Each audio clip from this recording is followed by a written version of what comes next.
you, Jesus. Emmanuel, come and take your place today. Emmanuel, come and take your place today. Emmanuel, come and take your place today, Lord. Emmanuel, come and take your place today. I call Emmanuel, come and take your place today. Emmanuel, come and take your place today. I am calling Emmanuel, come and take your place today.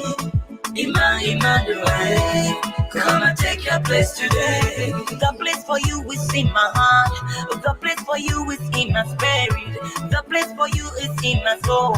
Father, come and take your place today. Emmanuel, come and take your place today. Emmanuel, the problem solver. Emmanuel, the problem solver. The bridge over troubled waters. Emmanuel, the best way maker. Emmanuel, that can turn things around. Come and take your place today, Lord. Emmanuel, come and take your place today. Emmanuel, Emmanuel, Emmanuel, Emmanuel. Emmanuel, I said I'm calling you today. Emmanuel, I calling you today.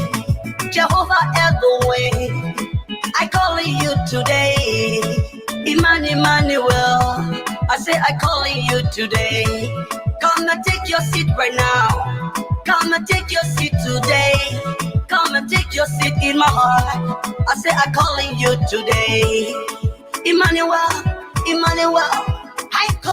Good afternoon, folks. Welcome to today's broadcast. I'm Alfonso Zienso of the Liberia Public Radio and LPR TV. That's the latest of our Liberian gospel artist. Joseph Bass is in Liberia. Salute Emmanuel.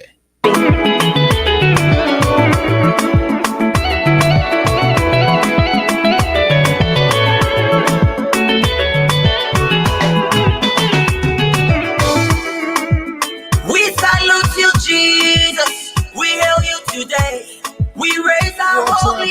What a crazy weekend we had, but notwithstanding, we are here to always have the community discussion going. But at the same time, we try to give spotlight to our Liberian artists, whatever we are. That's the beauty of Liberia Public Radio and LPR TV. Jehovah Ekinu, the bridge over troubled waters. The husband to the window. That's the bridge over troubled water. To all our viewers and listeners, wherever you are, we want to welcome you to this evening broadcast. This is Freedom Watch. It's an informative news magazine. It comes your way every Sunday to right here on the Diaspora Informative News Outlet, Liberia Public Radio and LPR TV. I'm Alfonso Zienso. Stay tuned, and I just invite someone to your company. And now we're going to be having a conversation here before my inspect. There are two great conversation going to be going on, the first and second segment as usual, but I'm going to be bringing in the liberal progressive. We were all based it yesterday. Stay tuned. I'm Alfonso Zian, so I will be right back. Emmanuel,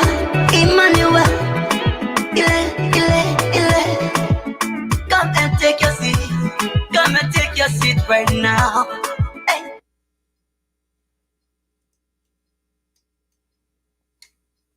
All right, let's see here. Let's get here. Let me see what's going on here. All right, I'm Alfonso Zian, so hopefully we are getting the audio correct. Let's see here.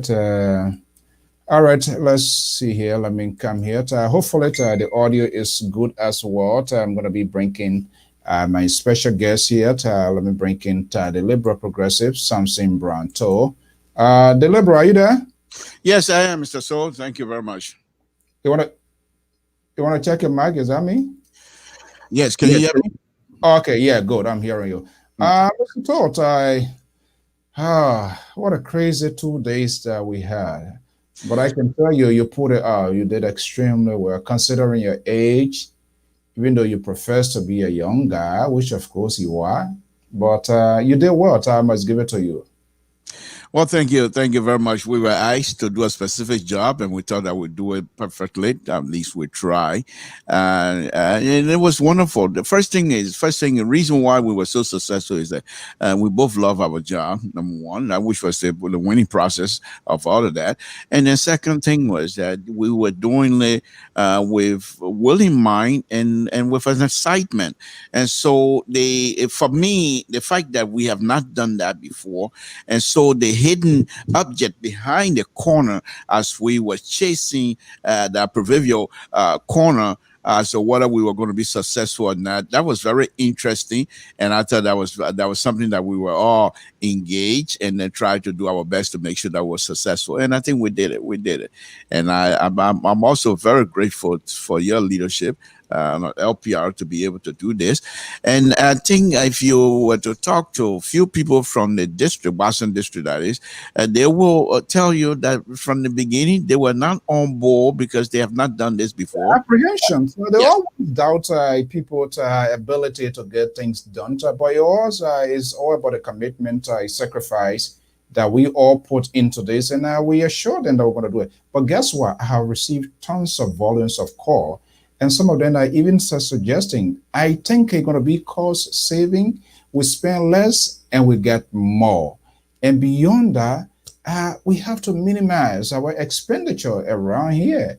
So, in fact, there's a group that reached out to us now. They are considering having a virtual type program. And like, LPR, can you do it? We saw it yesterday. It was amazing. We can do it. I'm like, oh, yeah, we can. That's right. That's right. And I think, like I stated yesterday during one of my commentary, of course, that Boston District have always been like a test case. And unique thing about Boston District and these people, they're not afraid to test new ideas. They're not afraid, especially with the leadership of JJ Dennis. He's always willing to push the envelope, and when you have somebody who is willing to push the envelope to a certain extent, that is, but not being afraid of failure, you will always succeed. Because what is the worst thing that can happen to you? Fail.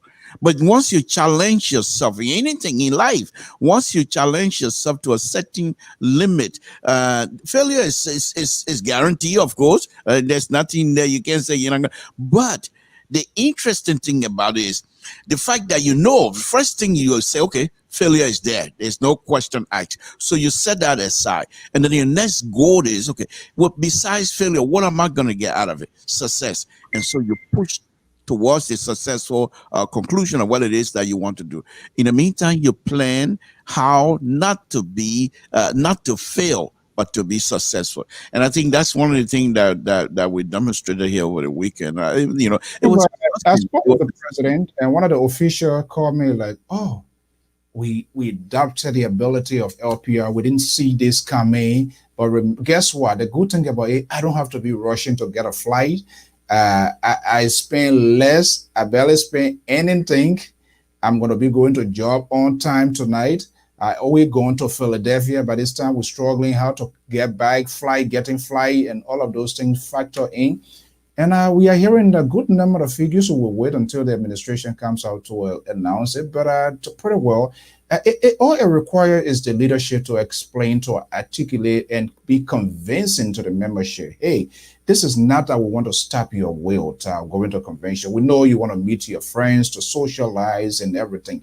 Take all of those into consideration and put it into context. Wait a minute, what are we having this organization for? To make interventions in our country, to involve into development and engagement. Should we spend more and get less? Imagine, even the Grand Gate Association, how many dollars do we spend on food? Boston District, Chien District, Knembo District, the Low-Fat Association. Sometimes we spend huge sum of money and we barely get anything in turn. People like Samson told them go there and they say they are old men, they're not doing this, and they were to pay $50, they end up paying $25, and then at the end of the day, people want millions of dollars report. This one, why it minimized, it cut down to everything. How's that? You're right.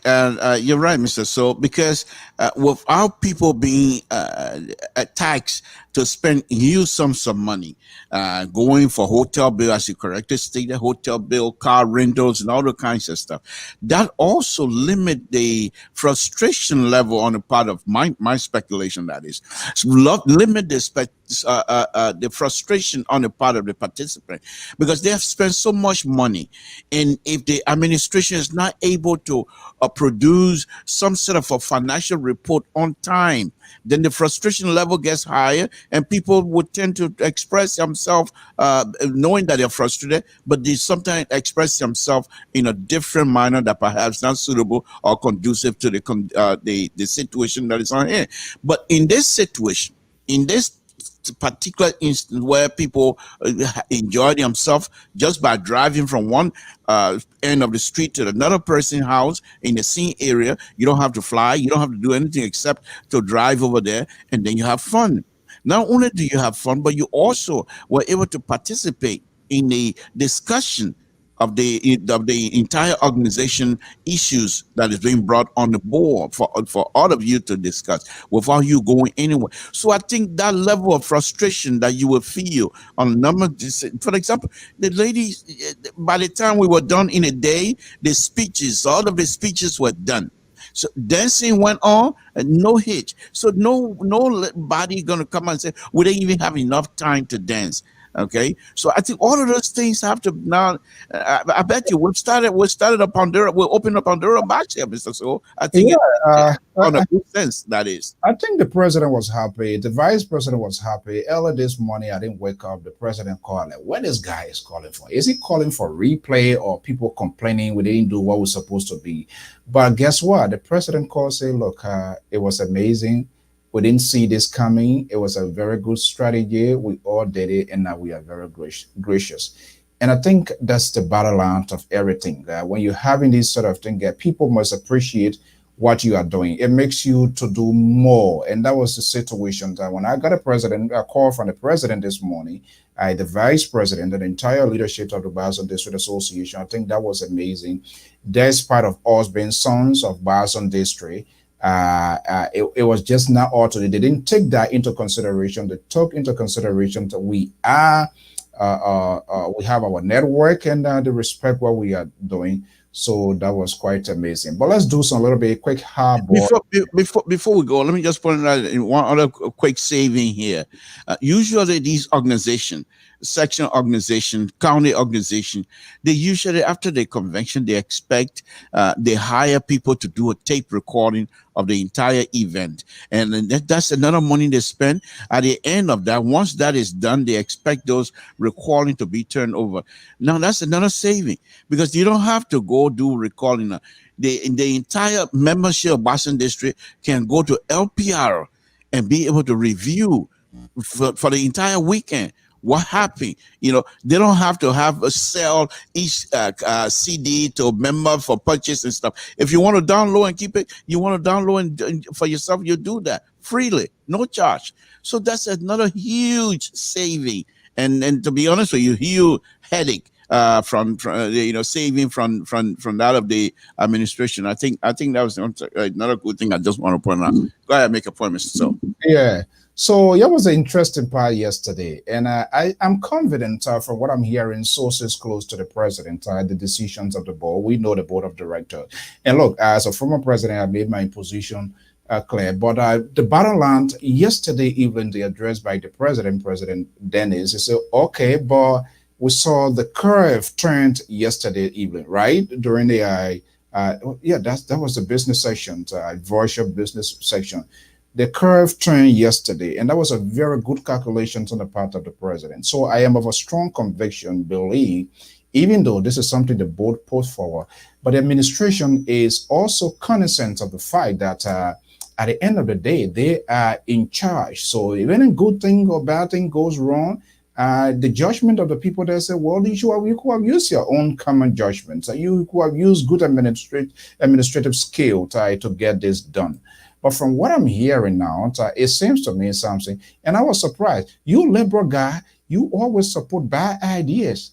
But it was quite amazing yesterday to see Liberal turn into conservative and to say no, and was coming punching punching by punching the on the bulls decisions of the 3 year allotment to the administration. So you seem to be paving me into my direction now. You are crossing carpet. Far from it, Mr. Soul. Far from it. I do not prescribe to any kinds of conservative idea because I think conservative ideas are rotten to the core. They do not serve me my value of being taking human being as it is. The conservative idea is not something that I think about, and I don't want to associate myself from that type of belief. However, having said that, Mr. Soul, as a liberal, I've always explained this to you. I look at things from a broad perspective, and what I think happened yesterday, for me to point that out as an LPR analyst, and let me just be frank again this morning, this afternoon with you again. I think what happened at the end when the administration came out and made that statement, the administration pretty much threw the ball on the bus. Well, I would say that not even bus, it was a truck. It was a foot off the cliff.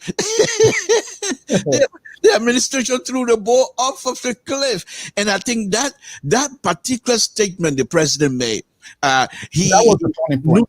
Yes, he neutralized all of the young critics and strengthened some of the critics that were criticizing, but also gravitating towards towards the administration to say, people like saying Gregory, to say, look, we can criticize, but we have to work with the administration. So what the president did yesterday, that one statement, even though he threw the ball off the cliff, but he also strengthened the critics that say, okay, we're going to work with the administration, but at the same time we're allowed to criticize.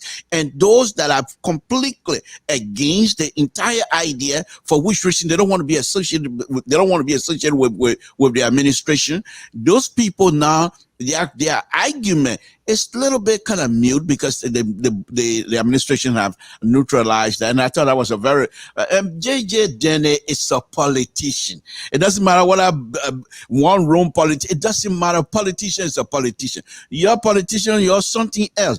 That's why people can't trust you much. It doesn't matter what a total politician or American politician. People can't trust you much. The board came out and said, then try to do something good for the administration. We get your 3 years. The administration said, okay, we'll see. Yeah, it's the thing. But Mr. Dennis, remember, I don't agree with everything. We went down to some road, and I am who I am. Even the very first conference I waited patiently. But the board kept shopping things into the people to solve us. And mine is so narrow, Fufu can just go inside. But this guy wanted to use like a hammer and other stuff to go down people's throat. I would say no. But also remember, Dennis, he's been around. The president, he's been around. He was the campaign manager to the first female president of the association. So he looks out there for signals, things that will work here and things that cannot work. So he looked at it, he said, and I see probably where he was coming from that night. Because I think he was trying to consider the fact like, okay, I don't want to be disrespectful to the board of directors, but you also understand that the voices, the voice and dissenting voices that were coming from citizens of Wazon district, even people within his cabinet, there was a funny thing. That's how dangerous politics, whether it's on a national scale or on the low scale. Sengwewe is the president of the youth, young youth and adult. I can't wait to get out. During the conference that night, he was very vocal. He said, I am against this policy, right? Even the communication director, Yon Sandy, very progressive, he too, he would say I was against. What happens? During the daytime, Sengwewe came and said, okay, I say I'm against, but that does not sanction me to support my association. You see where he going? So it's like he was speaking to other people like, okay, we can disagree, but in the meantime, you can disagree, support the agenda of the administration. Right. They both are making it, take into consideration what was unfolding. So saying Gregory, if you just take yourself, and which we did yesterday, actually, you and I, we remove ourselves, even though we're Boston citizens, but we remove ourselves as being You participants. didn't remove yourself. I removed myself. Don't give yourself credit. This is a problem. Hold on. Right, you on my show. I removed myself. As put myself. I told you I was going to speak, but first of all, these people, regardless of what being sons of Boston District, were hired to do a piece of job. And believe me or not, if I go in my text message, then people will boy, Alfonso, you this and that, you don't want to talk. I said, no, you don't do that. These people hire us. We are here to do a piece of job. I cannot undercut their job and come here. I will now, and I'm on Boston District supervision. I can say anything I want to say. Mr. So it should come to me. You let the cat out of the bag. If I did not remove myself, all of these young people that were coming out yesterday, there you go. I was going to be praising JJ Dennis all the way to the hill. I'm still praising him. Don't get me started. But anyway, that's not the subject matter here. When we remove ourselves, even though we remove ourselves, so we were able to, on a very serious note, we were able to clearly see the dynamic that was happening yesterday. Saying Gregory, it was like the bridge between the young, aggressive, progressive. I call them aggressive, progressive. Saying Gregory was like the bridge who were telling the young people, I agree with you, but that does not mean that we have to stay away from the association that these people are going to give. You know the term he used yesterday? Let me go back to my note. Very interesting term saying Gregory used yesterday. And he said here, it's our inheritance, and we are ready to inherit. I thought that was very funny. Inherit. Why position himself? Is he positioning himself for? Definitely. This is a young man. I mean, I'm serious. I took note. He said it's our inheritance. Now, he didn't use that word very lightly. I didn't take notes. That's why you want to emphasize on it. You want to see my notes. You want to tell me I didn't. No, I'm not challenging you with your note-taking ability. I know you who you are. I'm not even going. Don't get me started on it. I'm exhausted, to be honest. I'm not. I don't even have the means to fight this afternoon. So I'll just anything you throw my way, I will accept. I will get you another time. Not today. I'm exhausted. But no, on a very serious note, saying Gregory, to be honest with you, he's positioned himself for the future leadership of Boston District. And when he used that term yesterday, our inheritance, for me, he didn't use that term very lightly. Saying that we is not somebody who is somehow some young kid running around. He's highly educated. He knows exactly what he was talking about. So once again, I think he did a wonderful job to ease the tension. And when he spoke, the other young man that came in, Isaac Gali, who also did a wonderful job. Isaac Gali has been with this association. Isaac Gali have done some wonderful thing for this association without asking for dime. And when that issue of the money issue came up yesterday, and he felt betrayed. And but we were able to, you and I were able to get involved quickly and have that thing settled down. But the point that I'm making is, by the time Isaac Gali and Richard Bantu and the rest of the aggressive was ready to come on, saying we have already eased the tension in the room. But what the board did yesterday, that statement the board gave yesterday was so confusing. That those of us that was not even part of the regular process of participating, we couldn't find answer to it until in fact, when the president came and made that statement to say we're going to be, after 1 year, we're going to have an election. The board is not saying if you want to participate in the electoral process as a candidate, you have to file with us, without explaining to the public that they now have control of the election commission power. No explanation. How then you want people to understand that? And then he gave the power of 3 years to Mr. Dennis' administration. After inducting, then he said, but anyway, if you want an election, 2021, we're going to have. I thought, which way are we going, Mr. Boche? That was very. He walks back perfectly, and I think he saw the tension. That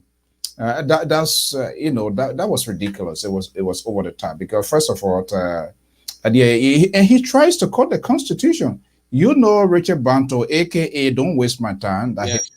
You know Yes. Richard Banto from time to time. He was part of my executive, and he works with President Dennis now. So those are some of the hardliners were firing from the Ohio end. And yeah, is the funny thing here. Okay, I said to Gali, I felt a little bit bad yesterday. Yeah, he was a trap. And you have this guy who is the chief of staff to the president, was adding more insult to injury. Our own station manager, Nathaniel Crypoor, and he kept tweeting into the bars on this. I really didn't get Nathaniel Crypoor position yesterday at all. I was so much confused. I'm not too sure. After that whole thing today, when I say Rose say, okay, I'm gonna refund, and when he did that, he sent me the message to validate his argument. And you have Nathaniel Cry there, politics is not for smuttery. Can you imagine? Politics, Yes, you say you want to be a that was the conquer instinct that took over. The conquer instinct that took over, and conquer himself. He doesn't take prisoner either. And so when that happened, the conquer instinct took over. The warrior mentality came up, and he wasn't about ready to have it. What are the young people? He didn't even stop there. He released a video this morning. Again, I'm telling you, despite everybody were in fatigue, this guy woke up apparently around 6 o'clock or whatever time this morning. By the time I look, I saw a video.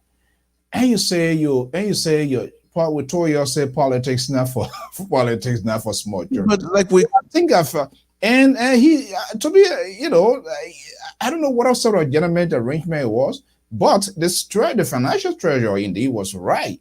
What he didn't do was, hey, and I know he did a good thing. I think that the president was trying to use his ability to go out there to get something for the organization. But he also failed to realize, even as a president, he's not going to be spending money on his own. So what if I were as a guy, what best I could have done was to say, okay, it's like I found a client.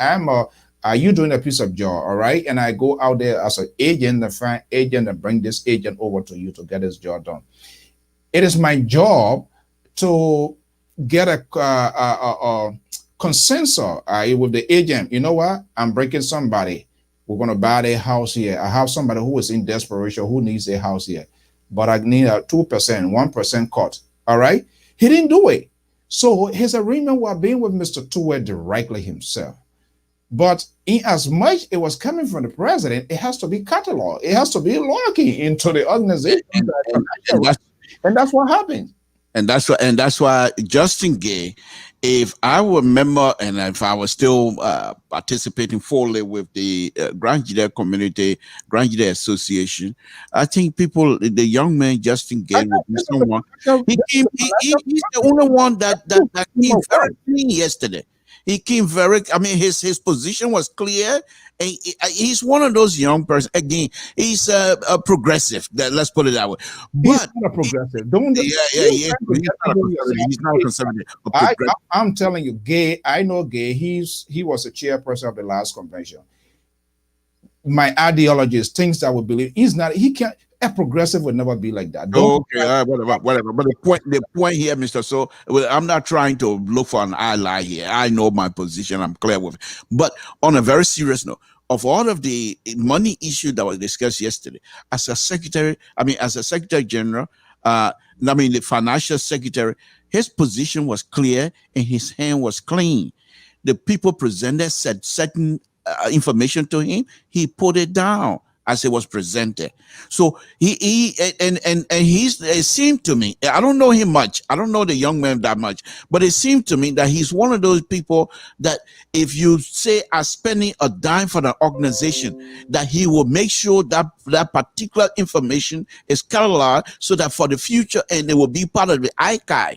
And I think that's the kinds of person, the Grand Judea Association, who has so much issue with money and what have you. This is the kinds of young men that they need to go after, because he will make sure your book is clean, that he will make sure that people who have no business of taking anything will not take anything without his knowledge. And it seemed to me just by his explanation yesterday, that he's not going to sit down for anybody to take any money without his knowledge. And if it's so, he will make so much noise that person going to be afraid. So I think granting the association that always have money issue, they really need young men like that to help them, to straighten them up in terms of money management. And I think the young man came up very clean yesterday. So it's not like he was trying to accuse Isaac Gallia. That was the information that was passed on, and he took that down. But I'm glad that Isaac Gallia took the higher ground on it without making any kind of big deal. He paid back the money,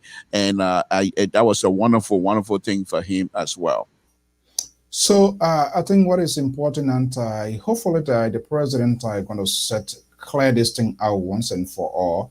I know he gave us a tip yesterday, which anybody can look between the line. Okay, I don't think I should be given 3 years term that commensurate with the actual time if elected. I don't think he wants to be a handpicked person. Let me disabuse you a little bit. Now I'm citizen of Boston District right now. Forget about LPI analyst. Let me disabuse you a little bit, Mr. Soul. This thing here, the house, we shouldn't be beaten. It's settled. The situation's been settled. The president spoke yesterday. The president said after 1 year, depends on the condition of the epidemic, the condition of the disease. If the disease allows all of us, we will have election next year. Please, let's drop this issue. Are you the spokesperson for people understand? I mean, we're not going to go around and yeah, what is? I'm a member of Boston District right now. Are you the spokesperson for the administration? That's what. No, I'm not. So why will you come out here to? I'm saying to you, Mr. So, I'm saying to you that the president in his statement. Will you please give me a chance? I was very gentle to you when you were talking. No, I think my videos is biking me. Bring it on. Let's go. The president, again, you listened yesterday and you're trying to remake the president to say it is settled. The president said, I am aware. We are open and we're going to have a conversation.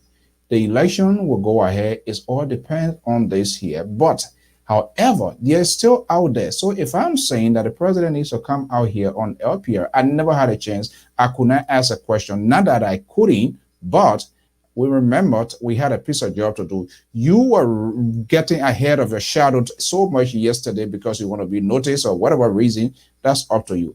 But I'm saying the president needs to come here. So we're asking for tough questions. Are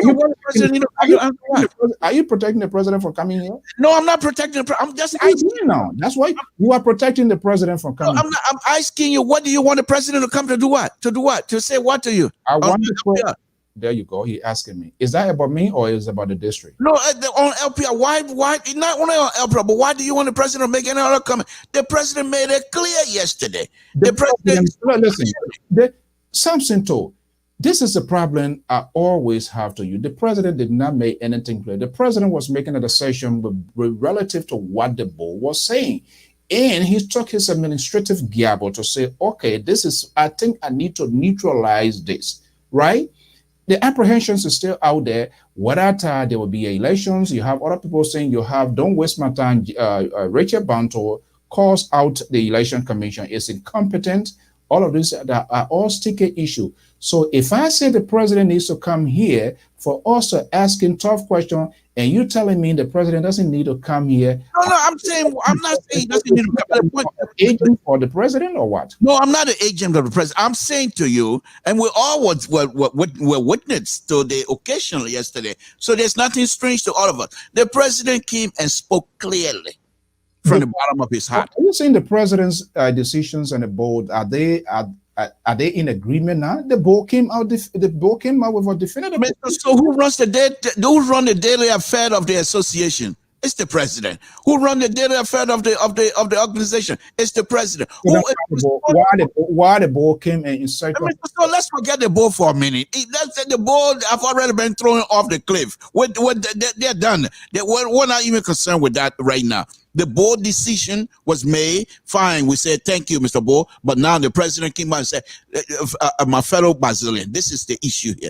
As the president of Boston District. Do you think all of the citizens of Boston District, there are still other people that are still scratching their hair as to what actually is the positions of the. If they are, chance, please, something, please. Today is Sunday. Will okay, you give me a chance? all right, go ahead. Oh man, this guys. You know what? I think I have to find other people to be getting them on here. Okay, are you ready to give me a? Are you ready? I'm gonna let you go. Go ahead. Go ahead. The ball came off of a position. The president came out cleverly and said, no, this is not going in the right direction, and made a statement to help to neutralize what was unfolding at the time yesterday, even from the day one to this to the convention. So I'm asking you, do you think every sons and daughters of Bison District now got the message? Is that what you're saying? Mr. So, let's put this entire conversation into context here. The conversation and the statement that was made yesterday from the president was made during a convention. In the Constitution, the conference is the higher decision-making group. Was there any vote? Wait a minute. Don't ask me. I'm going to ask you. Don't rush me because you know you're defeated already. So please, let me take my time here. So the point here is this. There was no objection to the president comment that was being recorded, number one. Secondly, they asked a question. Lots of people came and asked question and expressed their dissatisfaction, including the former board member, our own brother, Mr. Zia. And the people, the president and everybody explained exactly what the situation is. The explanation was this. The board gave 3 years. It's on the book. However, the administration is saying, however, we, the administration, are going to be managing the day-to-day affair of the association. If the pandemic allows all to have an election, we will have an election next year. And if the president said, if I want to participate in the election, I will do so as well. So he said, everything that the Iowa convention said, nothing have changed. The president made that statement. So what is it that you guys want him to come and answer again? What is the fish you have to fry in this whole thing? That's what I don't understand. Why are you protective of the president? You don't want us to ask the president, look, I pay due. I don't know whether you pay your due, but I have the right to invite the president to come. And I'm going to make the president. Have you paid your due yet? Have you paid your $50? I did. I paid more than $50. I haven't paid yet. Eh? I haven't paid yet. It's not strange to me. You're the same people when you go to convention, you don't pay. So that's exactly why I paid yesterday. You see how horrible it is? Hey, well, thank you for paying. Thank you. But that does not negate my voice. That doesn't mean I can't speak as a Brazilian. So that's not part of the Constitution to say you pay your organization to grow if you can't pay your due. That's not the argument. That's not an argument. You're going to be doing chow. Yeah. That's not an argument, Mr. So we're not going to accept that. You cannot suppress us because we didn't contribute financially. You can't keep our voices down because you didn't get the financial contribution from us. Yes. Okay. So then here is the deal. Right. I will pay. I'm putting money into something, and I know the end result of that thing. But what if you pay and your ideas are ridiculous? The liberal progressive have to stand up for the liberal, whether we pay or not. Something, I don't know. So, are you saying, will you tell the president not to come here? Is that what? No. I'm not part of the administration. You seem to be part of the administration. I'm not part of the administration. And I'm not speaking for the administration director or the spokesperson of the president. No, far from it. I'm speaking as person. Well, I told you earlier, I took my LPR suit off, I put my Boston citizen suit on, and I was speaking as Boston citizen. Not for the administration, not for anybody else. How are you speaking right now? Right now? Yeah. Boston citizen, Tour Town, Boston District, Grangita County, Republic of Liberia. You have an issue with that? I don't care for that recitation. Those in Total School in the 70s. Teacher College, principal. Yeah, we go. I'm speaking about that. I'm going to be playing total stuff next week. People used to wear blue and white uniform. Those days, school used to close at nighttime, right? That's the time we used to do those recitations. You sitting down here going through that recitation, I tell you that it doesn't mean anything to me. So, and I'm quite sure if the president is listening, the president is in solidarity with what I'm saying, because No, the president can do exactly what the administration wants to do. I'm just saying, from my own perspective, as somebody from Boston District, the issue is settled. There's no two-way street around it. The issue is settled. So, like I said, okay, let's change this topic because you're another stubborn, very stubborn old man, very hard to deal with. And I understand we have to manage with you. I don't know where this guy got you from and just get us in our middle and with that.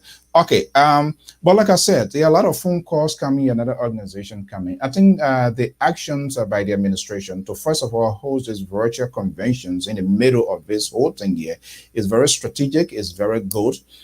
Technology is not like bro to say, well, internet issue is hard, people in Sano, people, but we have people live from Iowa, from Maryland, DC, from New Mexico. That itself was a good thing to bring people together. And guess what? One of the administration, one top inside of the administration called like, you know what, Mr. So this is cost saving.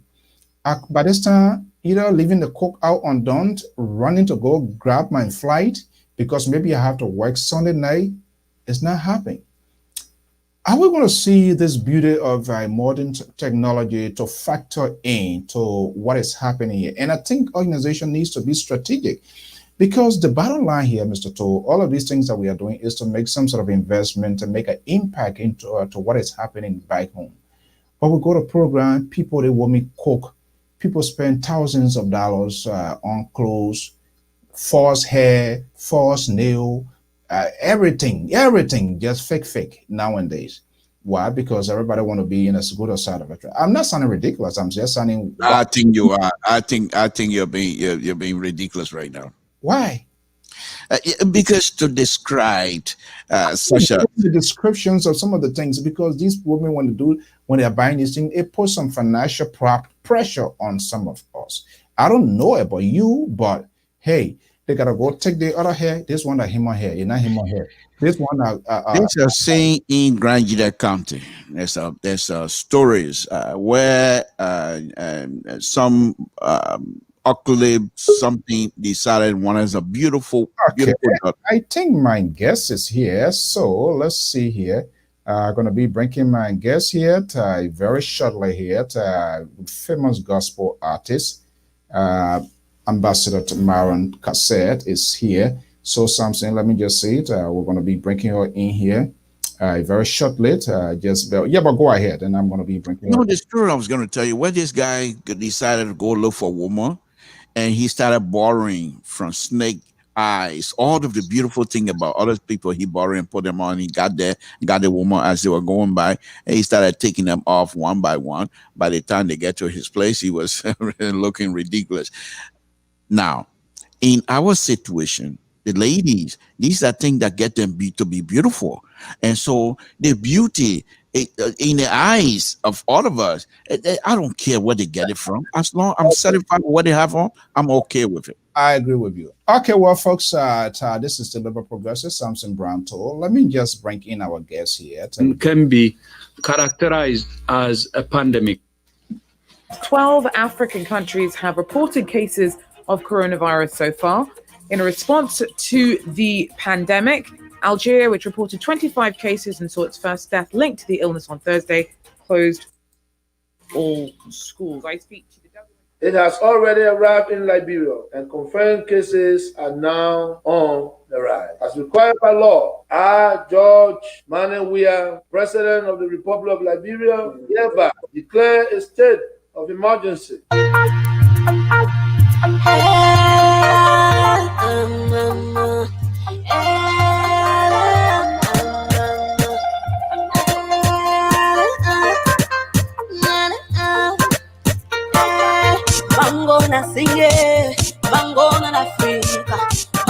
Well, many viewers, we want to welcome you. This is the Liberal Public Radio. We have with us here one of the founders of the Motherland Republic of Liberia. This song here, since I got this song, it being driving me. Let's listen to it, and we're going to bring the lady up to that way. I'm gonna sing it.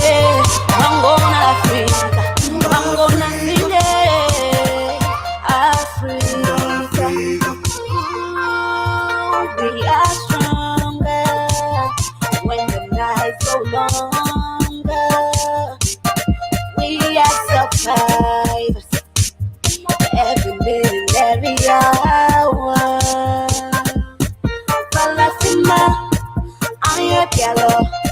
right, let me just start this music here and welcome my guests on this show. This is how we're doing here this afternoon here. There will I be am Afonso Z and so of the Liberia Public Radio 10 LPR TV. With us, joining us here is one of the founders of the Republic of Liberia, famous gospel artist, legendary our cohort, Ambassador MARRON Cassette, joining us for the first time on LPR TV. Ambassador, good evening and welcome. Good evening. Thank you so much for having me. Okay, all right. With me there is the liberal progressive of the Liberia Public Radio and LPR TV. Let's switch it around here a little bit. Here, Samson Branto is our all commentator. He's based in Sacramento, California. Is also here. Okay, let's talk here. I don't need an introduction from you because I have followed your activities for the most part. But for ordinary people who may be just tuning us to for the first time, we want to know who we've been hearing this about this lady. Maybe that's the first time seeing you. So let me just give you the opportunity to introduce yourself. Well, my name is MARRON CASSELL, commonly known as Ambassador MARRON CASSELL, and I'm a gospel artist from the Republic of Liberia, and I love the Lord. All right. Okay. Something, are you there? Yes, I am, Mr. So. Okay. Do you have anything to say before we get this going here? Well, I just want to welcome the young lady on our platform. I think all of them that continue to do these kinds of work, they're inspirational, and we really do appreciate the kinds of work to do. They keep not just Liberia, but many citizens that are listening. They keep them onto their toes to be able to listen to gospel. It doesn't necessarily have to be Sunday. Some people have some issues, and about this type of music, they soothe them out, they bring them back to their feet, and you won't believe that other people, they're so down, but when they listen to gospel music from her, that bring their spirit back up, and I think they're doing a wonderful thing for our people, and I want to say thank you very much, and please continue the good work. Thank you. Okay, Ambassador, let's get talking here. How long you been in the singing business? Forever. Yeah, my entire family we are all, from a musical background. My father, he was a singer, likewise my mother. And so we grew up in the singing ministry. Of course, the gospel started since 2009. Okay. Are we okay? Yeah, I'm listening. Yeah. Oh, okay. Yeah, something moved, so I'm like, I hope I'm on track. Oh no, you are on track. We just we're bringing the guests to try to make the audience. I actually did my first recording, but all in all, 1999, I got saved, and from then on, I've been singing for Jesus. He's singing for Jesus. I know everything, whether the work of God or whatever you're doing, there's a little bit hitch up here and that. What has been the reward so far? Not in terms of cash, we're going to be coming to you, but what has been the feedback since you started doing all of this here? What are you hearing from ordinary people out there? Some of your songs. Oh well, I'm grateful to God for the opportunity that I have to do what I do, and I'm telling you, so many lives every day. I get testimonies from people who are blessed by my music, and I'm grateful that God can choose to use me in this way. So when it comes to impact out there, a lot of people have been impacted and are being impacted by what we do and what I do. So I'm grateful for that. Something, don't hesitate if you want to come in here.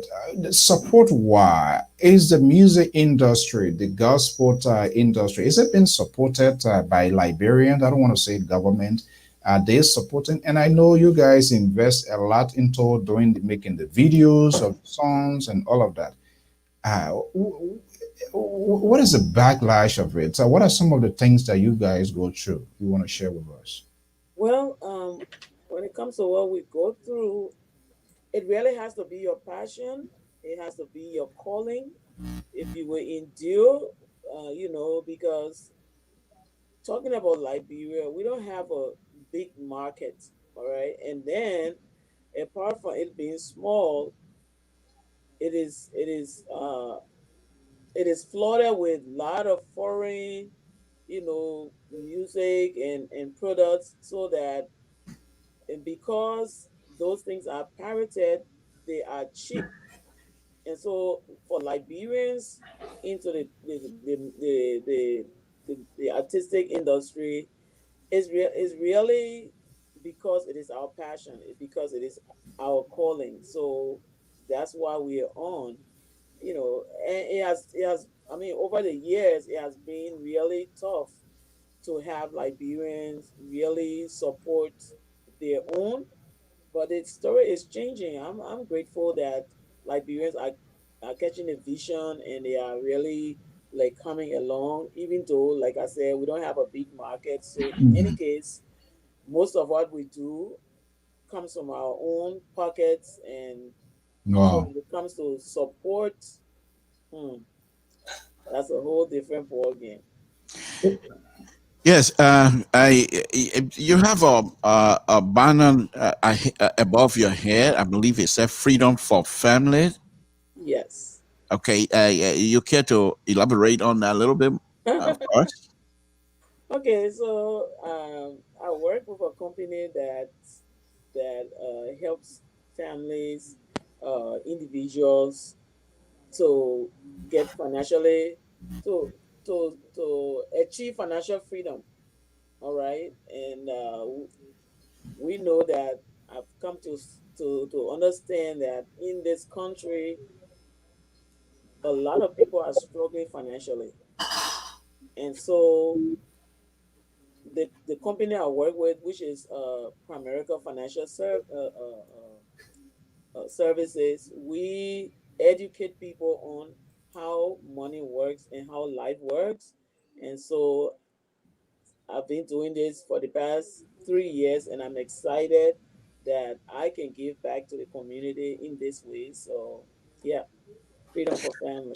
So with that knowledge that is in you that you have, is there some sort of way that you intertwine that with your gospel music, or intertwine with your engagement from the gospel community?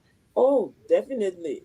Definitely. I mean, that goes without saying that everybody needs some financial stability, right? So when I got contacted, by this company, and I heard the kind of education they gave the community, I took it personal. I said, this is a huge part of ministry. So I mean, and then I can work from anywhere.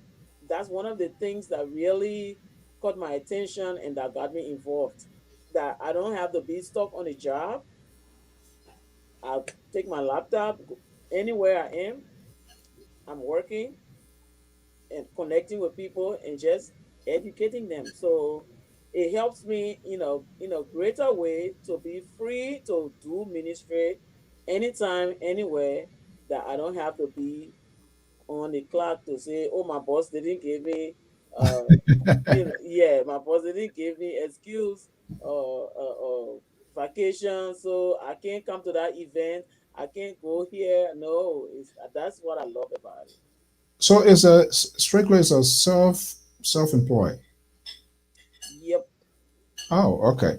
All right. I this video here, I want you to talk about this video here. This Africa Thai fight. I think are you one of is that one of your songs, or you form group of other artists to do this, the video we're just playing? The video Africa, that yeah, this Africa fighter number one coronavirus. You did a song, something like that. No, no, no. Yeah, I just saw it myself. Oh, okay, okay. But there are a lot of other songs you did, Mama Liberia. We hope to play some of those stuff and see whether we can get a sense of what you do. Now, with this here, do you feel sometimes, oh, I'm doing this thing here and too much a headache, I put in too much inside. Do you feel like sometimes to say, what, I gotta quit? Has that come Oh to mind before? no, Not that's a, yeah. not a, not a That has simple. never crossed my mind. If it means, you know, putting my last dime into it to get it done. Like we just did I just did a single called Mercy Cry. Hmm. It's on YouTube, and so it took a lot of, a lot of money to do that, and I didn't get sponsorship from anywhere. But that's what I love to do. That's my life. That's my passion. So it's really with a lot of ease because I love it. Wow. Yeah. Well, Nice. let me ask this here, because I'm also here in Sacramento where we have Liberian churches and pastors that are doing a wonderful job as far as I'm concerned. But you mentioned earlier when Mr. So asked about the support from our Liberian community. Now you said that is coming.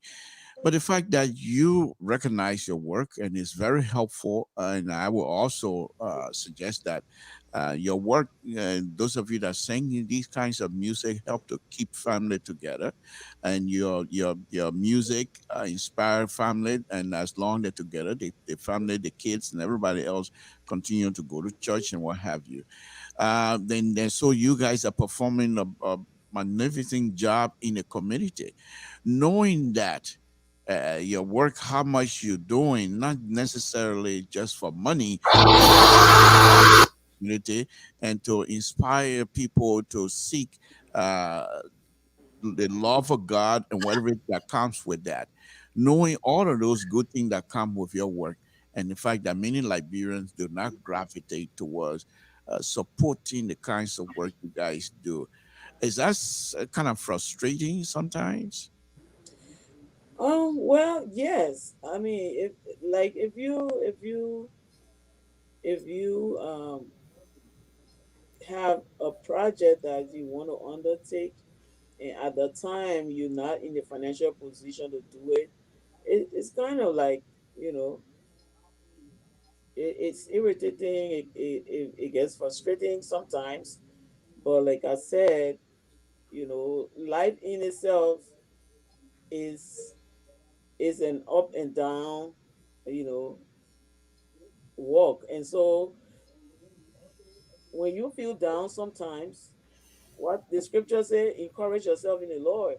And God has been faithful to, I mean, it just proves that, when he calls you, he equips you and he makes way. And all sometimes the difficulties and the different curves that you have to go through, they are all part of the pruning process, the growth process for where God is taking you or your destiny. Nothing good comes easy, and anything significant you want to achieve in life, it requires some sacrifices and some dedication, and at the end of the day, God will see you through. So yes, there are some days you feel down, you feel like, I wonder, when will this end, or when would I get to my next level? All of those thoughts come in, and it all is all part of the growing process and the journey of life. And so it happens to everybody. Talking about journey of life, and I've observed this. I'm not too sure how true that is in your case, but those of you that sing these gospel music, you also dance, and many of the time that you watch young ladies or even gospel singer would dance. Are you guys able to separate your gospel dancing from that of worldly dancing, decade, and all these kinds of Congolese dancing, all that kinds of dancing that these people would do nowadays? Are you consciously trying to separate those type of dancing when you're making your gospel video? Well, everybody's different, and the thing about the gospel industry is, if you say this is what God wants me to do, who am I to tell you God didn't say that you should do that? Or I can try to correct you if I see you going in a way that I think is not the right way. But And what again, would be that line, red line that in your mind that perhaps if Samson told us to sing gospel music and he started dancing, that perhaps will be the red line in your from your perspective that I might be crossing, which that would require you to now trying to advise me. well, we all know, we all know that, anything that you're doing for God should be decently done. And if you are dancing in a way that is portraying, you know promiscuous acts, and you exposing yourself, your body, and all of those kind of way of life, I don't think it's appropriate, right? I see. Because scripture tells us that, we should be our brother's keeper. Maybe the way you portray yourself is causing somebody else, to sin. One last thing here before I turn it to Mr. So, in this industry, you have men and women involved as well, just within our Liberian community. Is there any jealousies involved in this thing here? This is a gospel. This is a gospel. Yes. Is there any jealousy or so involved in this? Well, you're talking about gospel, singers, but look among the churches, look among pastors. I know. Human being we are just human beings. I respect your honesty. Right, we are just human beings, and it has to do with your level of maturity and growth and your relationship with God. For me, I really don't really like feel jealous about other people, because I have a clear understanding of who I am, and that I'm unique. Nobody can be MARRON CASSSELL. And so, whether you sing more than I do, there's something that I carry that you don't have. We are all unique in our own rights. And so, but again, it has to do with maturity. It has to do with growth. So if you don't build yourself to know that you are unique and you are special, then other people progress will start to offend you or make you feel jealous and feel, so it all has to do with maturity and growth. Okay, let me play the song here. Yahweh have mercy on us by Ambassador MARRON CASSSELL. Let's see this.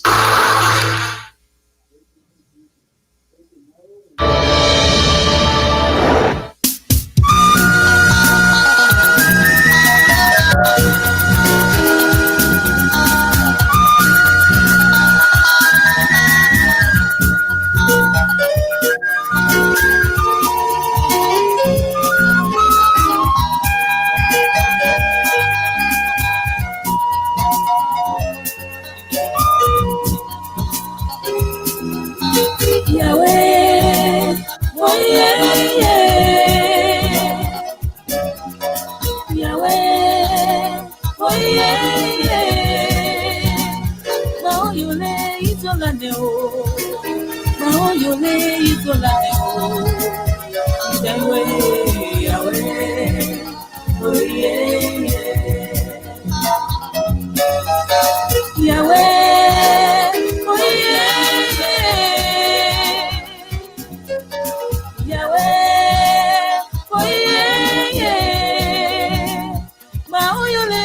izolane o, maoyole izolane o. Yahweh, oh yeah, Yahweh, oh yeah, oh ilame o, Yahweh, oh yeah, maoyole izolane o, maoyole izolane o. Yahweh, oh yeah. Oh Father, we stand before your throne today, Lord, pleading for your mercy. We know, Lord, as a nation we have sinned against you. Only your mercy can deliver us, O God. We come into your presence, humbly, O God, to say, Father, we are sorry. Have mercy on us. If you should leave us, Lord, where shall we go? Have mercy, Lord. Have mercy, Lord.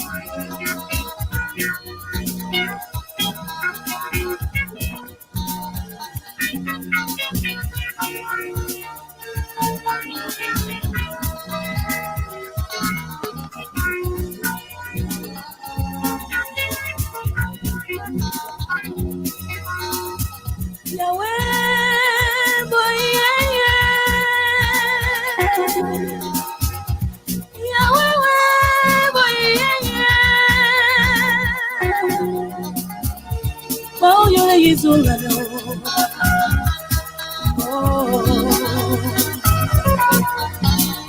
Oh, yeah, yeah. Yahweh, boy, yeah.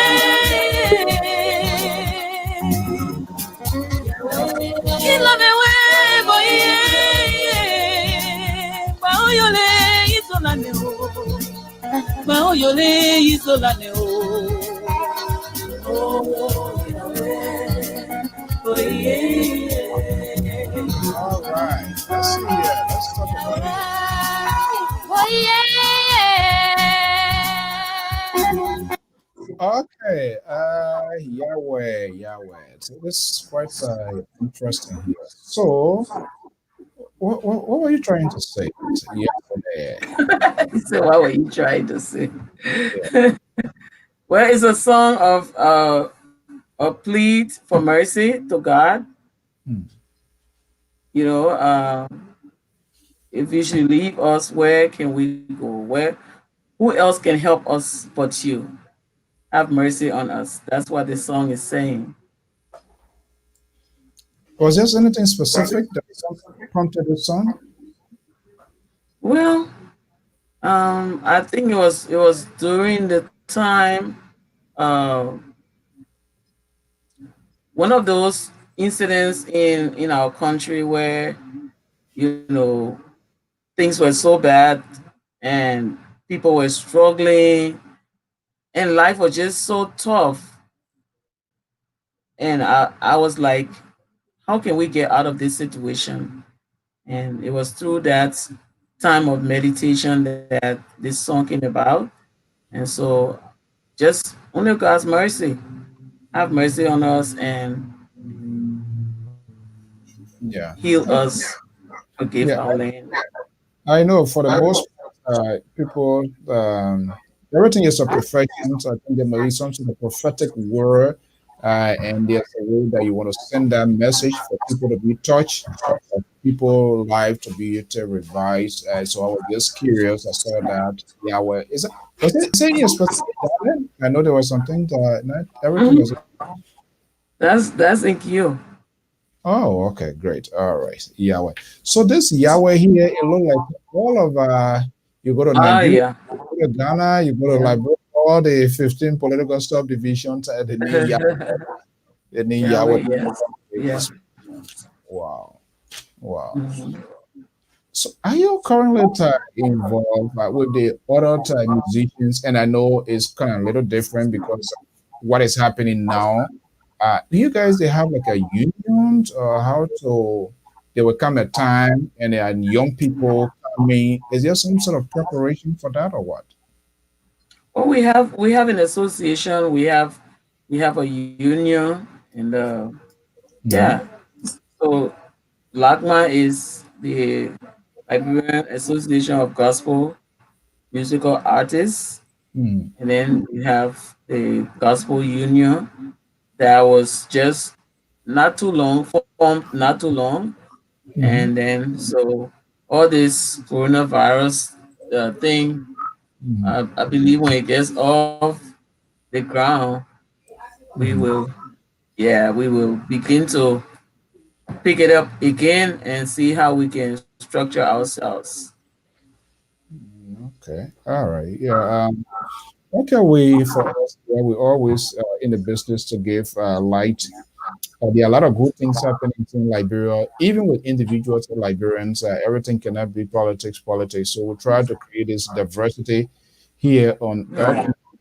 where people from different backgrounds, we respect what they do, what they give back to the country, whether they are sinking, whether they are seamstress or whatever thing. We try to bring that onto this network here so that we can give everybody, and not everybody got to be Capitol Hill before we can give you the opportunity to speak. Because what you think, what you preach, this inspirations, it brings deliverance, it brings redemption to the country, to individual homes. So I think it's better that we have these sort of conversations. So from time to time, we'll try to check with other people that are really making impact in society, to also just hear from them, get the advice, and see how things going with them. Okay. How I, long? I have, I have, Mr. So I have two more questions for this young lady here. And the first one is just the music that Mr. Soul you just play here. There was some artistic view that I was looking at from an artistic standpoint, where you have the lighting conditions and the face, the way the camera faces you, and all. What's the decisions made? Is that made by you or someone else that is producing or directing the video? The video director. Okay, all right. Another question that I have is, and I think they did a wonderful job because that's when you were praying, and you were in a some place. The director did a wonderful job on this here. To be honest with you, I think that was a wonderful video. But let me ask you from a general perspective now. That is the lyrics of most of the gospel music nowadays. It seems to me that they are asking God to punish their enemies. They are asking God to fight their battle instead of trying, for me now, from my own view, instead of trying to ask God or trying to win soul to God, they are trying to push people away by asking God, kill them, help me to kill them. I mean, some literally have killed them were in that. Is that something that those of you that continue to sing the gospel, is that something that you gravitate towards? That's a very good question. Well, like I said earlier, everybody have their own passion and have their own style. For me, uh, I believe that everything we do, I mean, it's not. There are different levels. There are different areas that when you're producing music or you're a music minister, there are things that inspire you, and sometimes maybe you are faced with a situation that has to do with fighting or war. There are those times that you get inspired to, like, we call it like warfare prayer, and sometimes. So but if all your songs and everything has to do with, every time it has to do with somebody after you, somebody you for me, um my songs, my music, I always try as much as possible to to direct people to God, right? And not, and because in any case, God is He's the Almighty God. Before I even got on this earth, He already knows my end from my beginning. And so I believe gravitating more towards God puts me in a better position, you know, in my worship, in my praise. That's my mindset. And so somebody may be from a different mindset, different, viewpoint and vision. And so it has it's an individual thing. It's an individual thing. And then you will find out that, a lot of people, and because, in the in the secular world, people, is like eye for an eye. People gravitate towards these kind of, actions and lyrics a lot, because why? You fight me, I want to fight you back. I want to, retaliate. So a lot of people gravitate towards it. And so for some of the artists, it helps makes you more popular, because if you standing out there and talking about kill my enemy, and I know that I have beef with this person, and so I will use that now to like throwing him at the my neighbor who I just fought with. So it's, I mean, it's in different. I don't even know how to really put it, but people are different. People relationship with God is different, and we are all at different levels. So, but I have come to realize that a lot of people, especially the secular community, gravitate more towards those kind of lyrics. And so if that would make me popular, let me do that. Yeah. That that's some Oh, people mindset. okay. Thank you. All right. And I know we're gonna let you go. It's Sunday. People gotta get rest before tomorrow here. But lastly, I you guys started thinking as way back. Today's musician, be a gospel artist, is there a big difference?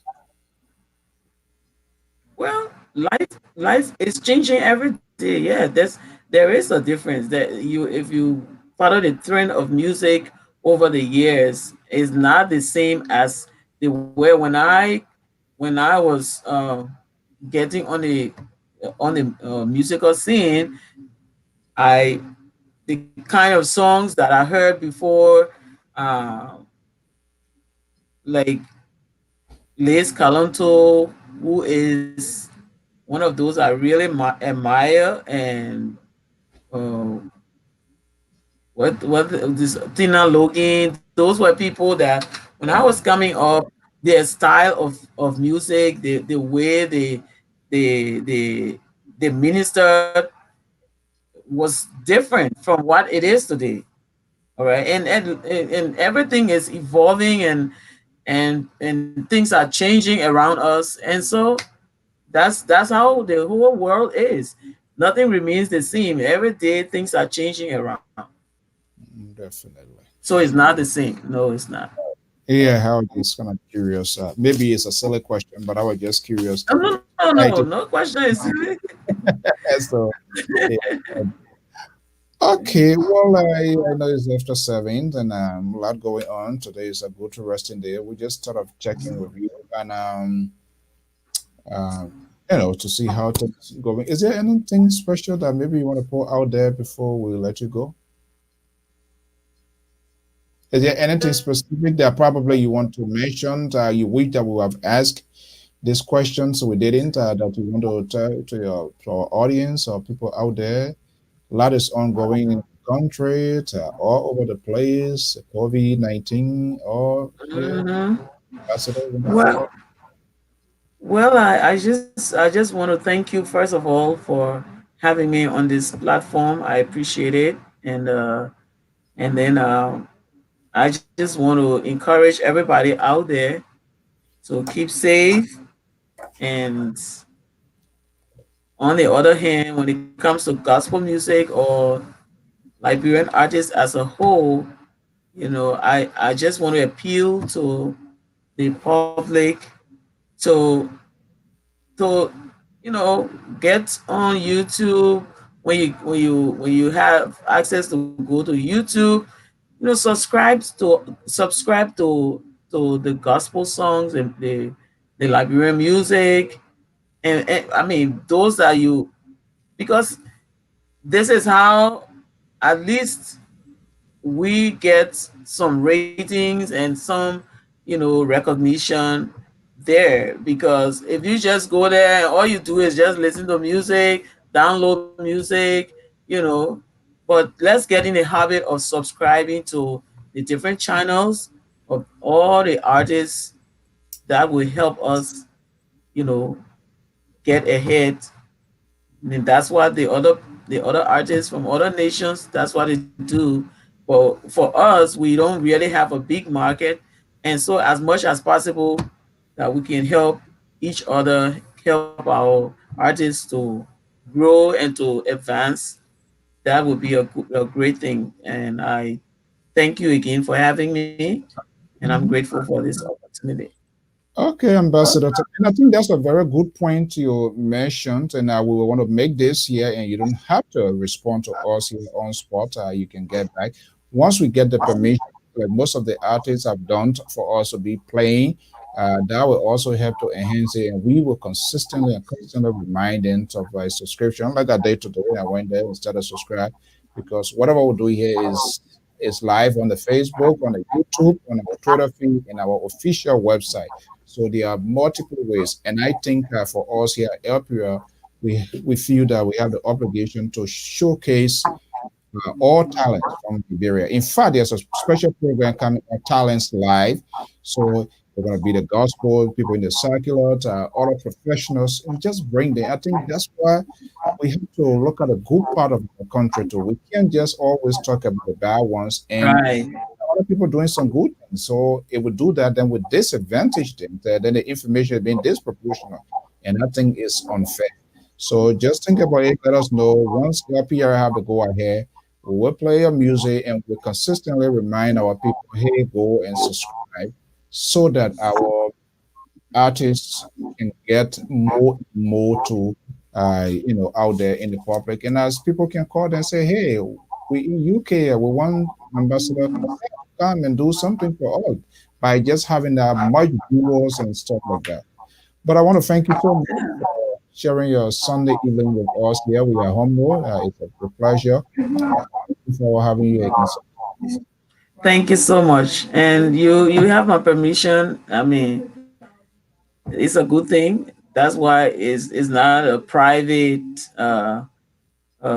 thing that we do. It's for the public, and anybody who has a means of sharing that with the public, that shouldn't be a problem at all. So Okay, you okay. have my Oh, permission. we got struck by YouTube, by other people. Oh, they're playing our music, they're getting money. Well, how would I get? So now they reopen our channel, so we want to be very grateful to ask people to make sure and get their consent, so that way we can go ahead. But again, thank you so much and for taking out your time and sharing this Sunday with us. Thank you. All right. Okay. Uh, All right. There you have it. Something too. Yes. Yeah, she's one of the person been in the gospel industry for quite a while, and sometimes, and like I said, we try to create a diversities on this network to always have these people here to have artists. So let's see. This is Liberia, sweet land of liberty.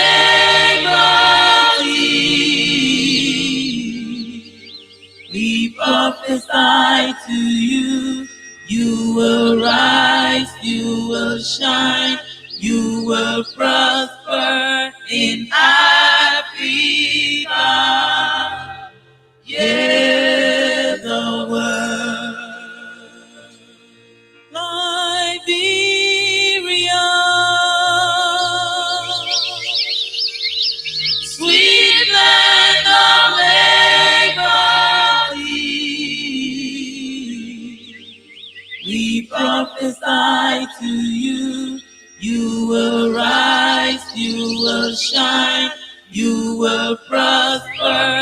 in Africa. Yeah, the world.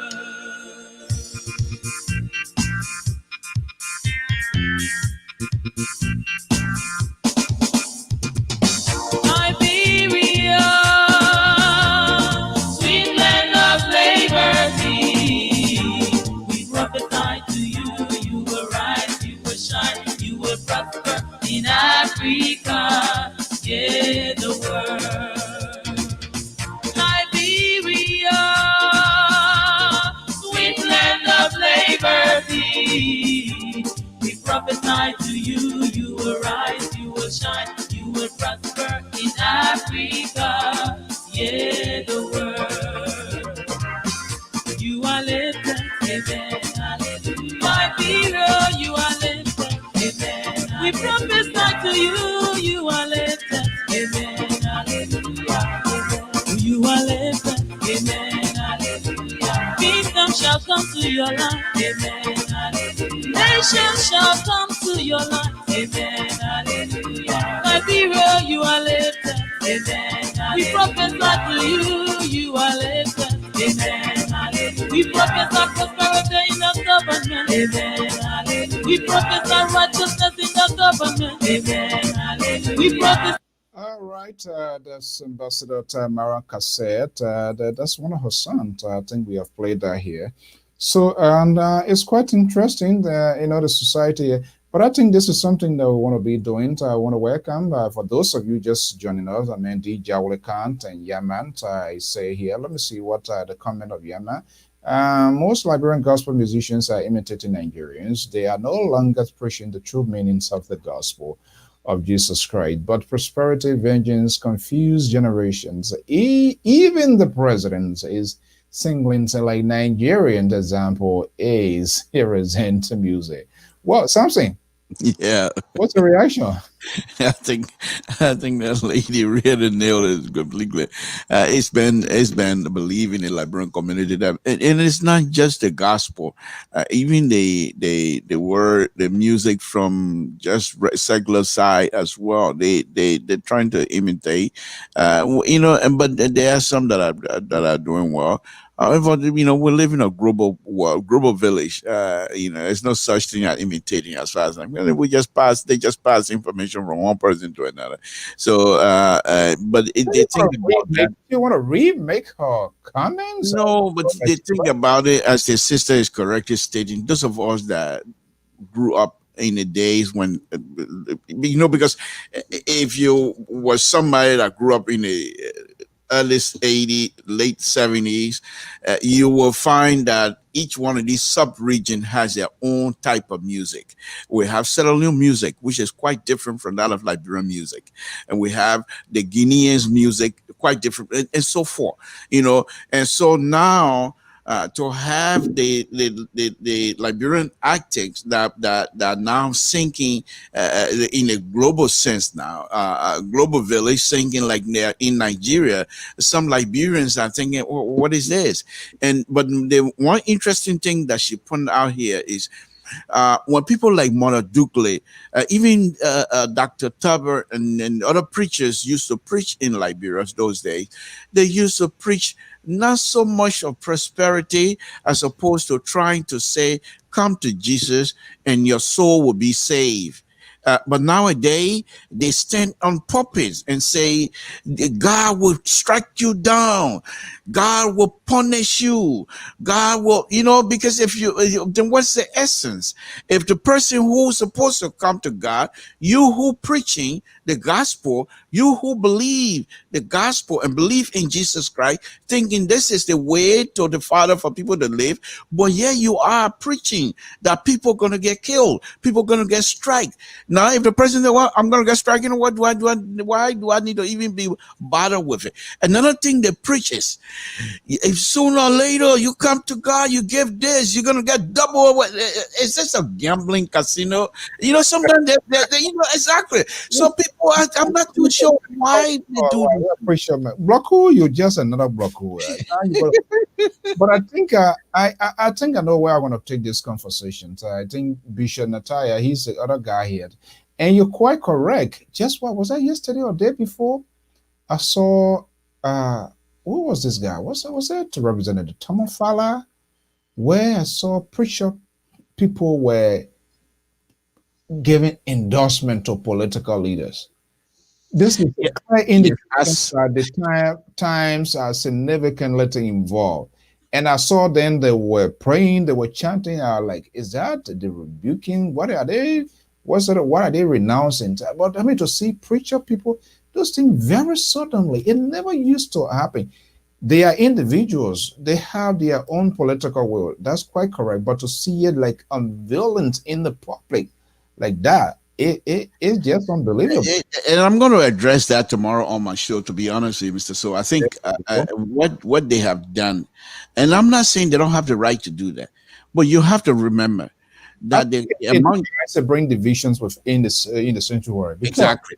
Among your congregation that is devised, and for you to just come out, I don't know what in your church or whatever, but to just come out publicly like that, my goodness. Yes, and that's exactly my point. So among their congregation, I'm sure there are people that are not quite on board with what they're doing, but the fact that they are in the leadership, and so they tend to use that position to suppress the view of others. And that is because I don't believe that these people, that they have a meeting of a mind to say, okay, we're giving you permission to do such thing.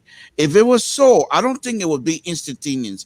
I think it would have been somewhere where they would show their group having some sort of a vote to say, okay, we want our group, our church ministry, this particular ministry, to endorse a particular candidate. But here's the thing that most of them don't recognize. We have separation of churches and state. Right. Now, if you're going to do that, why if Dallas Dillon's win tomorrow? And you say, oh, you did that, okay. All of the tax benefit that you're getting, I'll make sure that I'll do what I can to strike that from you. Now, will you blame me? Because you already mix yourself with church and state. So now the state is coming back now. You can't claim, no, you can't do that because the Constitution said we're separated. That's being ridiculous. And I will address that tomorrow on my show, Mr. So. There you go. Okay, in a bit, we're going to be shifting to politics. George LOBBO will be joining us here. But I want you to play, you are Liberty Party guy, right? Definitely. This is what I want you to do. Liberty Party USA. Because I have not extended my registration to that of Liberty Party Liberia. What difference does it make? Why you can't talk about Liberty Party people here and you can talk, even though your membership is not in Liberia, it's not an extension of that of the membership in Liberia, but yet you talk about your candidates, you talk about them winning. So what difference does that make? Well, because when I want that distinction to be made clearly. However, I'm speaking as member of Liberty Party USA, and I'm not speaking on behalf of the Liberty Party USA leadership. No, I'm not speaking. The guy who said the other day, Dallas Dillon is doing well, so there should be nobody should contest. Dallas Dillon is not. I came back on my show the next day and I ate crow on that. So please don't remind me about that again because I've already eaten crow. I don't want to eat crow anymore on this. So I didn't hear that. Okay, well, Mr. So I eat crow on my statement. I thought it was a ridiculous statement. I was emotional, and the emotion took the best of me at that particular time. But as a liberal progressive, that statement was ridiculous, and I recognize that. So I ate crow already. Is that okay with you? So you are muting don't milk this thing yet. Please don't try to. I've already explained to you. You don't want the liberal progressive to be like somebody who is cowtailing. From time to time, I have apprehensions about the GOL and that of the opposition. I want you to listen to this here. This is one of the guy. I'm not sure what's going on. There seems to be a divided house. But I want you to listen to him because I'm quite sure, even though he prefers not to come again, we not want to see him, but I can put my hair on the chopping board. He will definitely come back because he loves being in the eyes of the media and he's attractive to the media. He goes into fight with the media as if Donald Trump sometime, this is a China virus. Asking why say China is here, but go ask China. The virus came from China. Well, let's see another guy here for inside Liberia, his argument during the end of the week. afternoon. Welcome to my district office. I have come today to inform my supporters, the Liberian people, on my communication waiting to the CPP chairman yesterday, on Honorable Alexander Cummings, chairman of the CPP. I wrote this communication on yesterday, the 22nd of August, informing the chairman of the CPP that I am suspending my membership with the CPP with immediate effect. And let me tell the Liberian people why I did this. African politics is not about going on Facebook. African politics is not about writing. African politics is about actuality. Because Africa and what the government believe in is keeping the awareness.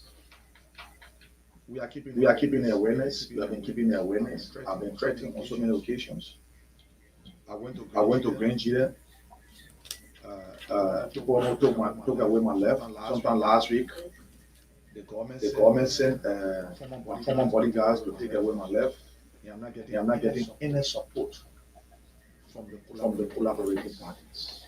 Every institution you enter is to get the institution backing, is to get the protection of the institution. I have not seen it. I have not heard it. Sometimes when I call some hurricane of the CPP, the first thing they will tell me is, you from the ANC, that ANC started the initiative. It came from the southeast. When the incident happened there, when I called some hurricane of the CPP, what they said to me was, you went with your stand-up bearer for you to go and endorse the ANC candidates. Only the ANC candidate are endorse. So people can handle the situation. We need to be serious. The Liberian people are looking at the oppositions, and one man cannot be the opposition.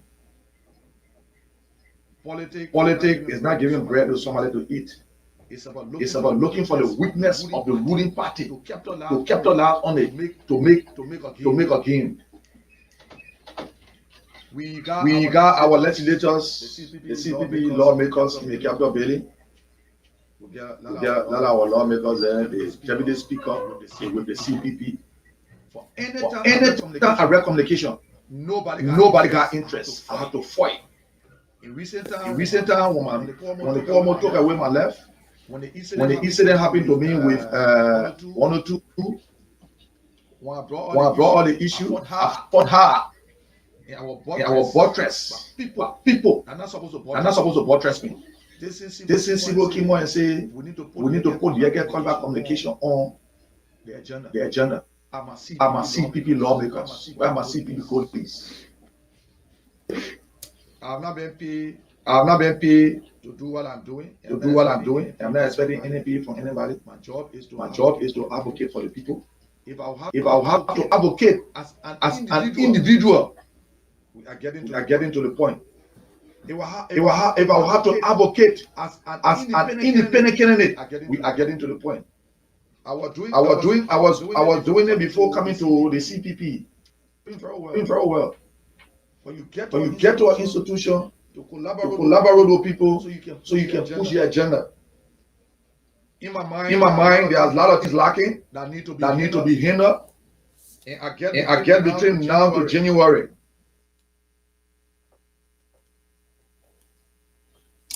Okay. You see, reason why most of the time I say I don't believe and trust these people. The politics in Liberia today is such a one that everybody after themselves. There are a lot of assertions he made that I don't agree with some of them. To say the government sent people to take his life. I was against the act of people stopping his protest. But I strongly believe African government, when they want to take your life, believe me or not, that life, it will go. All right. So to say it, the government sent people there to take away his life. I don't see the validity of his argument there. Does he have a point?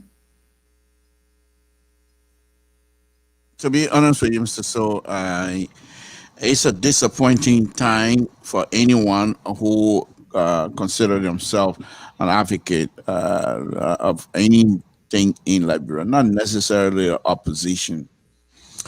Mr. Yeke Kaloba, yes, he's an individual. He has a right to express himself the way he did, and I'm fully in support of that. However, if you agree, those of us that have this little knowledge about a group setting, I believe strongly that if you agree to be part of a group, your individual identity will be suspended. There's no question asked. You cannot be in a group and express and expect to have your individual identity to be above that of the group, and then you're not going to be successful. Now, having said that, I think the group is also must be responsible enough. If an individual who is so much noticed in the entire country, an individual like Kaloba, who is a permanent in the minds of many Liberians, if he complains, if you consider yourself a group and you have accepted Mr. Kaloba application to be part of the group, you have accepted Mr. Kaloba to be part of the group fully. And so when Mr. Kaloba explain or complain to you, you have to look into it with sincerity. But if what Mr. Kaloba just stated, that people in the group are telling him go to your ANC, if you're going to be sending members of the group of the entire group to its original members for adjudication of any issue, then you're not serious. George, we are going to flog them.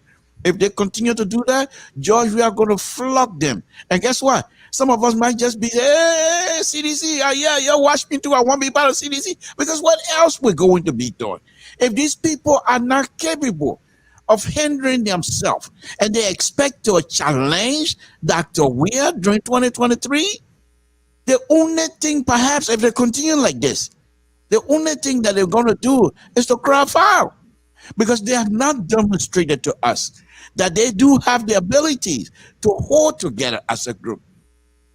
And if you don't hold together as a group, you will not be able to dislodge Dr. Weir. Simple as that, Mr. So. And so this is one thing. Now, the silver lining, they lie in a tunnel or whatever you want to call it, is this coming election.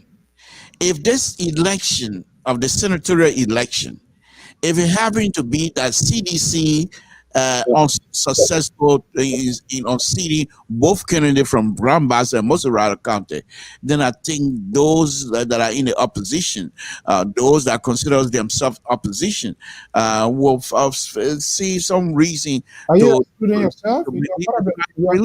You are part of the opposition, so why are you trying to? I'm not asking. I'm not asking to be separated from that. I'm not saying that. I'm just saying the comment that I'm making is that if the opposition, if you want to be truly an opposition, let me just give it to you right now, because it's some of this that I believe.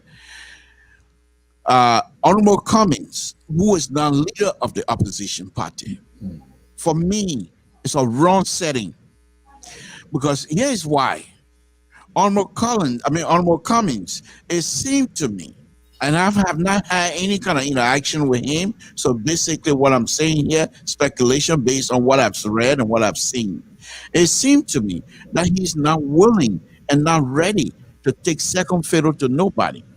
And if you're coming in as a group, as I stated from the beginning, your individual identity must be suspended and seek the group interest opposed to that of your own individual interest. Yeah. And if Mr. Collins, if he can't recognize that and say, no matter, because during their collaboration process, they have a system where primary became second to that of popularity, so to speak.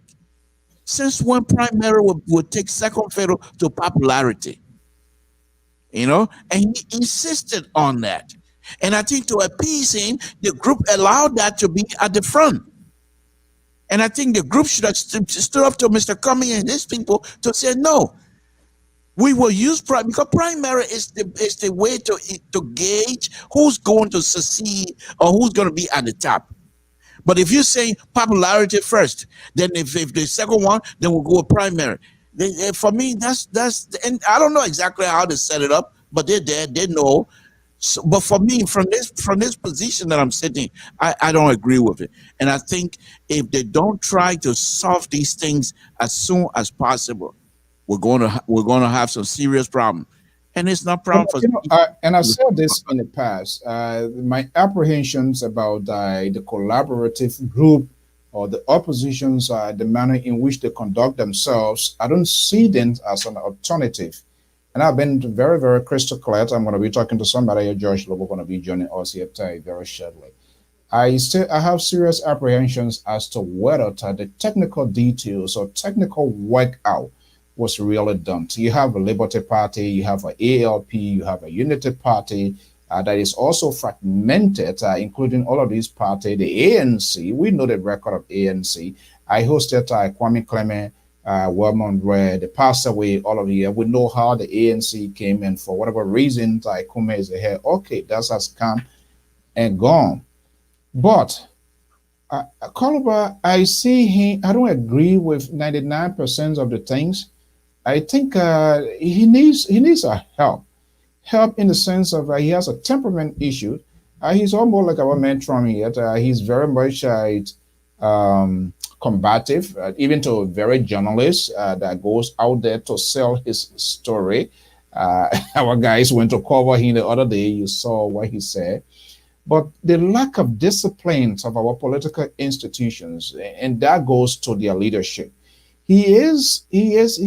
Now, the blame game seems to be shifting. All along has been the speaker. But you heard him vividly that CPP, who happens to be the deputy speaker, is not even supporting him, right? It's not even supporting him. So I'm wondering here, the collaboration these people put together that was formed, I want to know how long they really sat around the table to sort out all of these things here, what they're going to do, their limitation, and how they're going to go to effectively execute all of this. And that has been stuff here. Okay, my guest is here, Mr. George Lobo. We're going to be talking that something to stay tuned here. There's going to be a fascinating discussion here. George Lobo has been a town crier for the Unity Party all along. This is the guy who led the campaign for Darius Dillon, now Senator of Moserado County. But we need to know what more going on. Folks, stay away, stay tuned. We're going to have you. We want to welcome veteran journalist James Gomian from the Garden State of New Jersey right here. Happening right now on LPR TV.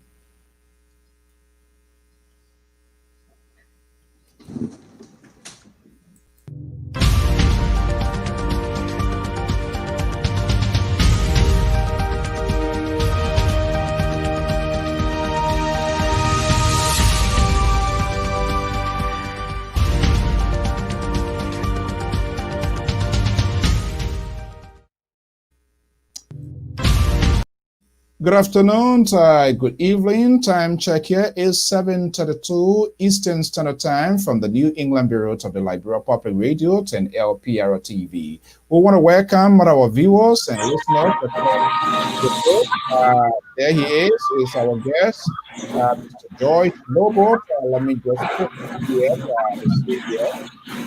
so we can see. Who has a monitor on there? If you can lower it for that would be good. Okay. Somebody playing. Yeah, you can just lower your audio on your end there. That would be good. All right. There you see from Phoenix, Arizona, Mr. George Lobo of the Opposition Unity Party, member based here in the USA. Mr. Lobo, good evening and welcome. Good evening, Mr. So, and good evening to Senior Samson too. The liberal guy. His liberal title. He's a liberal. I don't know what Probably you form a coalition here this afternoon. Yeah, I'm not sure what's gonna happen here, but let's see how it works out. Okay. My dear brother and friend, how you doing? Quite a long while we have not had a conversation. Definitely, most definitely. All right. So, do I need an introduction from George Lobo? Certainly not. But can you establish your true identity so that we'll know exactly? I just gave a little synopsis. The opposition Unity Party member base here in the USA. Is that a true identity that I've established? Definitely. That's who I am. I'm a member of the Unity Party, an executive, as a matter of fact, based out here in the USA, Canada. This year. Is that you sitting there with Ambassador Boyka? That's me and my standard bearer, the future president of the Republic of Liberia. Okay. Is that the same guy you're sitting down with? That's what many people anticipate as the current and the future of the Unity Party. My question is that the same gentleman, Ambassador Boyka? That's the standard bearer, Ambassador Joseph Nyuma Boyka. Yes, that's who I'm sitting with there. Okay, that handshake indicates some sort of a solidarity. I am with you to the day end. Mr. So, you're absolutely correct, and exactly that's what I stand for. I'm a member of the Unity Party, Ambassador Joseph Nyuma Boyka. As our standard bearer, I believe in his leadership. I've always said that, and I'm with him. Come 2023, that's my candidate. Ooh. I've never heard this from George Lobo before. Come 2023, that's my candidate. Wow. Okay. Something told here from the Liberty Party. His identity is unknown. He said Liberty Party to USA. I need to put that. I need to change that Sacramento Bureau to Liberty Party USA here. Is that how? Do you want that done? Well, it's up to you. However way you want to classify me. So I've done my best to enlighten you on that. So I'm not too sure if I can help anymore, but it's up to you. Okay. All right. So you are welcome to the conversation here, George Lobo. Let's get to the point here. And look, tonight here, I do not want you to have my wife has prepared something nice for me. I'm going to have my salad. I'm a country boy. I don't usually eat leaves and things. But just because of this show, I say I'm going to be breaking a guy here, so they have prepared something. And I want you to strictly go to my answers here this event because yes, you already let the cat out of the bag. This is my standard bearer comes 2023. And my understanding, there is a collaboration. 4 parties put together now against the ruling establishment, CDC. The position here, is that an official position? As surmised, it is because you are an official of the Unity Party. Mr. So, let me be very clear. As a member of the Unity Party and an executive, we are aware that we are in a collaboration, but that does not in any way, shape, or form deter us from expressing our position. And our position have been very, very clear. We joined the coalition or the collaboration with the intent to, at the end of the day, winning it all. And when I say Ambassador Boyka is our standard bearer, it does not mean that the collaboration have settled on Ambassador Boyka. But we strongly believe that as Unity Party partisans, as foot soldiers of the Unity Party, that we will have the firepower to be able to make sure that we can see the Unity Party win the CPP nomination, which will subsequently go on to 2023 defeating George Weah. And that's our position. And that's where I come from. Okay, there you go. Politicians always in a statement of political correctness. Let's see whether this is going to last here this evening. But I told you strictly upfront. The administrates ahead, and I want us to have an honest conversation here this evening. The last time around, I was privileged to talk to you, where we were able to have an extensive conversation. Was remember during the around the 2017 presidential and senatorial election, where the gap of the late Senator Tajereddin Doe-Sharif positions in the political tussle to fill in that. Do you remember that? Oh yes, I remember the conversation. I do recall the discussion we had. Yeah, 24-hour I don't know whether you're getting extra energy plus or you're taking extra dream to give you the kind of energy that you have as a young person. And you were all out there to articulating, to put in the visions of now Senator Abraham Darros Dillon. Am I correct? Absolutely. I was the spokesman for his campaign. I was the, what happened? When you say what happened, in terms of what, Mr. Soul? Senator Darros Dillon is in a big political fight again. I haven't heard publicly, vividly, as it was done till the last time around when George Lobo was all out there getting the message out. Is it, when would that happen? We are almost in the end times. Mr. So, first and foremost, let me say thank you very much for the great question. But we must not forget uh, uh, politicians. Darius Dillon is the one who's aspiring. He's an incumbent. So it is Dillon who will make those decisions. As far as I'm concerned, I haven't been approached. I am not part of the campaign team. That does not mean they do not have a spokesman or they do not have a strategic team that's working behind the scene. Maybe the services of George Lobo at this particular point in time will come in a different capacity, and that's what I would say. Other than that, Mr. So, at that time, maybe George Lobo's services were more valuable and were needed. Maybe at this particular point in time, there could be somebody who they who might be in that role. So we'll have to wait and see. I can't. At the end of the day, propagating messages for a campaign, Mr. So it requires a lot of coordination. I support the CPP candidate, and I've been very, very clear on it.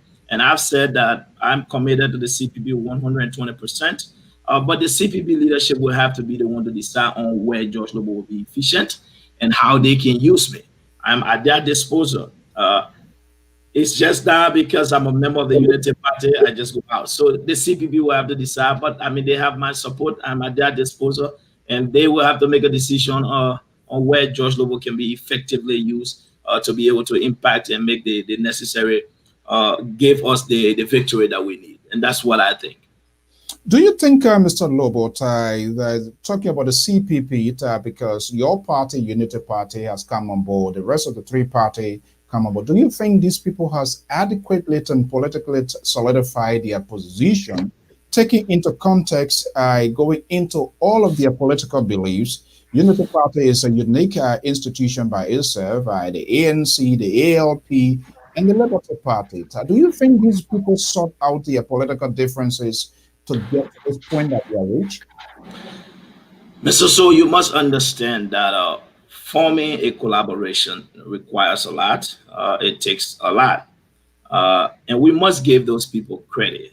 The fact that four political parties that were arch rivals will come together on a one accord. They have been operating at such expedited speed, accelerating rate. So we have to first and foremost acknowledge that. They might not be perfect in their formation, but at least we sense that there are people who know what they want to achieve, and we can see that they are getting somewhere. And so it's a good thing for people to have doubts, for people to ask the technical questions. But at the end of the day, I strongly do believe that with the capability that we have, like you just alluded to, that the Unity Party is an experienced, organized political party, and we are a member of the CPP. So that is why we will also be required of our party to be able to bring that leadership and that experience so we can get this done, and we will definitely get it done. That's my assurance to you. Oh, great! Good to hear that. Mr. So. Yeah, go ahead, something. I just hate to bust my brother Bubble here. Because I think we have to be sincere with each other here this afternoon, and I really do appreciate him coming on our platform. Welcome, Mr. Lobo. I am also a member of Liberty Party USA, and I always say that because I have not extended my registration to that of Liberian Liberty Party. Of course, from time to time, we used to extend our contribution to the Liberian Liberty Party, and nevertheless, we have not been able to fully register there in Liberia. Now, the four political party, and I was just give it to you here. From what I have here, the final collaborative framework document. And Mr. So, it's very interesting if you were to read it. And knowing who we are as Liberian, I find it very difficult that this group will be able to hold together until the election. I hope they do. I hope to do. Now, but let me just give you one instance here where they come. They say here core value of the alliance. They have several equality, transparency, and accountability, in integrity, inclusiveness, respect for rule and law, peace and unity, discipline and hard work, gender equality. Gender equality is the last. That's one point I want you to take into consideration. However, this is another interesting thing here, and I want Mr. Lobo to see if he can address that. There's a governance structure, okay? No, I'm not even going to go to governance structure. They have here strategy, nomination, election, governing. Okay, they have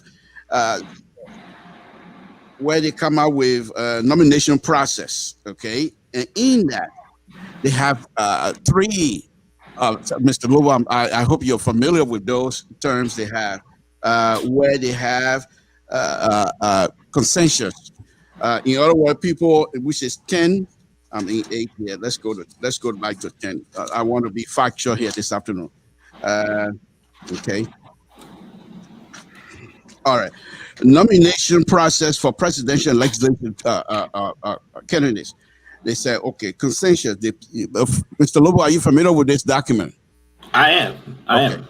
So the question, I don't want to go through all of the reading process. Why do they have this type of process instead of having the way they have it? They have consensus. Then after that, they have another thing, what they call VPS.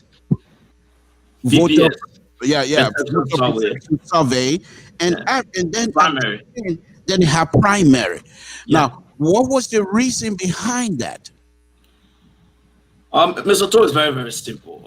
As you know, the collaboration consists of 4 different political parties. Other political parties had their own view on what they wanted to see and how they believe that the process by which a standard bearer gets selected or elected is done. So I think the collaboration thought it wise to accommodate all those ideas. One of the reasons why I usually don't tend to spend most of my time on the document, because it is a framework document. That is not the final document. It has not been finalized and signed under that agreement.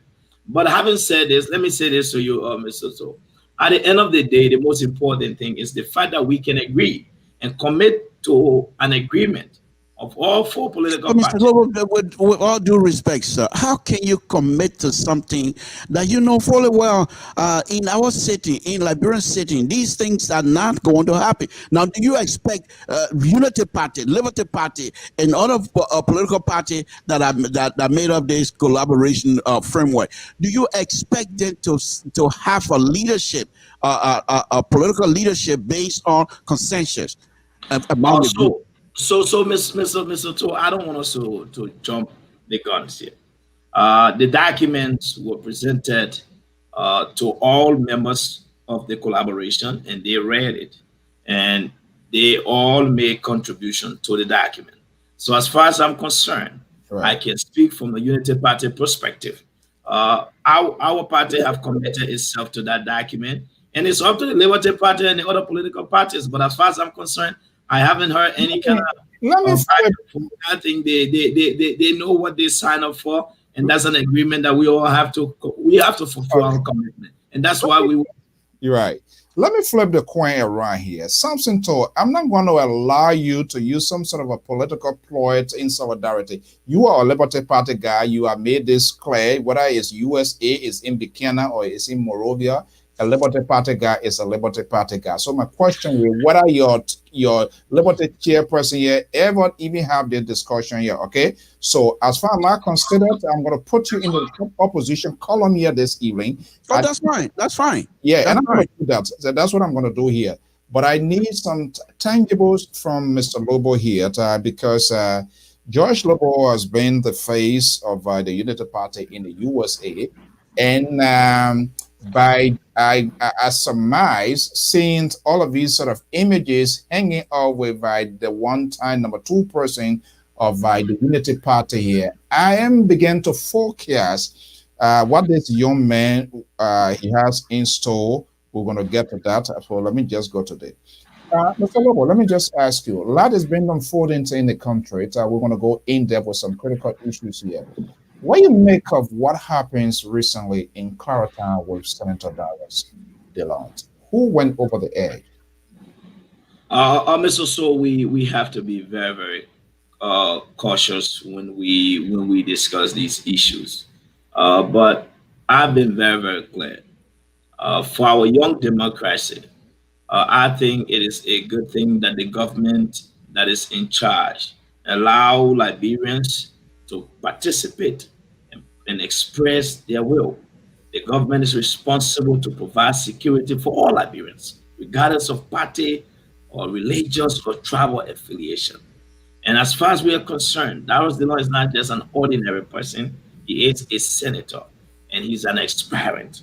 Let's say he's an incumbent. I think it was wrong, completely unacceptable. Senator Dillon has the right to move about in Montserrado County, any part of Liberia, as far as I'm concerned.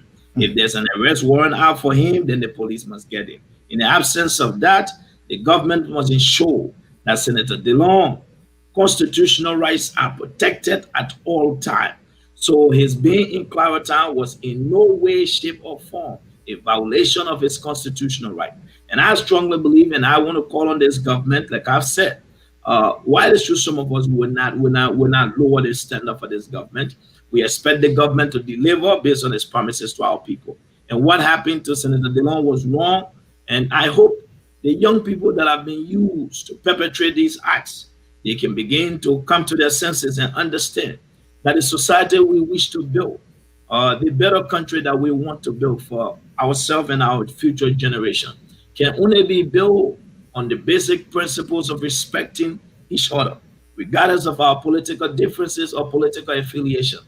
So I strongly condemn it, and I hope that the government will begin to take action.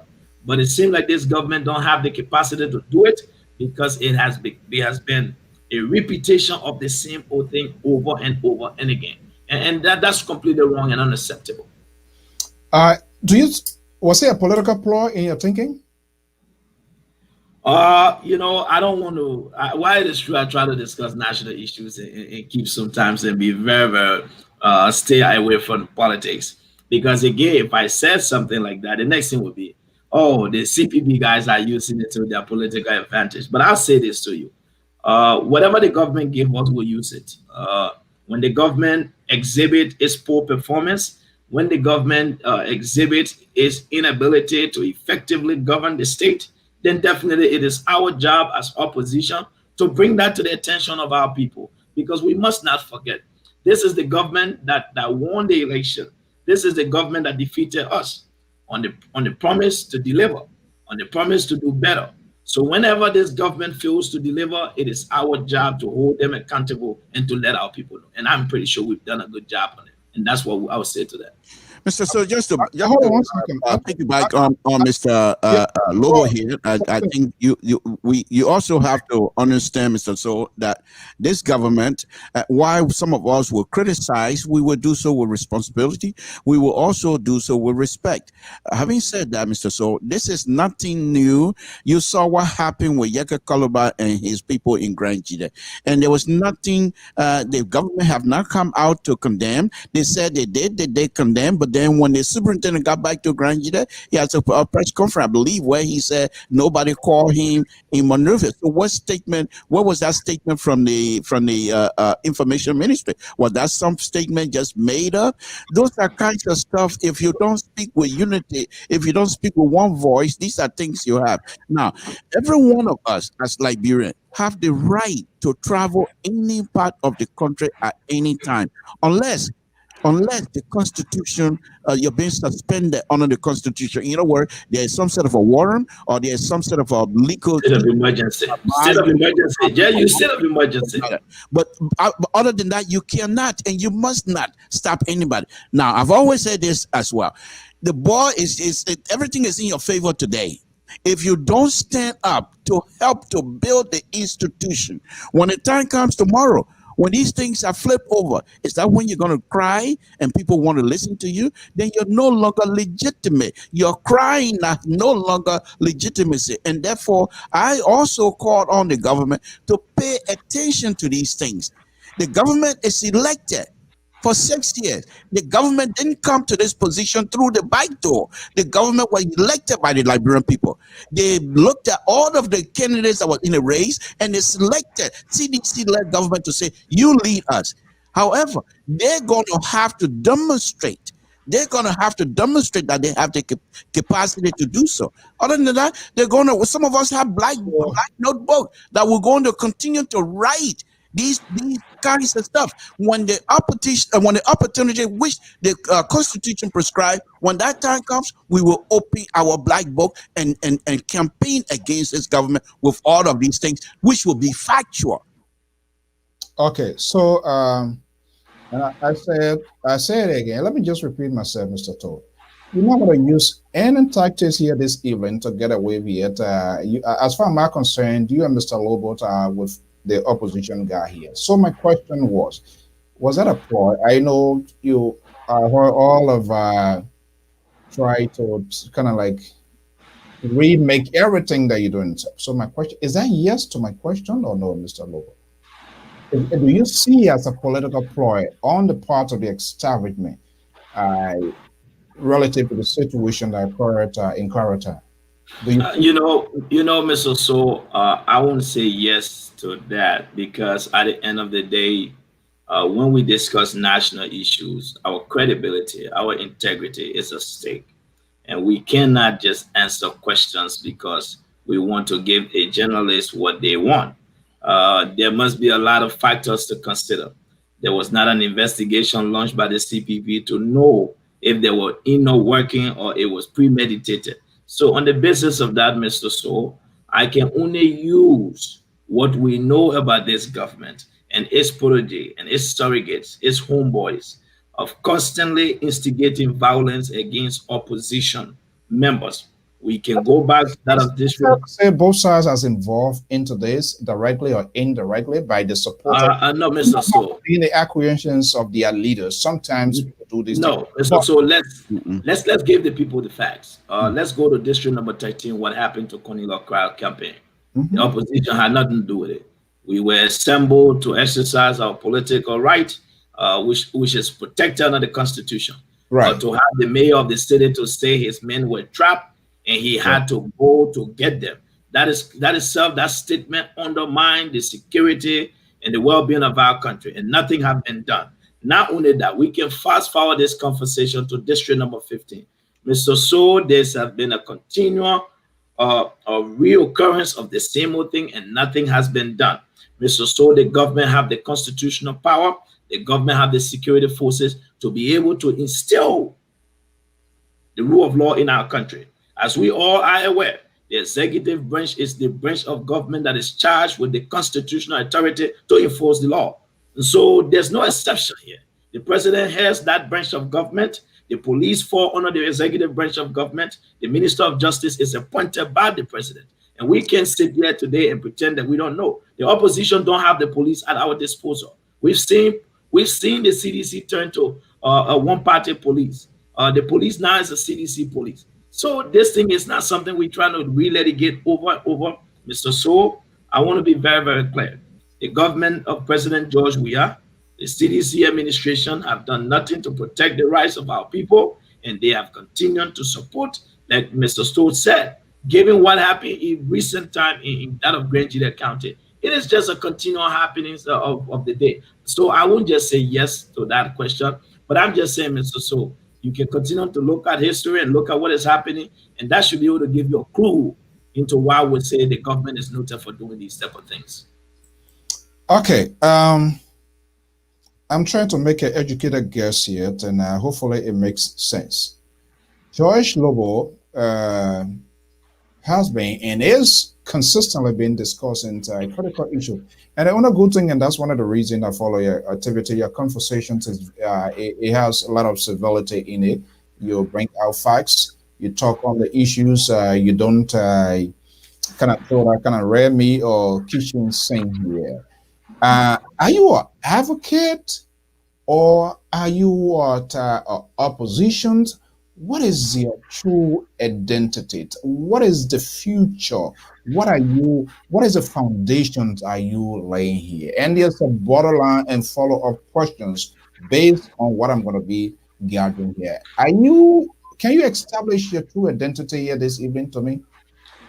Mr. So let me say very clear with you. I am a Liberian, but I have been involved in national politics since 2005. There's no way, the Liberian society, when you advocate and bring to light the wrongs that is happening, then people will say, given my background, I come from a party, I'm a member of an institution. I can't divorce myself from that. But at the end of the day, what I would say to you, Mr. So, I am a Liberian, and that is what is more important to me. So that is why when I discuss issue of national concern, I tend to leave my political party affiliation aside for once. That is why you see that you won't see a lot of my emotions into the conversation because it should be on the basis of the facts and discussing issues that matter to our country. Having said that, Mr. So, uh, you can turn me as an advocate depending on what I'm talking about some days because I've advocated for women rights, I've advocated for good governance, I've advocated for accountability. So in that light, yeah, I am. But the Liberian will always find something once I advocate about good governance. They say, "Oh, the man is a unity party man," which of course I can't divorce myself from a political party. I'll remain committed to my institution, and I would just say this, Mr. So. It don't matter what nomenclature you give me. What is important is what do I stand for? What type of Liberia that George Lobo would like to see? And I think that's what's important. What discussion is George Lobo having? What suggestions or recommendations is he making, bringing forth to the table? What recommendations is he providing for government? What policy discussion is he having? That is what is important at this particular point in time. Because at the end of the day, what a title or nomenclature, whatever you want to use to describe me, that's completely up to you because, or not you, but the person. Because some people will say I'm an advocate, some people will say he's an activist, he's a political, whatever, political commentator. I would just take whatever there comes my way as long as Mr. Bobo, what you say, I'm privileged to have you now. What you say? What I say for myself. Okay, let me just paraphrase. Yes, what I say. Yes, what I would say. Yes, who I am. I am a Liberian. I am a politician. And I'm also an advocate for good governance and accountability. That's what I say. Any long-term goal for your political career that you think we can get a gist of? Mr. So, it's a very good question. But I'll say this to you. You won't answer. You have alluded it's a good question, but I'm afraid that you might not give me a definitive answer. I will answer. Mr. So, at the end of the day, you are the journalist. I'm going to answer the question. But here's what I would say to you, Mr. So. I'm a very ambitious young man who is very determined, whatever way possible that I can be able to contribute to transforming my country is paramount to my lifetime goal. And whatever position, whatever capacity, in whatever way possible that the Republic will need me or the Liberian people will deem it necessary or find a fit for George Lobo to be able to serve, that is what I will do. And let me say this. Mr. So, one time I was at school and someone asked me and said, "George, will you go back to Liberia?" And I looked at the young man on campus and I said to him, "Yes, I have to go back." And he said, "Why?" He said, "You seem to be a bright young man. You should stay and have a future." And I told him, I said, "No, I can't." He said, "Why?" And I said to him, I said, "Listen, I said, if all of us who are smart or bright will stay here, I come from a country that is on the continent of Africa, that many of our young people today continue to struggle. I want to go back home because I want to make sure that in 10, 15 years from now, the next generation of young people we send to this country I want them to sit in classroom and when they're talking about a country that is prospering, and so they can wake up and say, that is where I come from. And that can be done if George Lobo stays in America. So definitely, I'll go back. Something tall. Yes, Mr. So, thank you very much. I think before you respond to that, I want you to see something. And Lobo uses a very key word, ambitious. You from Totant, you are Okram with dictionary, encyclopedias, and definition. I want you to look at this image and let's tie it to George Lobo being ambitious young man. Do you see that? Yes. Do you see this? Yes. All right. So I come in, and you're going to explain by visions. Even though I'm wearing glasses here, but if my vision serve me correctly, that's the former second vice president of the Republic of Liberia, His Excellency Ambassador Joseph Boyka, who is the head of a major political party. But looking at those images, George Lobo hand in hand with Ambassador Boyka, it speaks volume. Yeah, I agree. And I think my description that I'm going to give perhaps might not be suitable for Mr. Lobo now. But on a very serious note, when we come to these kinds of conversation, we have to be sincere with each other and also try to be truthful in our pronouncement. And this is one of them here. When like for example, in marriage, whatever you marry somebody, whatever behavior they have, then you're not going to say leave it to your father's house. They all come together. Now, Unity Party, we talk about the government responsibility to take on issues that are affecting everyone in Liberia, specifically this present government. But let us also be mindful and let us be truthful here this afternoon. Unity Party was in power for 12 years. And Unity Party were not able, my opinion, to actually establish a structure that you will have people like Samson Toe who have no clue on leadership ability, perhaps will come in and still be able to lead the country without any kind of wrangling. But the fact that the Unity Party failed completely, my opinion that is, failed completely to put in place structure that will be able to guide these young people as they go on. Mr. Lobo is not too far removed in terms of age with Dr. Weir and what have you. Dr. Weir is not old enough to be the father of Lobo. So pretty much every one of them are young people. But the point here, Mr. So, is Unity Party, when they were in government, you have three branches of government in Liberia. I mean, three branches of government in Liberia. You have the executive, judiciary, and you have the lawmaker. But the Unity Party, Unity Party, they decided to weaken the two other branches of government and make themselves the king of Liberia. Statement, please. You have another government that comes in and want to repeat that. Now we're going to have to resist it, of course, but let us also remember that the previous government that's supposed to be able to give some sort of a structure for these young people to operate failed us completely. Now Mr. Lobo is now tied with the vice president who said he was packed for 12 years. Now Mr. Lobo, is he going to also be packed for 12 years? I don't think so, because he said he's very ambitious. So I don't expect Lobo to be packed. So if you're going to tie Mr. Lobo picture to that of the vice president, now what car is Mr. Lobo now? The vice president said you can't keep a race car in the garage and expect it to run. Mr. Lobo, what race car type have you and you're going to be? That would be my question. I just want to point that out fairly, to be honest. Okay, Mr. So, it is not my job to, this is your show, but I think Mr. To wanted to express himself, which he has done. Mr. To, let's go back to the question that was asked by Mr. So. He asked you, he said, you are the one with the lexicon, meaning the dictionary. He said, given the word ambition, what would you use to describe me? What do you see? That was the question. The question was not, what did the Unity Party leave? What system or structure did the Unity Party leave? The question was not, was the Unity Party a failure or a success? So I mean, you express yourself, which I And mean. Mr. Lobo, I don't mean to interrupt you. Before I made my statement, I'm already. clearly Let me. Can I? You spoke, Mr. to Mr. Lobo. So please add that on as well. No, okay. I'm already creating a clash of titans with the two opposition, and it's good. You see, that's what I have. That's what I like to ask. I just want to make sure the conversation has been guided by the questions you're asking. Exactly. Yes, so that's what I'm saying. Samson Toy is trying to inject his liberal idea. Yeah, I can see that. That's a different conversation. You can call me on the hour of Samson Toy. Mr. Lobo, now both of you. Now let me make this point clear.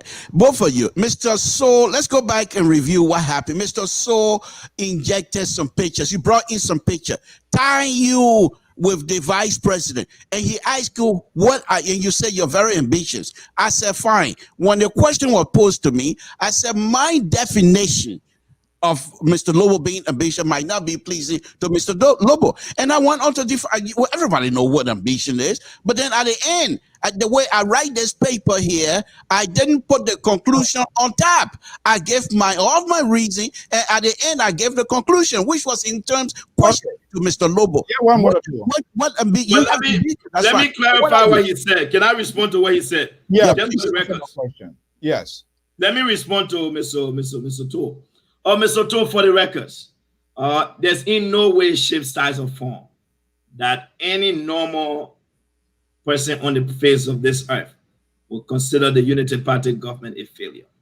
If we consider all factors, given what the government inherited in 2006, given the type of republic we took over, Liberia that was considered a failed state, with all its institutions destroyed, with major infrastructure down, it took us over 6 years to reestablish, reawaken, reintroduce, to reconstruct those infrastructures and those institutions.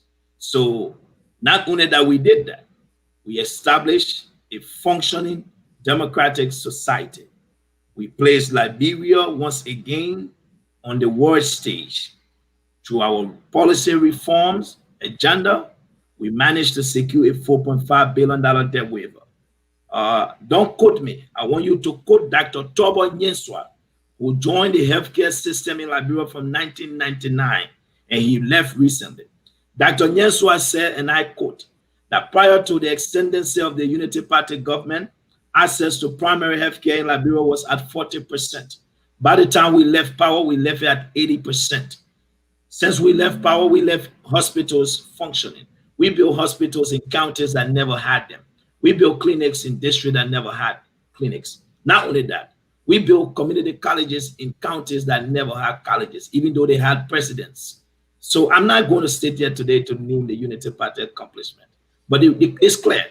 We established for the people a country that was recognized on the world stage. Liberia took her seat. And if that's a conversation we can have, I would definitely be open to that. But just for the record, but like you said, by your imagination, you might say it was a failure. There's no government on the continent of Africa during our time that was growing faster than we were. Imagine to come from where we were to be growing above 5% GDP. We took a budget from $80 million to $526 million. That don't happen overnight. It's not a magic. We inherited a $6.5 million reserve. We left $154.8 million for the country in our national reserve. Not only that, we begin major decentralization of basic institutions. Under the Unity Party government, financial institutions were decentralized. People felt the presence of government. Not today where government is only sitting in Monrovia. We paved 700 kilometers of road.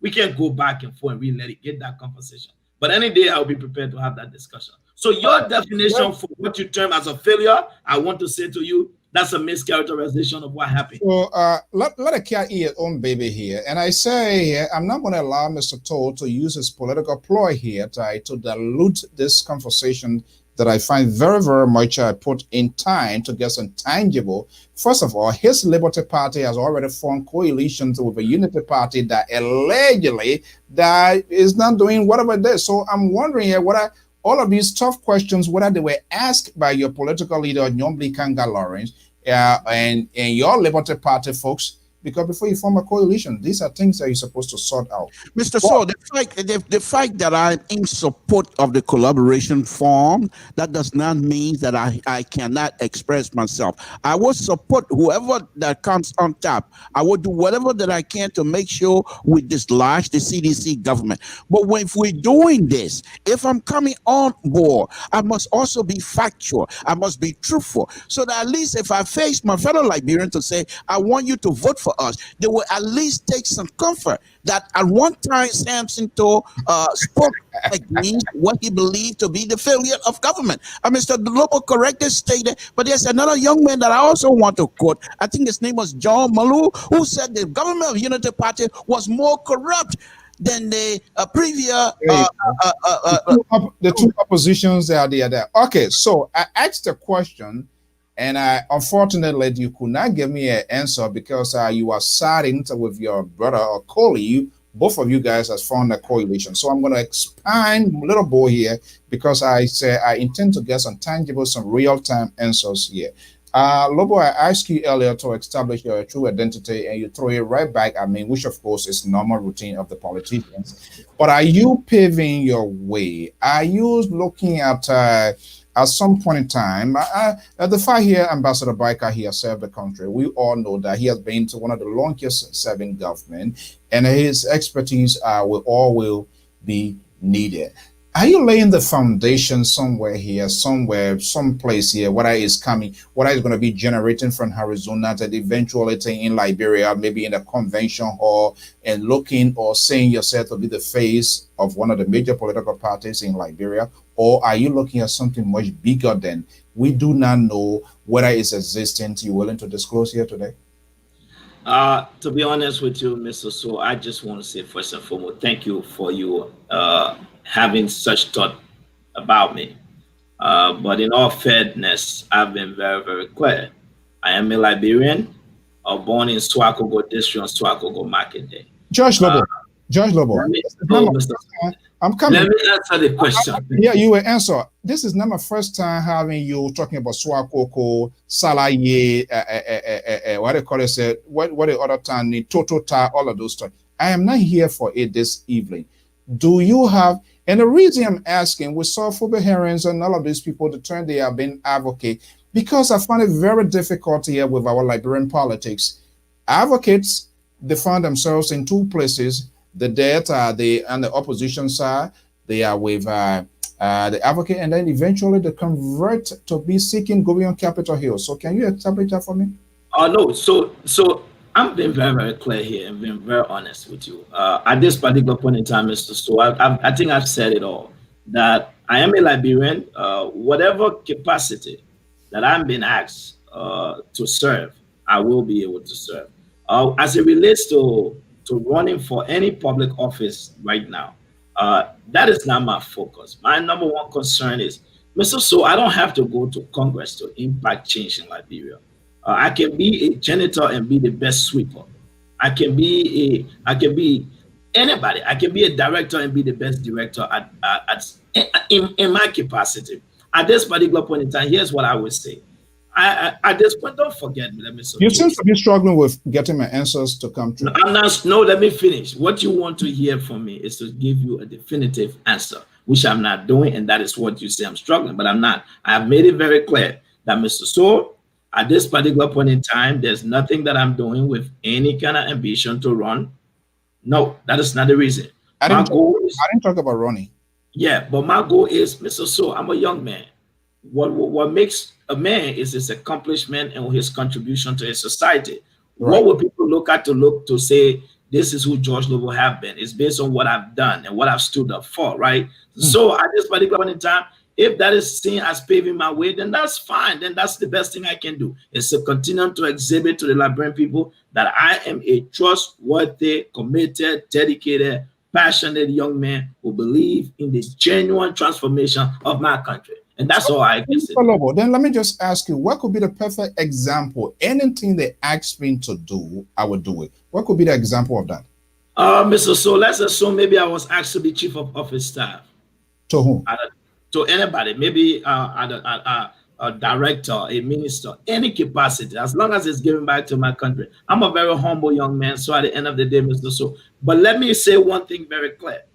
As long as it is within my scope of understanding, as long as it meets my experience, that is what will be, because you must not take a job on the basis of friendship, but it must be on the basis of your ability to perform. As long as that job, I have the necessary experience and I meet the necessary requirements to serve in that capacity, and then definitely, I would definitely consider it. Let me buttress Lobo here, Mr. So, and I think I also like he corrected that whatever position the brother is willing to take, I think he has trained himself well, and I think he will be comfortable in any position that he feel that he can perform on. And I think that's something that Mr. Lobo, he just told you that. And let me just give you an example on my own, from my own perspective. Some time ago, I'm not trying to boast here. I'm an engineer, but in the engineering field, we have different discipline. We have water, we have the roadway, we have structure, and what have you. So another friend of mine asked me, there was a position open in Liberia. That was about 5-6 years ago or something like that, where he asked me, there was a position, not the government Liberia, but with the internet, with an international community, some NGO, but they were going to be paying $10,000 a month, and he was wondering if I would, because he was the one that was supposed to send somebody, and they were going to. It didn't matter who they were, as long as the person is an engineer able to do the work, they were going to get him. So when he asked me, this person, a very good friend of mine, he was one of those that was running the entire program anyway. So he asked me to go over there. They were going to be doing water. I said, fine, you know I'm an engineer, but I'm a railway engineer. $10,000 in Liberia is a good money. But if I go over there, a true story, I think Mr. So I told you this before. If I go to Liberia based on the $10,000 and not able to perform, not only would I bring disgrace to me, but I will bring disgrace to you as well. So as a friend, I think I'm not going to take it. Right now, when I explained that story to that person, they was upset with me. They said, we will help you to train you and what. But it's not the matter. I don't want to go and get training on the job. Once I got the job, I should be able to. And that's what the young man just corrected stated, Mr. So I think the idea of just putting people in position because of who you know and who you know, that's not going to help us. Somebody, to take a position, I will support that. Okay, I agree with that. I don't usually agree with politicians up there because of their statement of political correctness. At least I got you to agree. But this one, that's a legitimate answer. Let me ask you here. We started a conversation here. You cleverly pivoted, and it was quite correct when I asked you, when you talk about Ambassador Tai, Joseph Boyka Tai to be the president. Now, let me just ask you, whether it's a personal question here. Do you still see Ambassador Boyka to be the face of this collaborative party, or perhaps to be the guy for 2023? So let me be very clear. One of the major challenges we have as a nation right now is comprehension. So sometimes when people say things, it gets misconstrued and misrepresented or misinterpreted. So I want to be very clear on this question when I answer, for the records. I come from the Unity Party. Joseph Numa Boyka is our standard bearer. We believe in his leadership, and as a result of that, we from the Unity Party, we strongly believe that if the CPP, with all the requirements, that we will have enough forces to defeat anybody in the CPP, which will make Ambassador Boyka the head of the CPP ticket. That is our position. It has not changed. It will not change. I strongly believe in his leadership.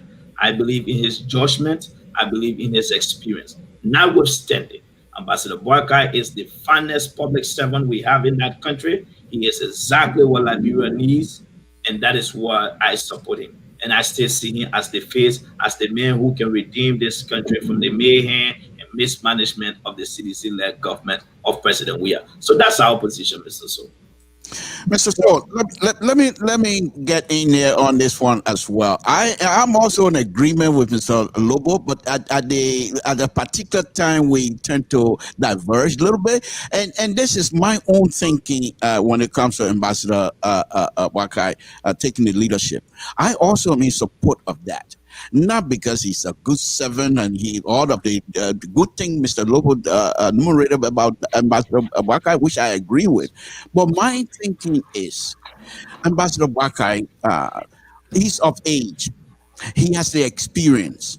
Now, if I were in position to say that I'm advising Liberty Party stand up bearer, or Liberty Party political leader, ANC political leader, and all of those people, we will not make, but we will ask Ambassador Waka to lead at this particular time. And I bet you, I would say to you that most likely Ambassador Waka, when asked by these young people, he most likely going to tell them, I'm not going to go for the second term. Because look, to run for to be the president of the Republic of Israel, nothing small. So knowing fully that he's not going to seek the second term, you put him in front because he has the experience internationally. He has the experience of Liberians. He has been doing this for years. So he knows how to maneuver. But if you don't do that, if you don't make Dr. Baka the face and the hair, then good luck, because Dr.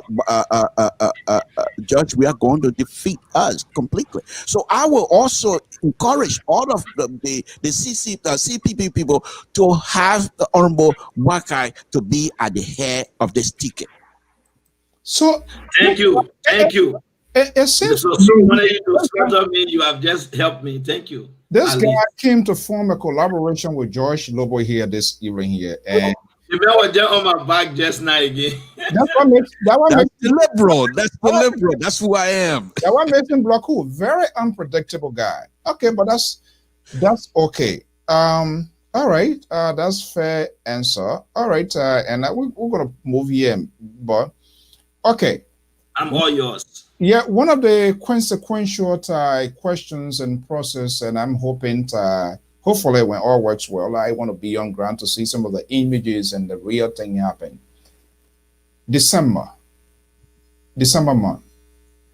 There's a special date set aside. I don't need to tell you that. Put the year there, December. Put the year.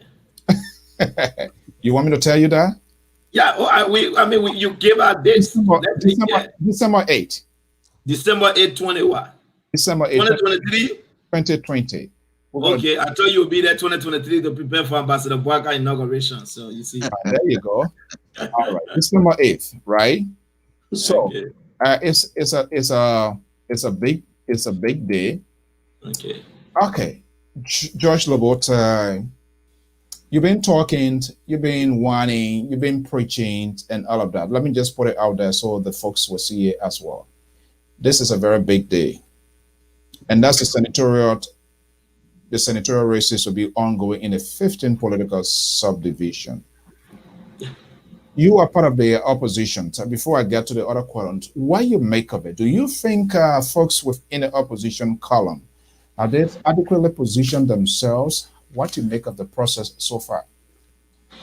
You know, Mr. So, it's a very brilliant question again. For me, given my experience with national politics and as an administrator, manager, community leader, I'm never over too confident, especially when I'm getting into a competition. So I always tend to leave a lot of rooms for improvement. So for me to say that we are so well prepared, I won't say that, because that itself will bring complacency. I want to be able to say that there's more work that needs to be done. Are we well positioned to defeat the CDC? Absolutely. I have been very, very clear on the records. The CDC chances for winning come December, it will not be because the CDC did a better job. It will be because the CPP failed to do our job.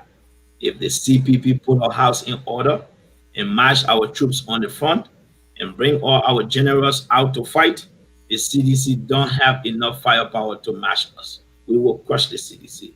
But having said that, if our generals will retreat, if our men will get complacent and see that we've already sealed this thing and people become complacent, that is the basis upon which the CDC could survive, which I think is not going to happen because folks like us not going to let it happen. So in terms of the candidates, as you know, that the CPP have begun the process of certifying candidates in different counties.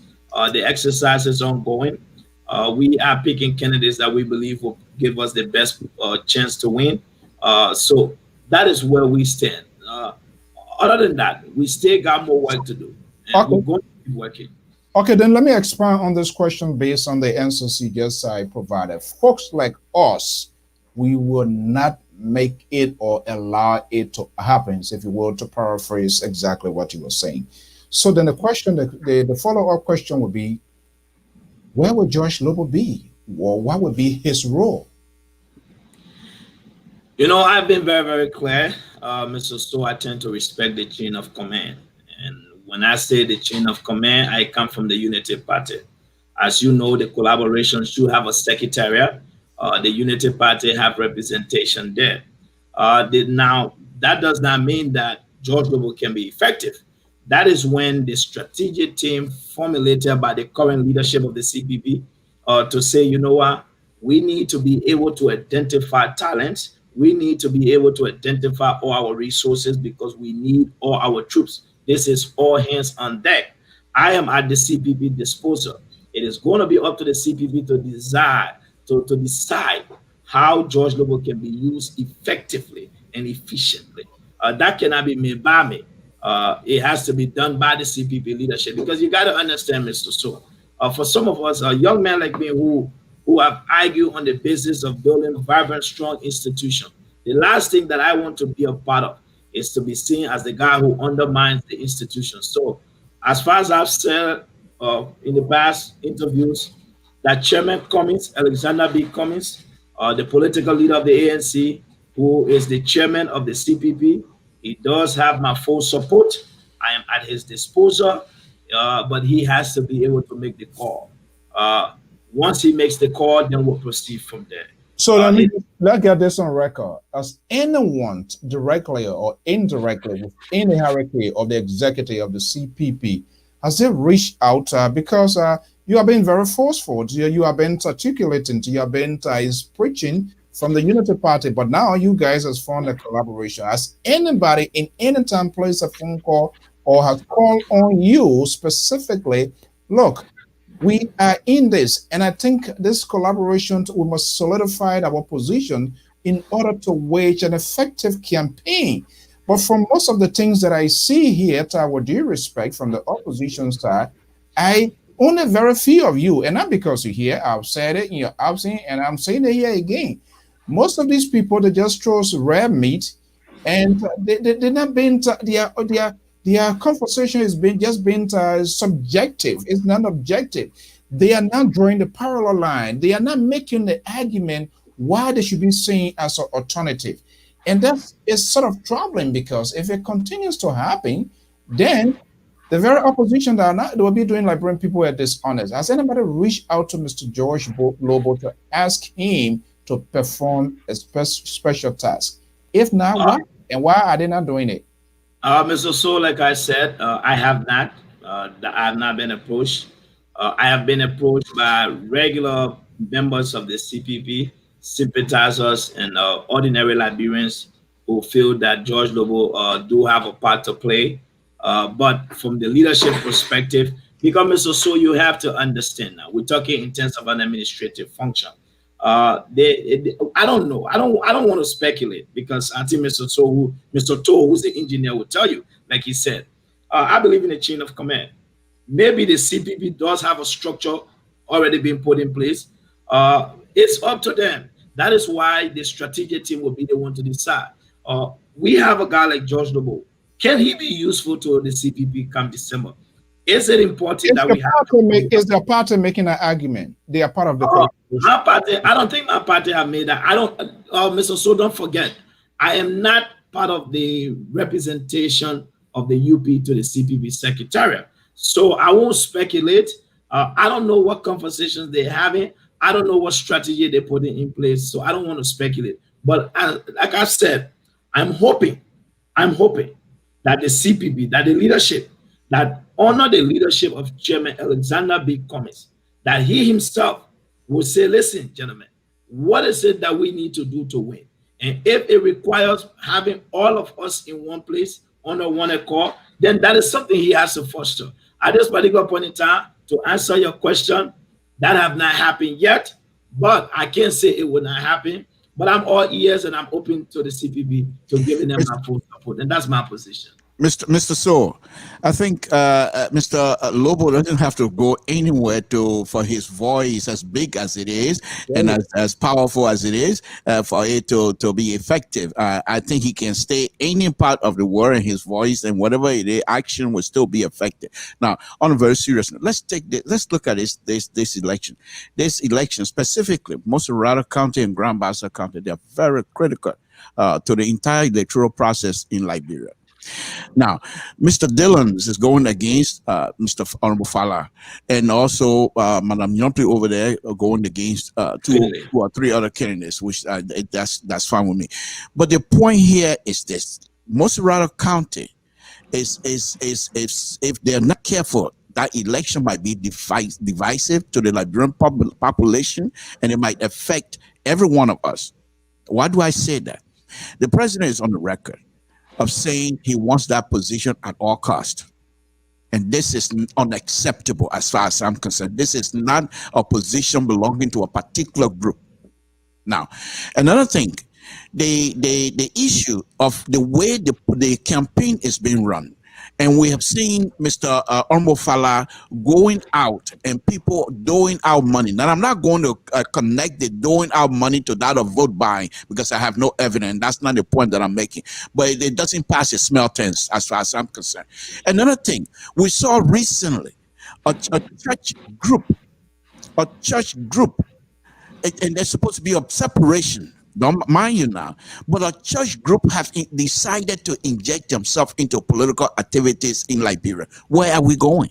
Where are we going? So these are kinds of stuff that it doesn't matter what George Lobo is, whether he's in Liberia, he's here in America, whatever.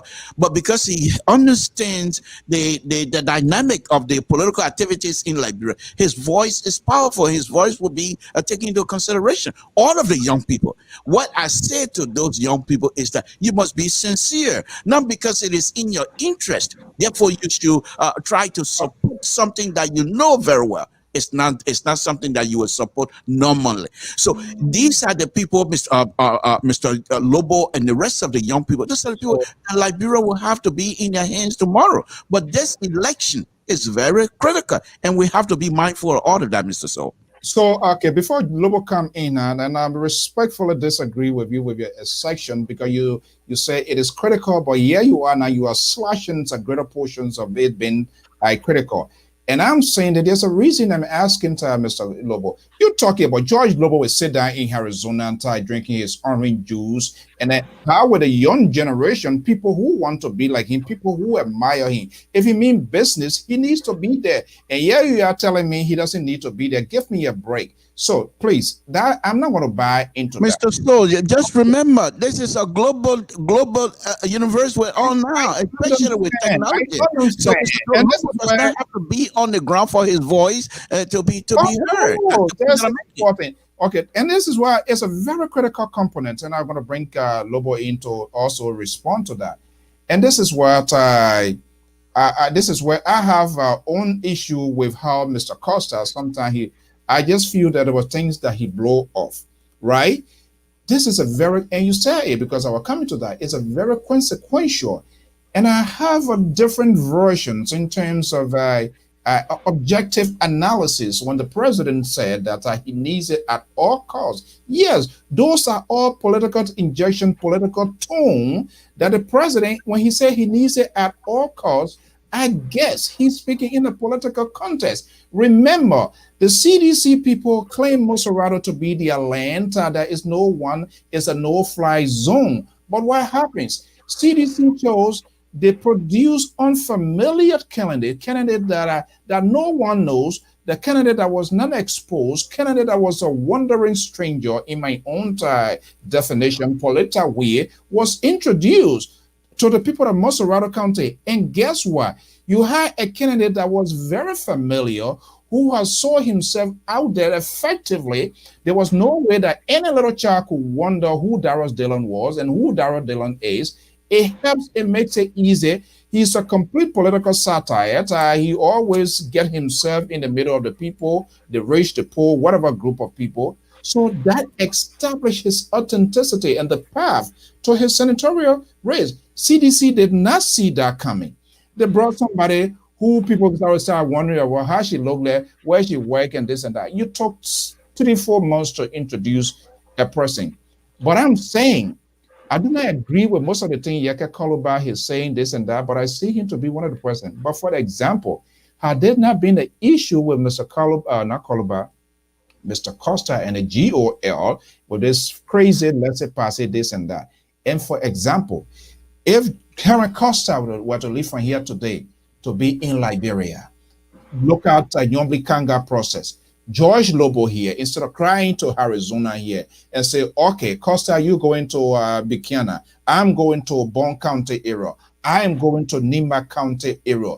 Those are places, you know what that would have brought?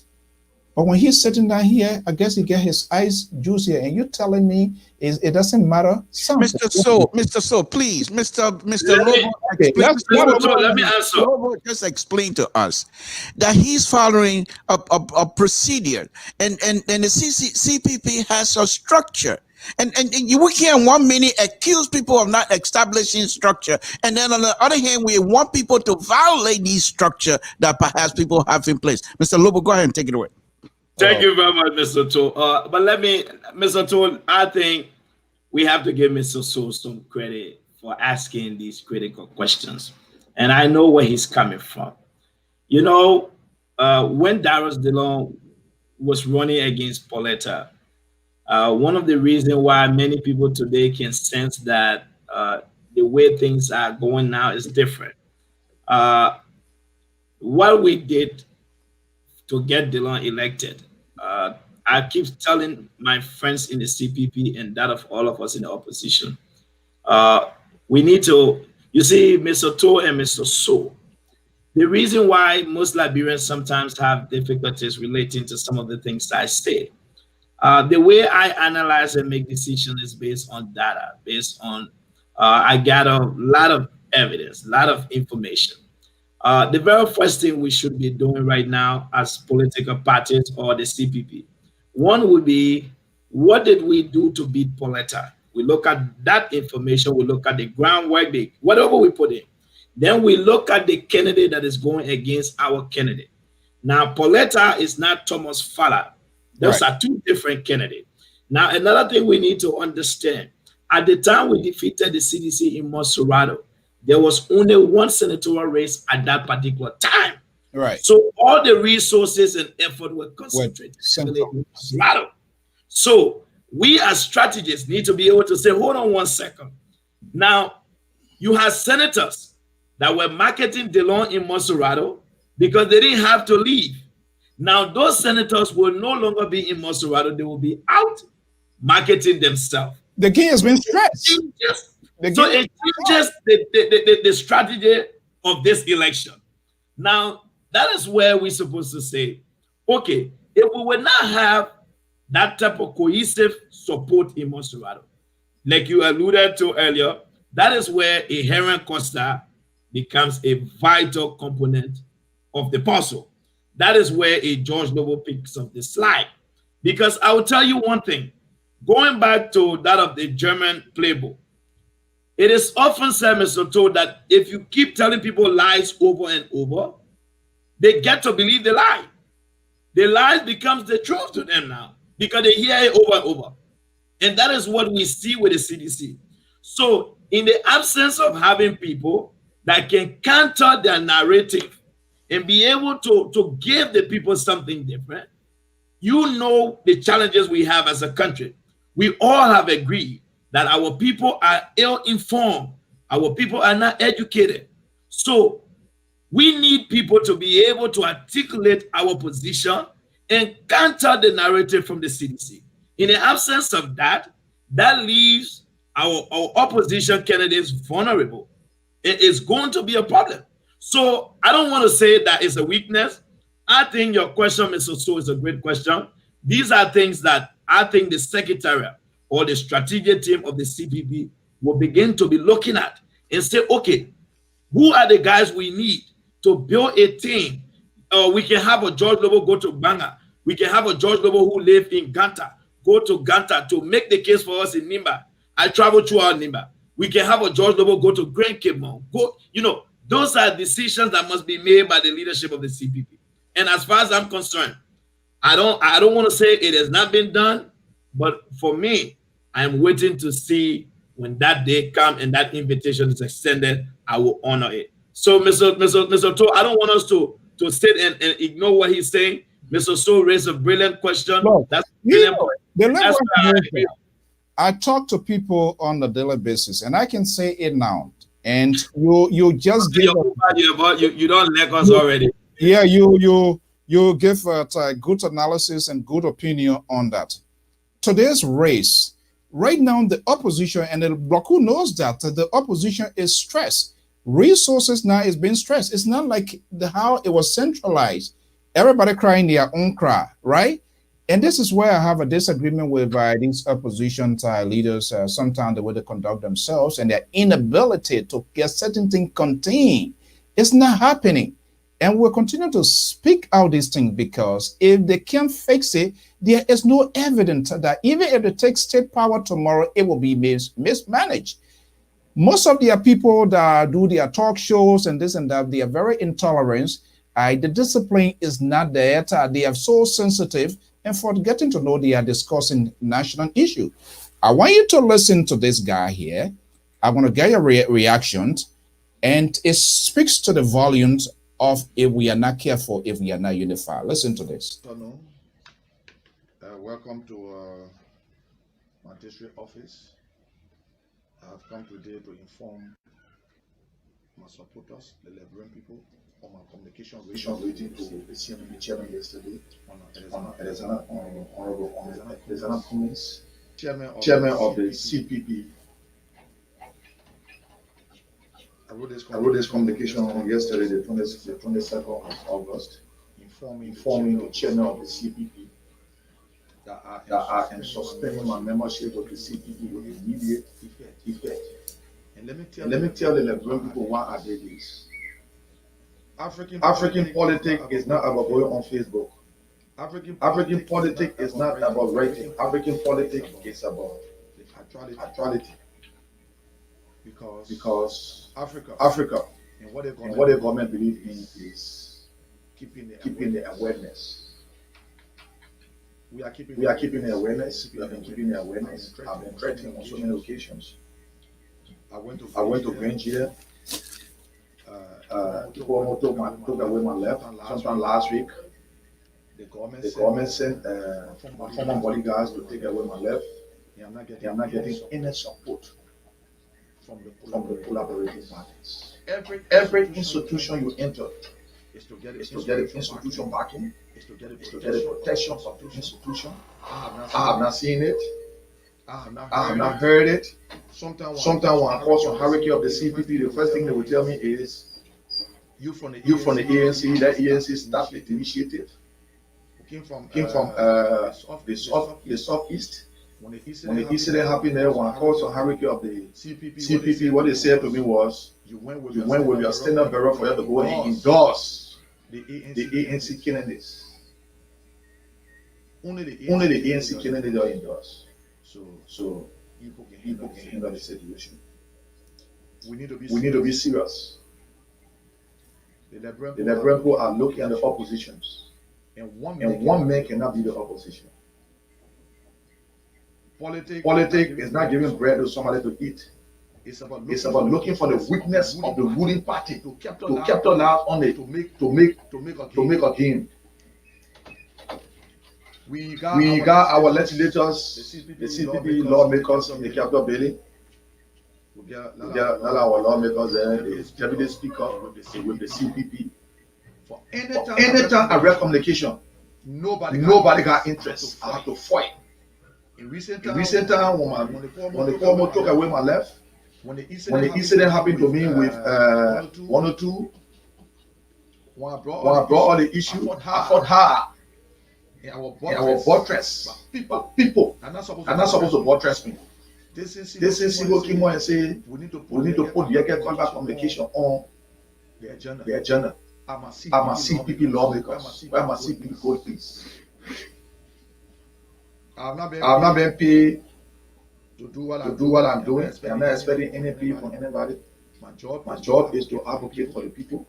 If I have to advocate as an individual, we are getting to the point. If I have to advocate as an independent candidate, we are getting to the point. I was doing it before coming to the CPP. Doing very well. When you get to an institution to collaborate with people so you can push the agenda. In my mind, there's a lot of things lacking that need to be hindered. And I get between now to January. Okay.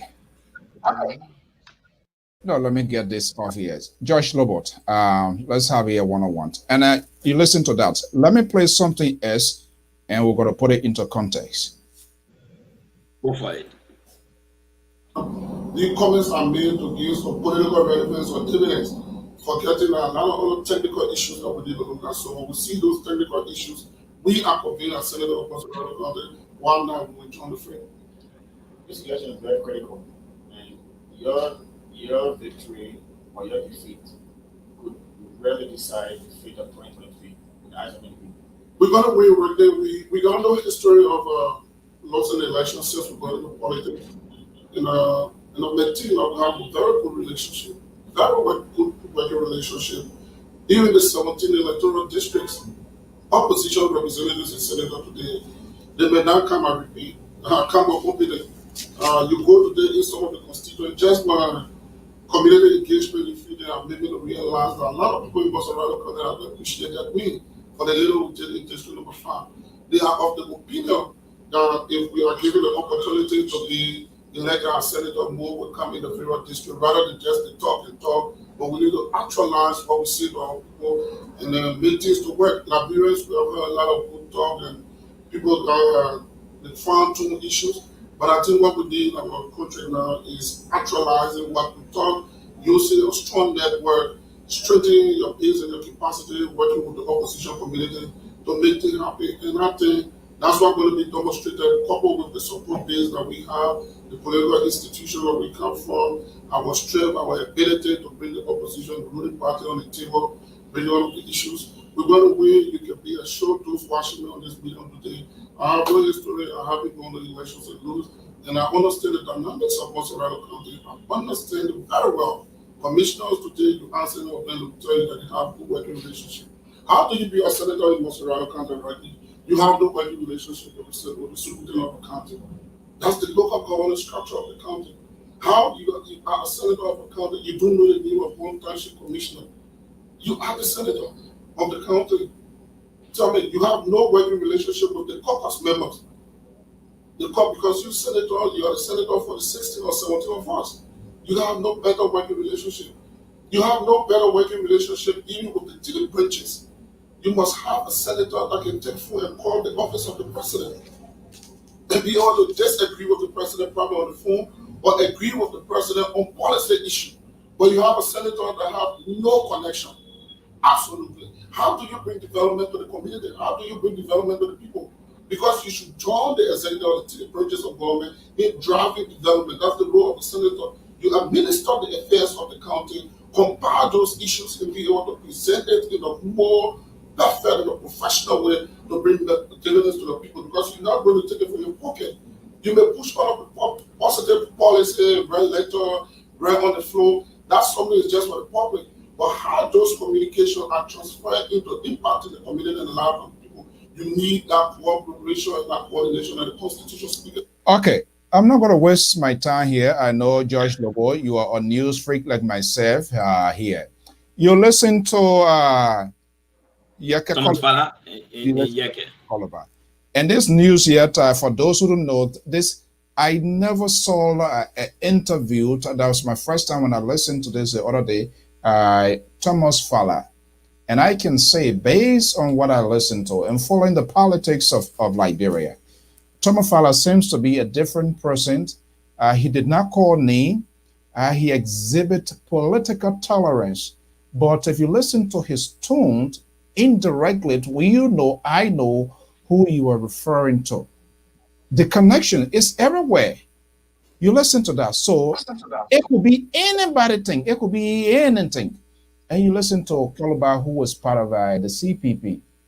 Now, there's a discontent. It speaks to what you earlier said. And so if this is not managed by the executive of the CPP, believe me, Tom Ofala interview, those who have not listened to it, go to front page and listen to that interview.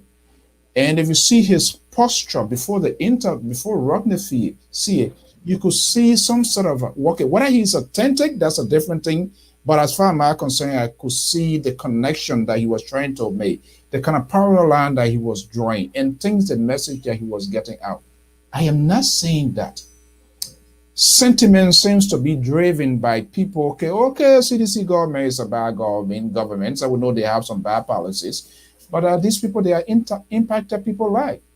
All right. So there's no way that people can just ignore it completely. Fala is a factor in this race, as far as I'm concerned, until it's all over. George Lobo. So first and foremost, Mr. So, I will get to Fala. Let me begin with Honorable Yeke Koluba. You see, Mr. So, like I've always said, if we're going to develop our country, we're going to have to build strong institutions, vibrant institutions. Honorable Yeke Koluba, first and foremost, I want to say that it was heartbreaking to hear that he suspended his membership from the CPP. But at the end of the day, that is a decision he made by himself. Having said that, do I believe that the CPP must do what it takes to protect all of its foot soldiers? Absolutely. The CPP must stand for every single member of the CPP. That is what they should do. They should be guaranteed the protection under the CPP. That is a goal, and it must be achieved. But that speaks to the leadership of the CPP. You know, if you notice on social media, there was a post today about me by one Lofa Julius and also Emmerich from the ANC. Mr. So Liberians are very emotional when you discuss hardcore factual issues. And I think, you know, I'm one of those young men who is not afraid of taking the beating. But I just wanted to say to you, Mr. So, it is heartbreaking to know that Honorable Yeke Koluba, who is a member of the ANC, and the CPP is headed by the ANC political leader, who happens to be Yeke's political leader. That should speak to him, because if I was advising Yeke, I would have told him that what you've done was you just put your political leader under the microscope for scrutiny, because you are telling the public the type of leadership that he's exhibiting. This is not a unity party chairman. The CPP is not headed by the UP, or the ALP, or the LP. It is being headed by the ANC political leader, and that is your party. I get it. When Yeke say he's been fighting alone, Mr. So, you see, as a lawmaker, as a representative of the people, there's a lot that is expected of you.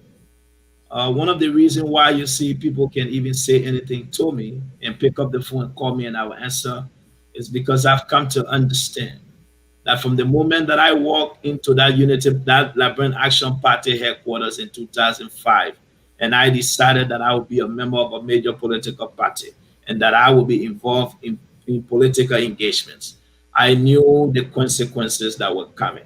But notwithstanding, Mr. So, that have never pushed me to lose my cool. There are a lot of things that are said about me every day, but I remain tolerant. I remain very, very responsible in how I respond to a lot of things. Having said that, it is wrong that the CDC government have made Honorable Yeke Koluba their focus target person. The government have demonstrated on all fronts that indeed that she has something against Yeke. Have Yeke been a full representation of the people and what is expected of a lawmaker? That is a discussion for Liberians to have. It is not in my right to question who Yeke have been. Those who elected Yeke will make the decision. But as the CPP, I think Chairman Cummings, who is the head of the CPP, this is not a good thing for us at this particular point in time when we are at a crucial junction where we will be going to a major political context. The last thing we want to see is to see people leaving. If you recall, one of my statements I made earlier was that if the CDC do survive this election, it will not be because the CDC was sophisticated than us. It will not be because the CDC have more intellectuals than us, but it will be because our forces, our troops, our men refuse to show up to fight. That is the only reason why CDC will survive. But as long as our men show up, as long as our leadership call our troops and assemble them and place them in the strategic position they should be placed, the CDC will not match us. And to be honest with you, Mr. So, I think you've come to know me. The way I respond to things, the way I take things, the way I handle things in organization is different from a lot of Liberians. But again, it comes to my upbringing. I joined an organization in 1997 at a very early age. I joined the Hawa in Ganta. So from there, I worked my way through up. I've led organizations. I've been part of. So I understand these things. That is why when something happened, the way I will handle it, the way I will respond is different. I can't expect everybody to handle situations like me. Like what Yeke did, if I had spoken to him, I would have told him that was not the right thing to do, the very first thing, because that itself is calling to light, is bringing attention on your political leader. Remember now, this is the man from your party that you believe should be president. If at this early stage you are suspending membership from the group that he's leading, that is not a good thing to do. I would have advised him to have had this conversation with Chairman Cummings behind the scene. He can even go solo. No, there are better ways to do it. But to bring it to this public discourse now, it has now, every time a member of the CPP goes to any interview, we're going to have to address it. We're going to have to answer this question. It's not good for us because that itself will speak to the leadership of Chairman Cummings, who happens to be his political leader. I'm sorry that he felt that many people were telling him it should start from the ANC. I don't know much about Honorable Yeke, but I think those who were saying that to him as a soul, it comes from an administrative perspective. But he alleged we are extended invitation to him several times to appear here, but at some point in time, but just to get it right, you listen to him. He said the higher ups, hurricane, he did not, and you're quite correct because it just doesn't add a dip of water. He's part of the process, and his political leader is a quote unquote this so-called group that he's the chairman, the chairperson. Now, look at what happens today. There was a big endorsement of another political leader who is fighting her political career. As far as I'm concerned, there are two races in here. I'm not saying the other ones are not important, but Moserado Grand Bassa is consequential in that Moserado Darius Dillon, the opposition successfully Liberty Party delivered, Moserado was delivered to Darius Dillon. He fought him back. Nyomli Kanga Lauren, who is the political leader now, is in a tough fight with a former foreign minister who resigned because CDC is also trying to solidify her position. I don't know the reasons. I saw Honorable Bernard Uri to proxy the affairs of Mr. Cummings. For me, I'm a free thinker. Just before here's what I think. According to what we gather, I think Mr. Cummings is not in the country. He had traveled. He traveled. I wanted to just say this. Okay, then hold on right there, George Lobo, and the Liberal Progressive, who is also a member of the Liberty Party. That his party right now, we're trying to get at. So where is the coordinations of these collaborations? This is very key. And I know other people say, oh, he's making an unnecessary pick. But where is the coordination? Because normally Kanga Lawrence, if for any reason, if that seat flips, that's a serious problem. So let me say this, Mr. So. While it is true you are doing a very good job as a journalist, it is your right to ask these critical questions. But at the end of the day, I would not get into into hypotheticals, because as far as I'm concerned, we have made it very clear that our goal is to defeat the CDC come December 8th, and we'll do just that. Whatever we need to do, we will do it. We'll work tirelessly. We'll get our forces. We'll make sure our men are ready. We'll get all that we need to be able to march against the CDC. But let me say one thing very clear here. On the issue of Honorable Coluba, I strongly believe that it needs to be handled. I think it was not handled properly. He has the right to feel frustrated or feel let down. But again, in the Liberian legislature, the CPP leadership that we have there, or CPP members, they need to come together. That's not something George Lobo can do. I'm not in Congress, Mr. So. Some of these things, this is what is happening to us in the country. People get elected on institutions platform, and when they get there, they change. Behind the scenes, you are an executive, whether it is in the USA or in Liberia. And please, I want you to answer this question. I don't want any correctness here. It is not good. It's just now. Have you spoken this out with some of the executives? Hey, this is what you are part of the collaboration. I am part of the collaboration, but don't forget, I am an executive of the Unity Party, which is one party in the collaboration. Whatever grievances that I have, whatever recommendation that I have, I spoke to you earlier about the chain of command. And as a guy who believes in institution, it will go from me to my chairman in the USA, who is Kabi Dwayne. Let me answer the question now. So Mr. So, I speak to my leadership, and then it will go. Unity Party have representation, and our views will be articulated. It is not just me.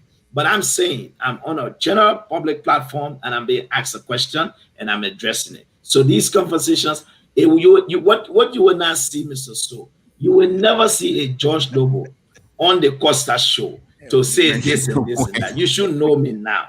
Let me answer the issue of Thomas Fala before I can see the Liberty Party men there. I wanted to get to Thomas Fala real quick. You made a very good case for Fala. I will say to you, what you've done is to call the CPP to action. I myself have been very, very clear that Honorable Thomas Fala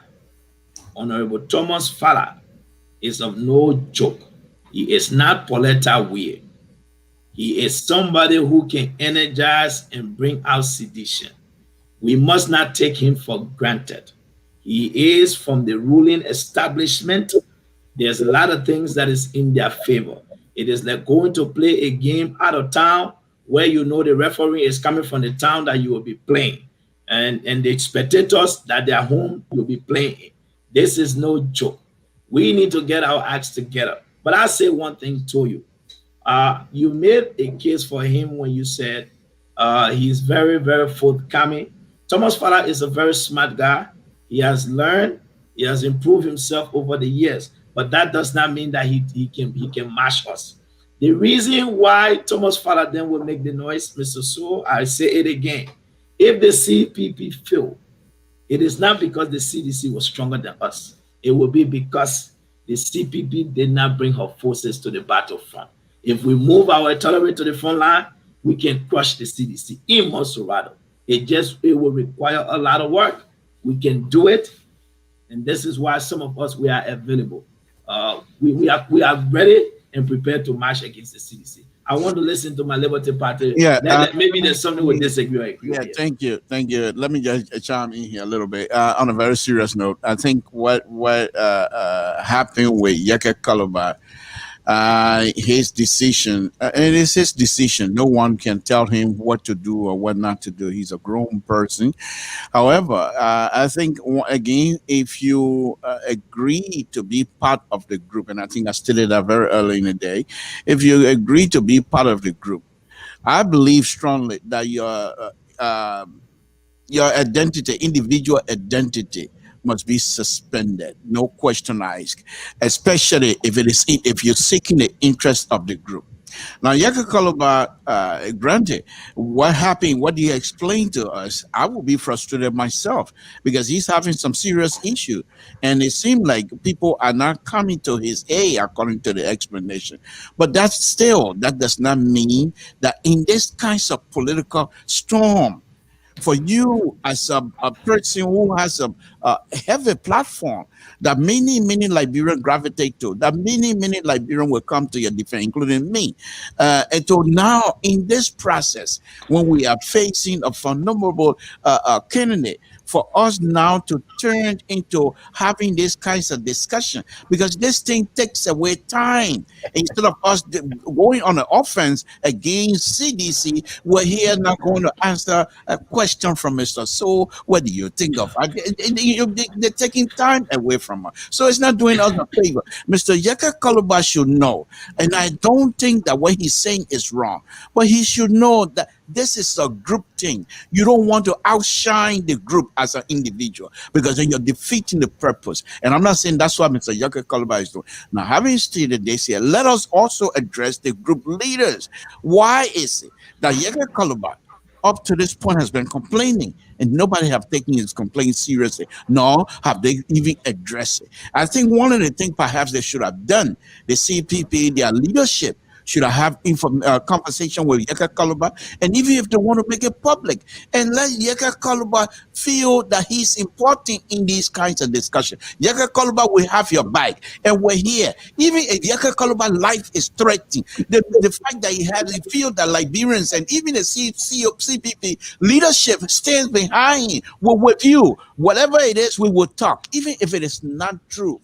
But at least you make him feel that with him and his family that he will be protected. And this is how you get going. But that's not being displayed here. So I don't blame Yaka Kaluba either. However, we in this type of setting, we are fighting for our political lives, and we cannot afford to have any of our gladiator, to put it in the CDC term, any of our political gladiator to stand down. So I will hope that these people find way to bring Yaka Kaluba back on board, because he has a group platform, and whether you agree with him or not, he make things happen.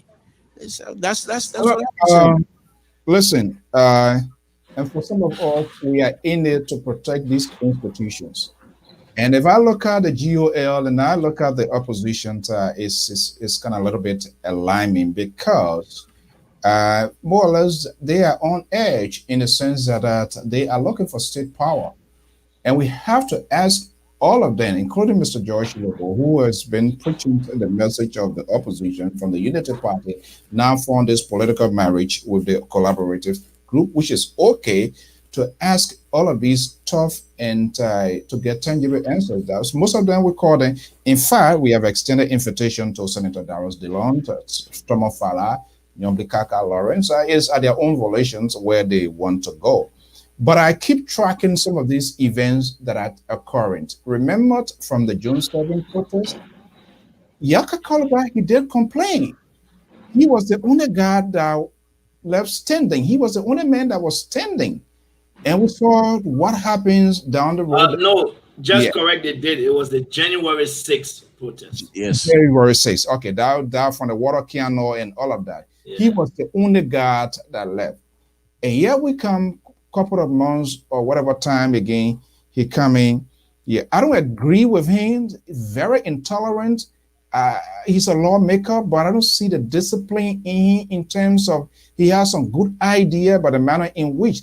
But I also come to understand where he came from, from his background, things that way he was involved with, all of us directly, indirectly. I see that there's some sort of help is really needed. But this brother, I see him to be one of the brave opposition, to be honest with you, because he goes places, he take the ultimate risk, even when his life is involved. But I'm telling you, it comes a time everybody can reach their Waterloo to say, you know what, I'm tired. And I'm concerned. It's alarming. You heard him. Come January, nobody knows what he knows what he's going to do. And every devil get their follower. But for he to come and take this decision at this critical time, so I'm wondering whether his political leader, Alexander Kuman, was aware. And if Kuman was aware, what did he do to have this kept? You have to, there are certain information with the COI in the military or primary, they say classified. You can be in the middle of this sort of uncertainty of political something, and you come with this sort of bizarre press conference. I'm not taking question, but when it comes January, When it caused me to go alone, I will go alone. Judge Lobo, do you know who you were referring to? People that are on Facebook and talking and writing? Is that you? Mr. So, what I don't do, and I said it very clear, I do not speculate and I will not get into hypotheticals with you. Having said that, I will be very, very clear here. You know, I don't know who spoke to Yeke. Yeke is different from George Lobo.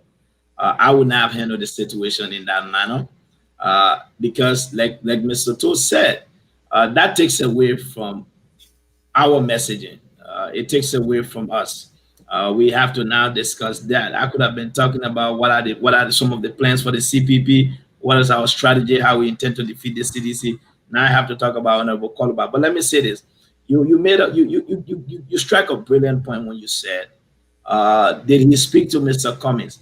Now let me say this: why it is true I'm in the CPP as a member of the Unity Party. What I have not done is to get involved in domestic politicking. What do I mean by that? Why it is true we are in the CPP, I belongs to the Unity Party. Unity Party affairs is what is paramount to me. I do not melt into Liberty Party's political affairs. I do not get involved in ANC political affairs because that is not, no, that's not what it's about. Regardless of the collaboration, we must respect every party in the collaboration. That is why I said from the beginning, I strongly believe Honorable Koluba could have had that conversation. I don't know the ANC. I don't want to speak for the ANC because I'll be misrepresented. Why this ANC party, I don't know, ANC, ALP, or Unity Party, why they sort of bombing this sort of loggerhead, their supporters always attacking one another, these people, and their political leaders? I understand that their statements are unofficial, but these people sit on the platform, the people listen to them, and they attack. And you guys, the opposition, the political leader, does not have the will to call these people to a point. Hey, look, we have formed a union. We have to learn to solidify our position, to speak to the issue. But every time when you listen to Yasin, sometimes going, I don't see the message. Joy, we are wearing $50,000 shoe. That's no damn freaking message.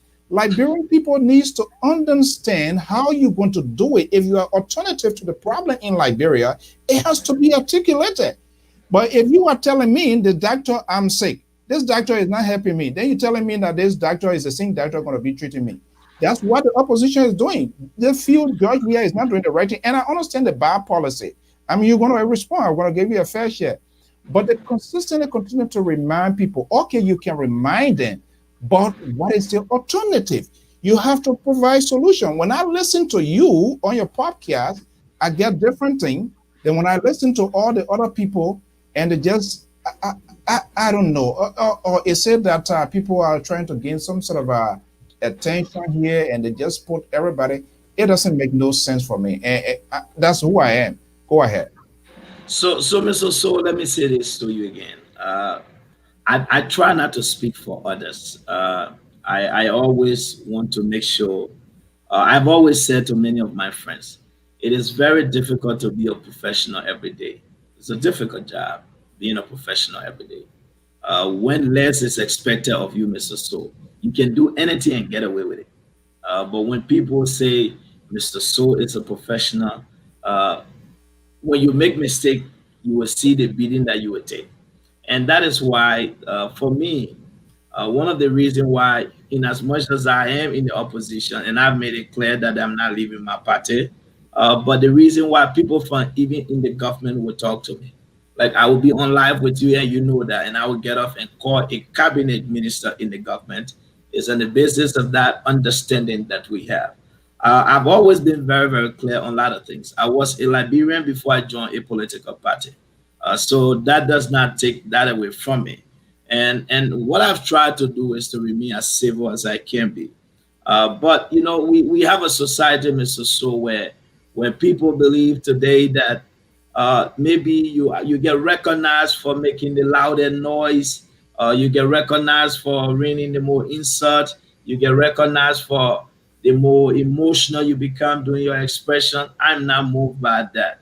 I'm one guy who tears don't move me because I think I've shared enough tears now. So this is why when I see people share tears, it's a joke to me. That is why I don't make decisions when I'm happy. I don't make decisions when I'm mad. I don't answer yes or no question. I think you know that. And so the issue of messaging, that is where the leadership should come in, Mr. So. That is where right now the CPP is under the leadership of Chairman Cummings. And I don't want to say much about it because it would not be fair to begin to put Cummings under the microscope, given the fact that Chairman Cummings comes from this corporate administrative background experience. We expect to see a lot of it. It is up to him now to be able to build a brand new CPP for us.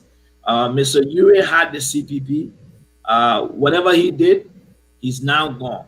It is under the leadership of Chairman Cummings. If there's need for what? Oh, you did a great job. Yeah, because you got to understand, he took it at the time it was in the embryonic stage. So even now even though his time was overdue. Yeah, he still did a good job because at the end of the day, he was able to lead something that would subsequently lead to a collaboration, getting an agreement. So give you credit for what he did. Now it is Chairman Cummings. Chairman Cummings, we are available. He has to lead. He must be able to demonstrate that leadership. And I want to say something on the issue of mixed messaging. We must not forget that individually, Mr. Stowe, before all of us joined political parties, people had their podcasts, people had their live section. I will only appeal to all of us, whether talk show host or whether a press person, journalist, or whatever you call yourself, as long as you are in the opposition, I want to use this public forum to appeal to all of you. Please, please, if you are going to present any piece of information to the public, please make sure that it is authenticated, it is fully investigated, so that you do not drag the repetition and integrity of the CPP to public ridicule. Because if you do, we can't be there to be doing cleanup for you. That is all I have to say to that.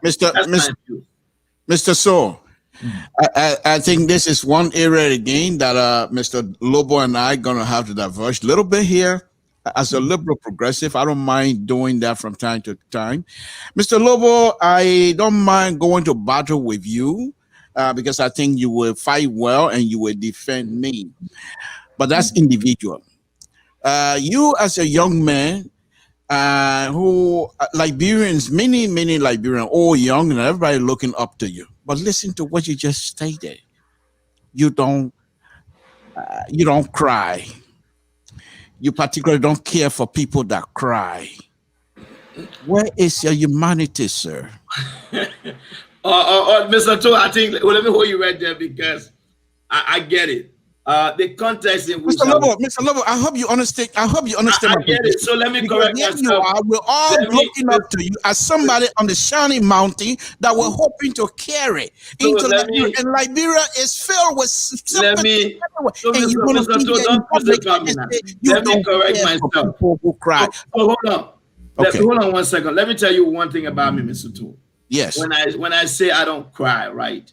A lot of the decisions we made in Liberia as political decisions, they are driven by emotions, not based on ideology, not based on facts, not based on substance. And that is the context in which I was speaking. Okay. Mr. Cole, I will tell you, I'm one young man. I will be honest with you. I think some of my family will be following. I'm very difficult. My no means no. But I'm one young man who will see a boy selling on the street, and I will stop and empathize with that person. I have been one young man in this country. I try not to talk about some of the things that I have done as a because my dad always taught me that. Mr. Lobo, you don't need to go all of that. I brought this up because people. And thank you. But Thank when you. you That's make what I that say. statement, there are other people that are listening as well. And these kinds of stuff, people try to use it against you. Just take that one Thank you. snippet clipper and just start running with it. And then, oh, look at what Level said. So I thought that I pushed you on that a little bit. Thank you for that, and I'm Thank you glad for you the brought it. explanation. We appreciate it. And one thing that I want to say on this, Mr. So, in terms of collaboration, is this: if these people are not quite ready, you know, that perhaps this is a marriage of convenience. I'm not too sure what it is, but I hope that they will find reason to work together, because this is the only redemption we have. To be honest with you, not that Dr. Weir and his people are not capable of leading. I don't believe that, but people elected them. Okay, and they're gonna come back knocking to the door of Liberian to say, I want re-election. They're going to, at that time, they're going to have to show. They will only come out to show if the collaboration, the party are together and holding the feet of the government to fire. Then the government will have reason to look behind and say, oh, we've seen a first step. We hear the first step. Therefore, we will be concerned and try to be as careful as possible with the Liberian people. Other than that, they do whatever they want to do. What are you going to say? There's nobody to answer to. So this is why I keep saying that we have to work together. No matter what it is, we have to work together, because that's about the only way we will be able to dislodge Dr. Weir, Mr. Soul. Okay. Well, so as to try to wind down, any strategic plans on the part of the opposition, the collaborative port? Because by getting the both the upper house of government, that would be an edge. That would bring some sort of a complete balance and accountability. But it was quite interesting from Yeke to say, even to call out the deputy speaker who was part of the opposition, not to be in support of his agenda. That's a hair scratching. So we've seen a shift in position and blame game. What is the strategy now for you guys? So let me say something real clear here, Mr. Soul. Our focus have been what we can do to be able to rescue our country. A lot of Liberians are suffering. According to an IMF recent report that I read about 2 or 3 weeks ago, where it stated that about anywhere between 340,000 to 526,000 in addition will be living below the poverty line. These are things we take seriously. And these elections means a lot to the Liberian people. But they will have to understand that the decisions they make will be able to solve some of those problems. And the reason why some of us are saying that we need to be able to change some of those senators who have not performed in the past. I will not get into the strategic details because that would not be a good move for me. But we do have plans with regards to what we intend to do with the upper house. And like I said to you, Mr. Stowe, our goal first and foremost is to deliver nothing less than 9 seats. We strongly believe that the CPP is well positioned to be able to win over 10 seats. And that is why some of us will continue to work towards making sure that we can achieve that goal. And we believe that once we can win over 11 seats, there are other decisions that we will be able to take as the CPP. And so I can't give you the details of our strategy for the future plans. But it's a winnable one. Oh yeah, but it's a winnable one because the goal is we understand. Mr. So listen, I mean, like I've always said, there are many ways to kill a cat. I believe in feeding the cat before I kill the cat. So there are many ways we will kill this other cat, and we will feed this cat before we kill this cat. And I've made it very clear. So seditions have been very clear on it. We defeat the CDC, and we'll beat them now. We'll defeat them in 2023. That is, George Weah is the former president, and you can call him. Listen, you can call George Weah the former president. Take it to Akaragwe Bank. Take it to Thomas Fowler Bank. That is 100% that I gave you my word on that. George Weah is the former president. You can call him that. Okay. Come 2023, he will be the former president. Okay. That is no joke about it.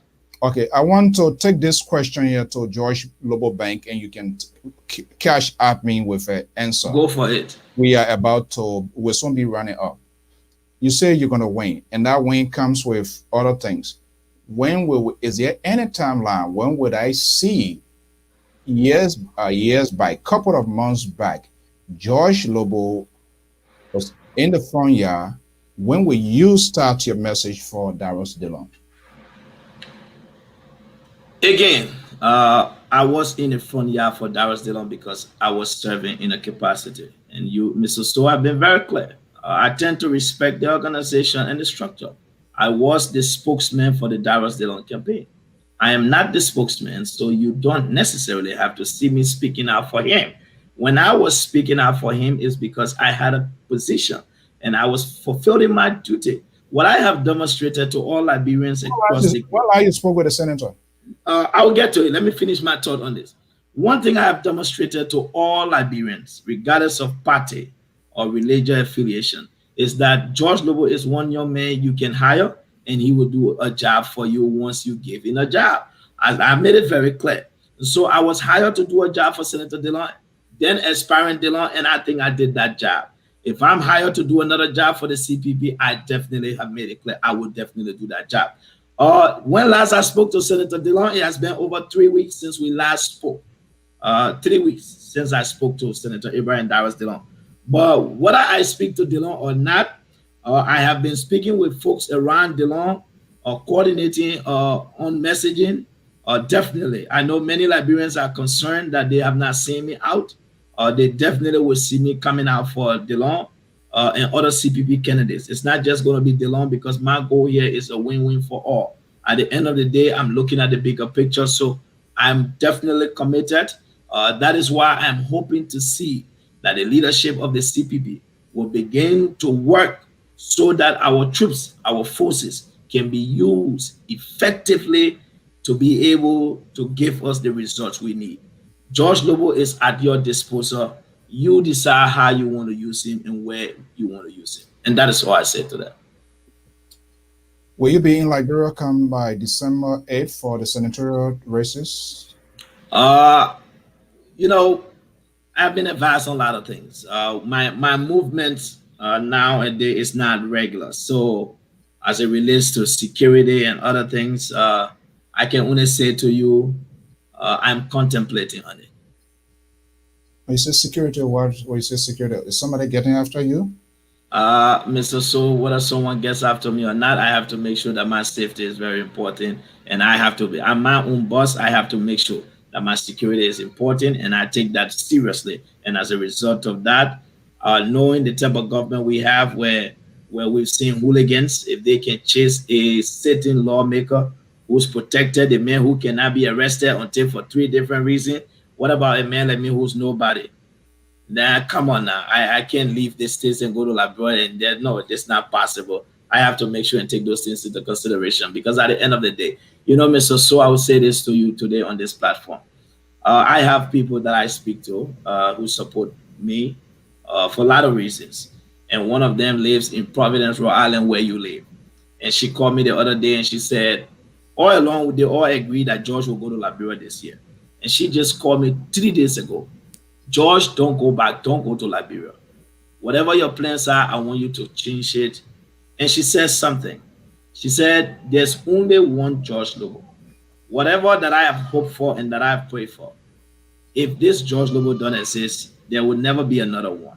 My dad and myself have the same name, but he has H in the middle of his name. Mine is P. But I'm different from my dad. And that is just what she said. And I'm trying to be able, I have to be able to assure her that I can go to Liberia and I will be safe. And so she can go to sleep at peace and understanding that I put my safety first. Notwithstanding, I don't intend to be like Julius Caesar, who his wife woke him up that morning before he went and said, I had a dream. And Caesar said, no, he has to go. I'm not intending to be like that. So I do listen. And that is what I would say to you. I don't want to act like a hero and be like, end up being like a I do listen a lot. So the 2 races, Mosorado, Grand Bassa, as far as you are concerned, even though you are out, and like you rightfully said, you talk to people, and looking at the political dynamics that is unfolding now, is it fair to come to a conclusion as to where this thing going to be landing? You know, it is a different race. Those 2 races will be different. And so you agree that the scenario of Polita Way and that of oh Thomas. yeah, I mean, I have to be optimistic. I have to be real. I have to be, look in management, Mr. So we were told that for goals to be achievable, they must be measurable, but they must also be realistic. If I was sit here today and think that the election of Thomas Fowler is a walk in the park, I'll be lying to myself. It's not a walk in the park. I want you to listen to this. I'm not a guy who usually respond to this stuff here, but sometimes I will try to give them attention. We understand when people also need attention for us. Yeah, then we also try to see that because you always see unnecessary tantrum will be thrown out there as well. The journalist sounds like in fact is vague. The statement or the sentence is ambiguous. So I don't know who's journalist, but I can make an educated guess. We are discussing this issue. I don't see the back and forth exchange to say that it was pivoted at somebody and then he's trying to respond. But I guess he's getting into some of the conversation. The journalist sounds more like a supporter of a regime. Let me hear it. Eh? Let me hear it. He said the journalist sounds more like a supporter. Oh yeah. Did you read the comment? Yeah. No, Mr. So let me say this to you. You have to understand. You've been in this business for too long now. There are times that you beat on me. There are times that you will go back and forth. For me, I've always one thing I've said. I've said to Gilman, to Prince Sharif, I will go on any platform any day. I don't care whether it's a government or platform. I'll walk into any studio. As far as I'm concerned, I know what I'm going there for. And that's one thing that's the difference with you. And guess what? I called Sharif recently, and I wanted one of the CDC government lawmaker. I called. I said, "Can I invite this guy? Can you give me a number?" The first thing that came out of was, "No, he can't come and help you." Or what? No, right now we don't want any damage to. Like, what are you talking about? After he's elected, then he will come. So it's like people harbor these people. They are so protective of them. And I don't think that's how it's supposed to be. These people are seeking for public office. For God's sake, they must be accessible. But I see Minister Tue every now and then, every evening, they get a roster where to go, where not to go, and all of that. Okay, that's okay. But I hope this whole crazy viral thing is off, and we will also be there to see and talk to them. But I think that's the difference. I invited Prophet Key or whatever here, and other people are like, they took offense. When I told Samson, who happens to be the bull, and he like, "Are you sure, Mr. So?" I'm like, you know what? I set a red line. I respect what he does on his own platform, but I also told him, when you come here, there are certain language cannot be used. Dictator Saddam Hussein, Cameron, a veteran British journalist, and Dan Rather was the one that interviewed Saddam Hussein. And the White House here, and the people, they went nuts. But guess what? He was put on records. At least people were able to hear directly for themselves what was the inner part of this guy. A British journalist also interviewed Saddam Hussein. I am not saying Prophet Key is a Saddam Hussein, but we need to get to the mind of the people to know exactly what is happening. I was getting information here. One watching was tweeting here, and you see me going back and forth here, trying to get in touch with some of our correspondents based on the information that we are hearing. Yeke is in trouble tonight. Yeah. From what I'm saying here, it's hard to authenticate this from one of our correspondents. He said that he has not heard that information. He's calling one of the aides of Honorable Yeke Kolobaba in Otanade. It's extremely late in Monrovia. He's not picking up. Something to let me see. Let me talk ahead before I'm trying to get to somebody here as well. Samson, go ahead. Do you have any question for your patron? Well, no, not really. Mr. Lobo has demonstrated once again his ability to actually explain, and this is the process that is lacking in Liberia right now. For many of us that like the pro-poor agenda, is an agenda or blueprint, they call it, and that if you have people like Mr. Lobo, who's even having a bit of opposition, but if you're given the opportunity to explain to the Liberian people the proper agenda, people are going to understand it because it's so good. It's a blueprint that if you just follow it by explaining to people what things need to be done, and we will be successful. I'll give you an example.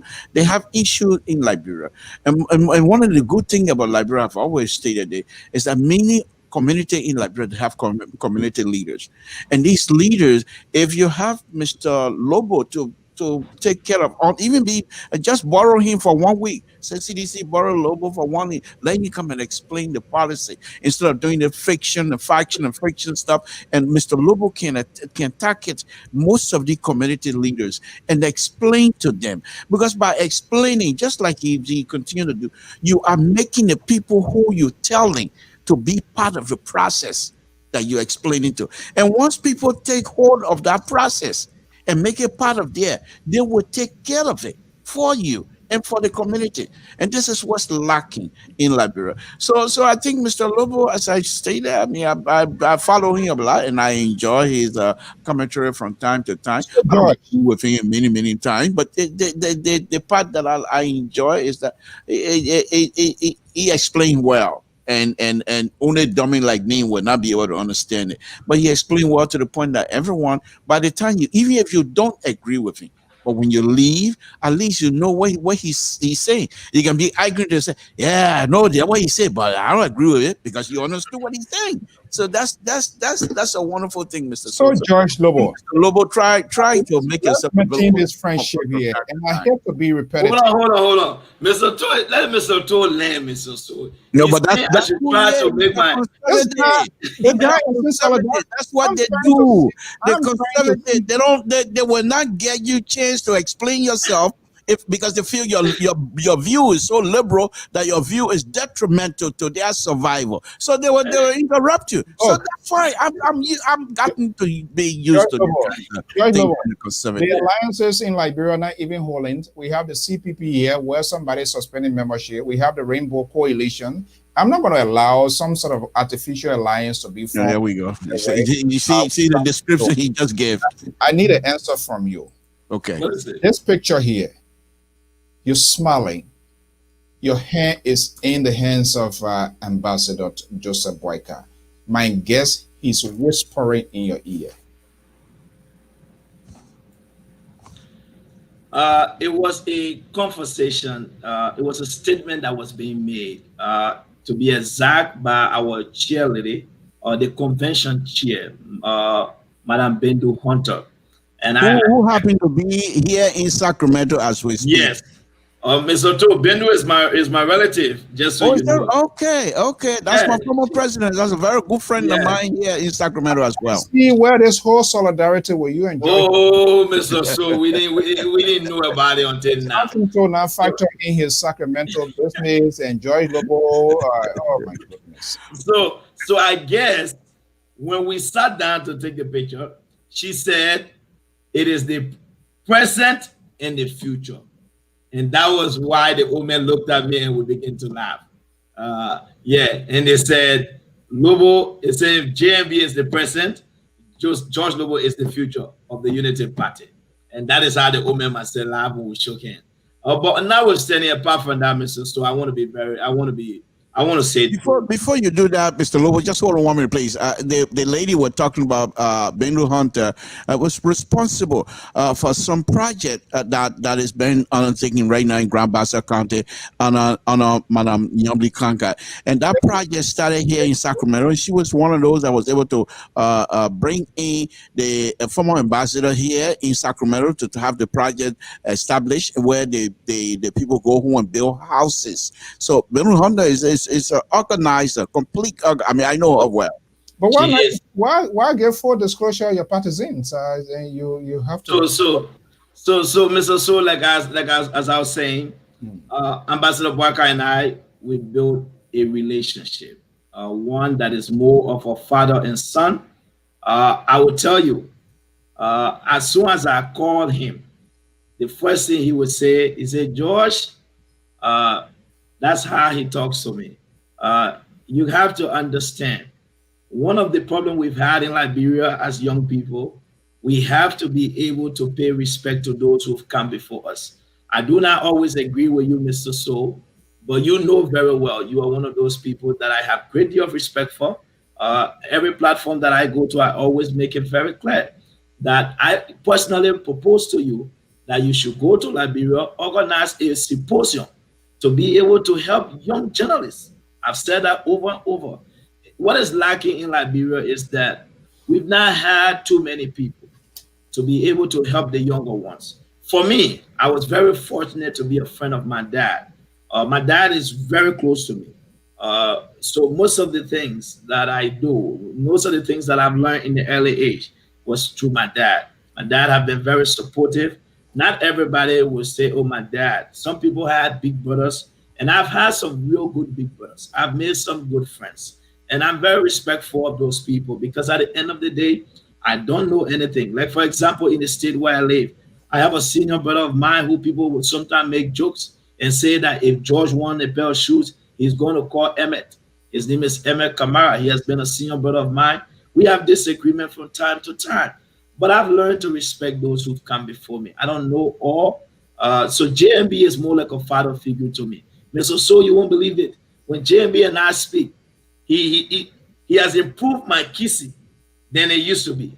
He will go back to telling me stories of 1979, what it was before he got into government. Some of the things I got to learn, the story of Wema Famula's father. No one really explained that story to me as compared to JMB. So JMB is not only now that he's my standard bearer, he and I, we have a relationship like more of a father and son, to the point that even when I call him, regardless of what meeting he's in, he will answer the phone and say, George, I'll call you back. He will text me and say, my man, I'm calling you, you can't answer. He will call the party chairman and say, tell that young man to answer his phone. So that is a relationship we have.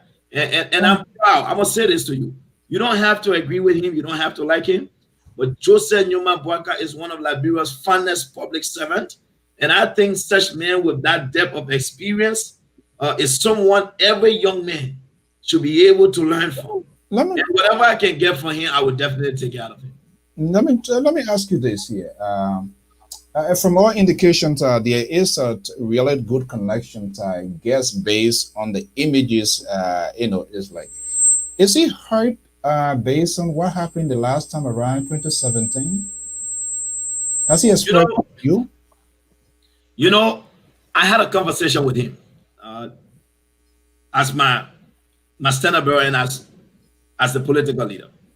That was one-on-one conversation. My exact words to him was that the Unity Party you took to 2017 will not be the Unity Party you will take to 2023. That was before the CPP. And I made it clear that you're going to have to take some tough decisions, which means you have been seen as this great leader. Your dominion speaks all. You are going to have to make friends with some people in your party, whether you like it or not, but that is the sign of leadership. That is why, Mr. So, no matter how much insults is raining on me, you can still call me and I'll answer the phone, because at the end of the day, I know when you are a leader, you are the servant of the people. So whether people like you or not, your job is to serve. And when you are given an opportunity to serve well, because when you leave, it will pay off. So yes, what he believed happened in 2017, it has passed. He has moved beyond 2017. Right now, he's focused on the future, what he believed that he can contribute to Liberia. Just through one of our private conversations the other day, he said to me, he said, George, he said, give me 1 year, I will get the international community and the world to trust Liberia again. And I believe in... That's a big statement. What is the true interpretation? What is the implication of the statement? The true interpretation means that giving his character, giving the reforms he intends to bring to power, giving some of the policy he intends to institute, in 1 year time, people will know that Liberia is up for business, that we have a serious president, not a president who's recording songs, not a president who comes to work at 12 and leave at 2 p.m., not a president who who is on vacation all the time. I have to say he's a flight attendant. We will have a president who's principle-minded, who's disciplined, who has moral responsibility and commitment to the people that he's serving. So that's what he mean by give me 1 year and I will get people to believe in Liberia again. And I trust his judgment. That 1 year, I don't want to jump ahead of the shadow. It said that he will be making the final decision as to whether he will be standing, or is he still administratively managing the affairs of the Unity Party? No, he said leader that he's using. No, that's not what he said. He said the Liberian people, if they elect him as president, I should give him 1 year. The international community will restore their confidence and trust in the Republic of Liberia as a serious nation to do business. That's what he meant. Your understanding, is he eyeing the presidency? Oh, he's our political leader. He's our senator. Yes, he is going to. And I've made it very clear to him that he must run. I've made that clear. And I'll say any day. I've made it clear to him that he must contest.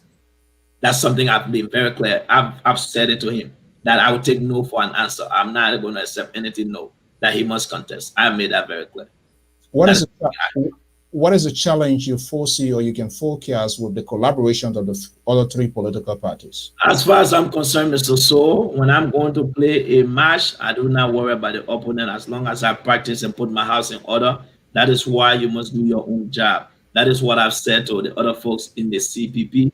As far as I'm concerned, come 2023, George Lobo will campaign for Joseph Numa Boaka and the Unity Party. Will defeat everybody that we need to defeat in the CPP to win the nomination. That is my position. And that I don't apologize about, because at the end of the day, we are going to defeat George Weah come 2023. And that will be Joseph Numa Boaka as the head of the CPP. And that is no, I don't apologize about it. I'm very clear on that. I'm not a hypothetical guy in the event, but you always leave room for extra conversations. And that is what happens when Joseph Boyka is not the on top of the ticket. If Joseph Boyka is not, as far as I'm concerned, Mr. So, I think I've made myself very clear. I belong to institutions and I tend to fulfill my commitment. Whoever emerges as the standard bearer, I will fulfill my commitment as long as my party, the Unity Party remains firm within that framework and that commitment they made. I will be left with no obligation but to fulfill the commitment made by my institution to the CPP. I will definitely fulfill it and support whoever it is. What is inside like now with the Unity Party? After the former president, the guy who served her for 12 years, and she did not give that support in terms of being visible out there, the guy was contesting and walk to the party headquarters for that peaceful settlement. Do you think that healing process is completely is it over? Mr. So, healing takes time, but as far as we are concerned, Ambassador Boyka is a leader. He's a great statesman. I think he knows what is at stake. The interest of the country is above his individual interest, and that is what I admire about him so much. And he understands that the Unity Party is the former ruling party, and he is the political leader. And he has to do what it takes to be able to lead us to a successful election. And he's made that very clear. I mean, I can't measure or quantify the extent of the relationship, but as far as I'm concerned, it is cordial, they're friendly, they speak. Don't forget, Mr. So, when Ambassador Boyka used to work at CWA, he was in charge of looking after Ellen's sons. So they have had a relationship way before he even served her. So this is not something that to say it's just gonna break. We all understand what happened in 2017, but that is beyond us now as a party, and we are focused on moving forward. And that is all we can say, because we are the Unity Party. We can't be discussing division. We must unite and move forward. We are the Unity Party, and that's what we've done. And thank God to the leadership of Ambassador Boyka for leading those efforts. And that is our position. Our listeners to some of the threads are coming out here, and some of them you have been pushing. Come 2023, President George Weah will be exited. Is it too late for him, or the game? Can he change the game? I just want to be nationalistic to take a to be honest with you, it's late for him. Let's look at basic facts. In 2019 April, to be exact, the IMF recommendations that were made to the Liberian delegation that consisted of the finance minister, the central bank governor. The IMF told the Liberian government that if the Liberian government will institute robust fiscal policy and monetary policies, that Liberia's economy will see growth in 2024. That was in 2019. They said if you do this and do this, you will see growth in 2024. In 2019, you did nothing. In 2020, you've done nothing. So in 2019, if you had done something, you would have seen growth in 2024. You did nothing. So 2020, if you have done something, you will see growth in 2025. You did nothing in 2020. So technically, when will you do something? So even if you do something in 2021, by that time, we will see growth in 2026, which means you will be the former president by then. It is late for George to turn this thing around. Not only that it's late, it's also turning things around. The very first thing, you must have the ability to know what is wrong to be able to get it right. And from his demonstration, it is clear that President Weah don't have what it takes to lead a nation. That is why the president have just made it very easy for the Liberian people. That this time, I think the president should just be singing to us than talking to us. And he's been very smart by telling the Liberian people that the presidency is not what you guys should have given me. I would have been a very good thing, a very good artist. I hope Liberians can now nominate President Weah to America Got Talent, so he can come here and try out, because I think he will do well on that side. Right. Joe brings kind of a lot of commitment to the president. I mean, I'm being honest with you, Mr. So, who goes to record a song when inflation is at 28%, when the exchange rate is $200 to $1, when a carton of fish is over $9,000? Who in this difficult time will not go to work, not holding consultation with his team in a major pandemic? Think about it. The president have turned himself into a non-essential staff. Since the declaration of the SOE, President Weah have not gone to work. So technically, it is clear the president don't. No, Mr. So probably keeping health. No, Ambassador Walker was very clear when he said, "You never gave a man's job to a boy." That is just it. The president is doing his job. He's recording songs. Liberians, you dance to the songs. He can't just lead the country. That's all that's happening. It's clear. And then just your sister, you're talking about, and Samson told that probably he doesn't know. I was on the election commissions of the Union Liberian Association that ushered in Madame Hunter as the sitting vice president. So I know her very well. She knows me from the ULA cycle, and she was one of the extraordinary regional leader during her time with the union, to which of course we'll all have to make way for other people. All right, the tough talking George Lobo of the Unity Party USA. Is that only USA or Liberia, or you are like something? No, Unity Party USA Canada, but I'm a member of the Unity Party as a whole. All right. So whatever decisions, as a matter of you also have a share, or you have a take of what happens inside Liberia, correct? Oh, absolutely. Yes. Absolutely. I do. So when will you arrive in Liberia? Mr. So I answered your question earlier. You're still bringing the question back to me. I didn't get the answer right. You didn't get the answer. As far as I'm concerned, preparations have been made that I will go to Liberia this year. That is the most I can say to you.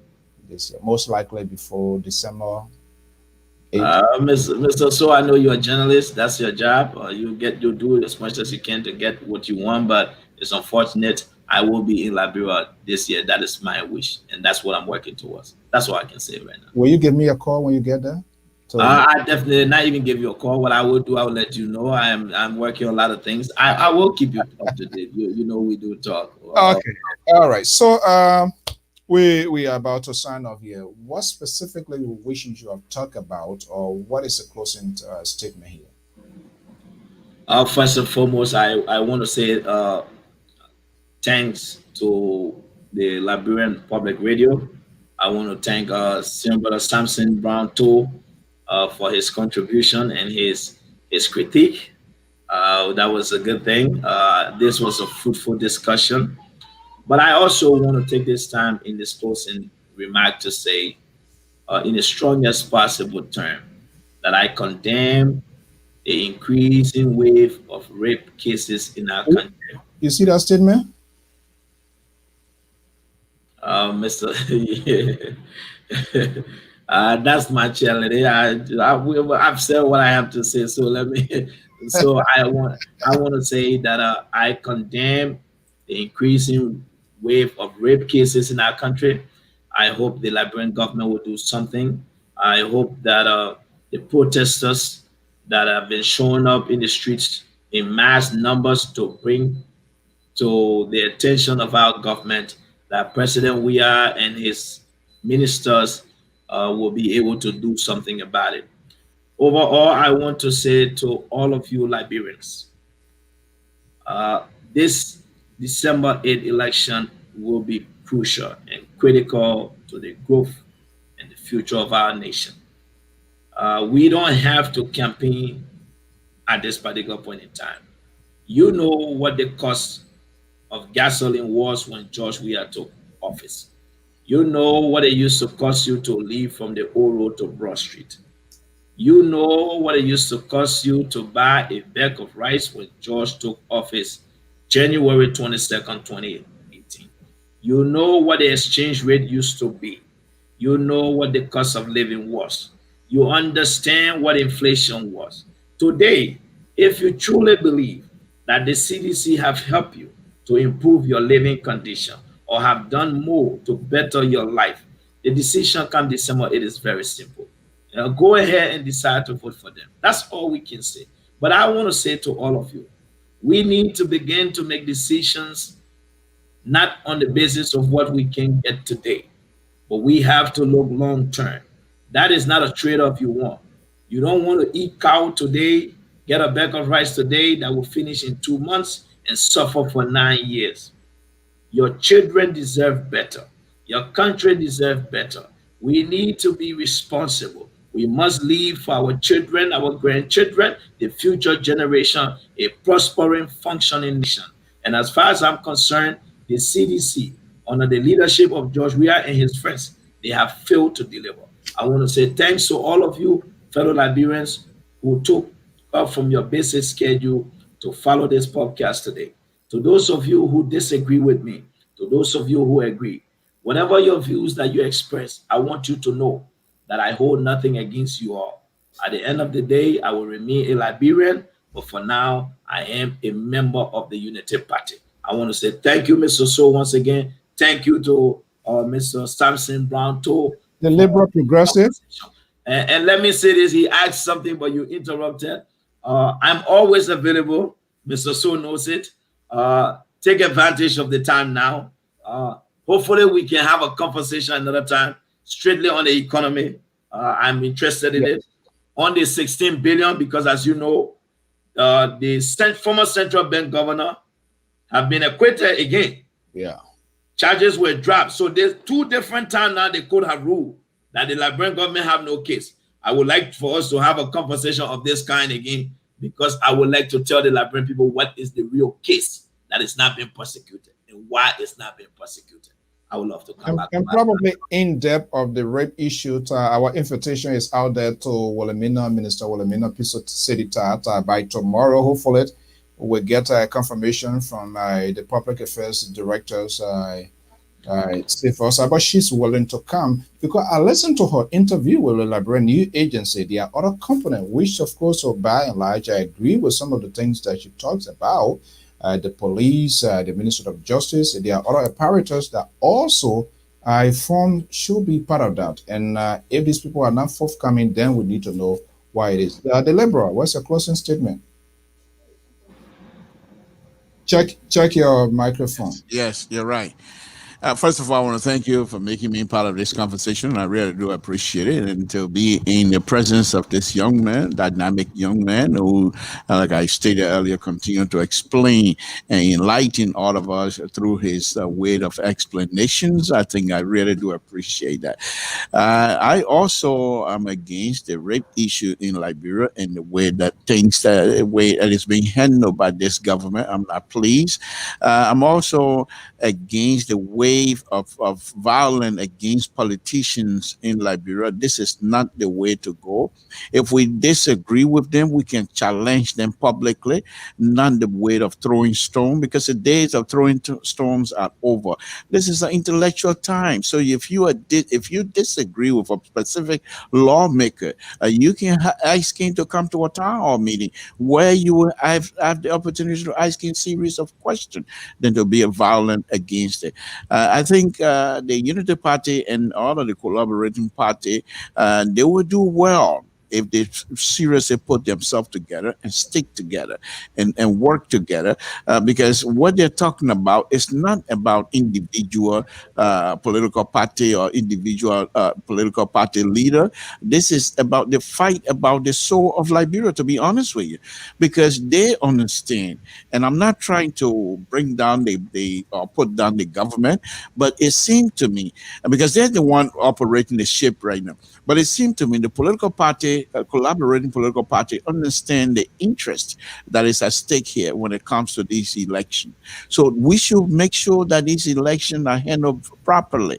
They shouldn't be done because the power is in your hand, and therefore you're going to force whoever that it is you want to force, like you did with Abu Kamara, who was quite corrupt, because there's evidence that his behavior was corrupt. They're taking money from one area, collecting salary while he's working for another agency, collecting salary at the same time, and then explain to us that, oh, I didn't know that I was collecting salary, which is laughable, to be honest with you. But he was elected because they felt that they have the power. You can do that, but what happens when you're out of power? When do we build the institution? You build it for the future. If you think you're going to be one of those that want to do instant gratification, you're killing us. You're killing us. And this is why all this time, Mr. So, I continue to carry my show on voter education. I'm not asking anybody to vote. The way you want to vote is up to you. But to say to you that your vote matters, your vote is your voice. Express it effectively so that your vote, if you do it well, we are going to benefit from one individual vote. So one man, one vote. And I think the sedition and the government, hopefully they will carry out that process so that we all will live in peace. Mr. So once again, I want to thank you very much for bringing Mr. Lobo on. I too would try to get his number from you and invite him on my liberal show. But Mr. Lobo, just be aware that when you come on my show, it's a liberal show. We don't talk with the language that I use to describe our leaders are very much police. That's that I do. And because we're saying that we don't agree with him, but he's our president. He was elected, duly elected. He didn't come to the position through the back door. I don't agree with him. If I was in Liberia, I wasn't going to vote for him. But the fact that Liberian people have allowed us to say this or tell us this is the choice, we have to respect it. Because Mr. Lobo, the reason we do that is that you, Mr. Lobo, could sit in that office tomorrow. And we must respect that office, and we will respect you as well. Just like we ask everybody to respect the president and respect the office. We can disagree and criticize, but we must do so with responsibility. And with that, I would say thank you very much, and good night to all of you. Thank you very much. All right, well, folks, that does it this event. My dear friend and brother Josh Lobot, I'm looking forward to having you here again. But I will wait after I hear from the Minister of Gender. Yeah, definitely. Yeah, so we can also rape. So let me bring her on so we can listen to what she have to say, so it can form part of our conversation as well. Exactly. Definitely. That's Thank you very much, and thanks to all of you, Mr. So. That's what we did. Thank you. At least you got your time today. Thank you very much. Thank you, Tana. I'll leave you guys. Bye-bye. Invitation. All right. All right. So that's how we're going to leave it. And to all our followers, we want to thank you for the level of civility that was maintained on this network. This is always we want to see you're doing. Let the conversation be savored, let it be with mutual respect. We can disagree and agree, but it must be on policy or it must be on administrative issues. That what makes us different from that of animals. Only animals don't agree to fight all day. But I make mean to convince or make your opponent to be convinced what he or she is doing. It's not right. And you don't just criticize, you also put our alternative plan. Because when you talk about it and just walk away without putting your alternative plan, it doesn't help the process. And that's why we want to ask all of our folks to do. By the way, for some of you who are part of different organizations and have businesses, there's a program coming on here on like LPR, Talents Live. We'll go deeper into other things that are happening within the Liberian community, outside of Liberian community, whether in the US or Liberia. We're going to be looking at musicians. Some of you are very skillful, talented.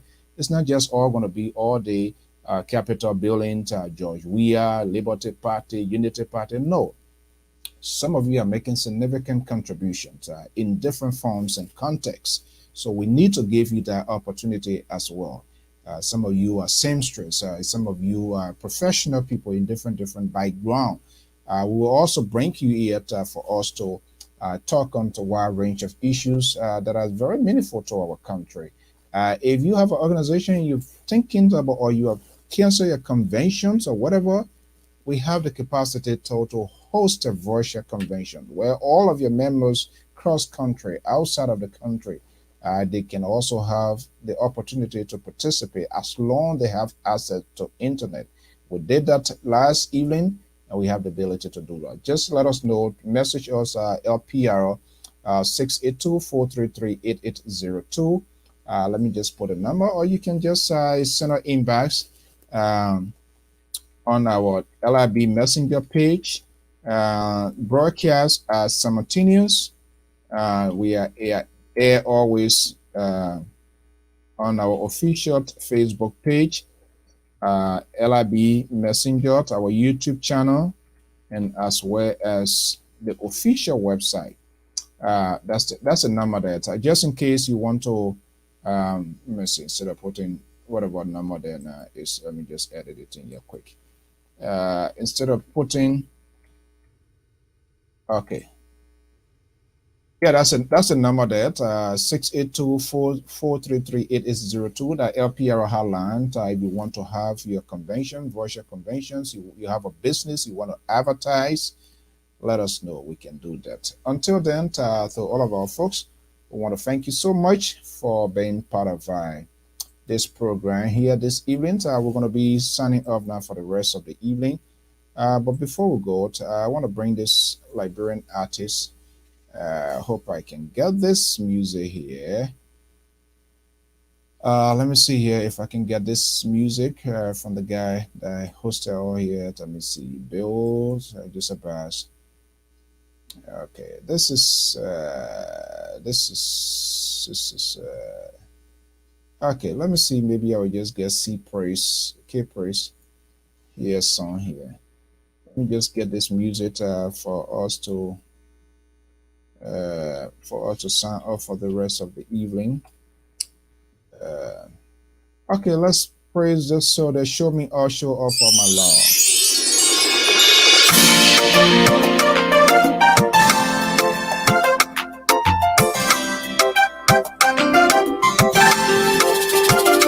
Yahweh, Yahweh, Yahweh, oh, hey.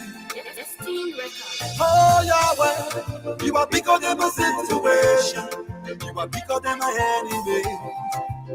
Consume them by fire. Oh, Yahweh. That's how we're going to be going home tonight here. K Praise, Liberian gospel musicians based in the West African state of Liberia. I'm going to be signing off here for the rest of the evening. Praise, show off for me. You are bigger than my situation. You are bigger than my enemy. Consume them by fire. Oh, Yahweh, you are bigger than my situation.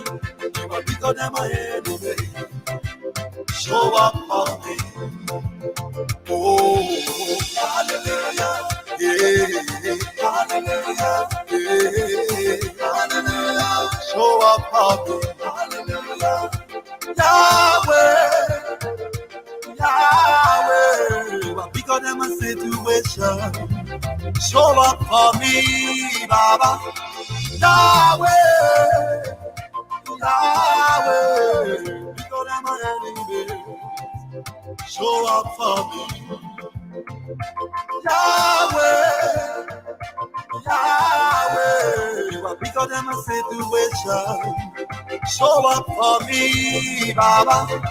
Yahweh, Yahweh, because of my enemy, show up for me, yeah. Show up for me, Lord, yeah. Show up for me, destroy my enemies, Yahweh. Show up for me, destroy every power. Show up Jesus' name, destroy every altar. Show up, oh Father, heal in our faith. Show up for me, Lord. Heal in your presence, Yahweh. Show up for me. Destroy my destroyer. Show up for Jesus. Destroy every evil power. Show up for me.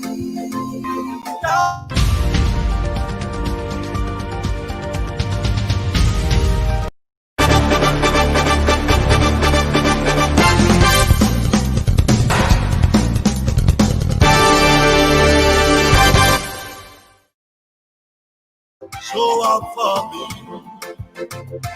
Yahweh, Yahweh. You are bigger than my situation. Show up for me.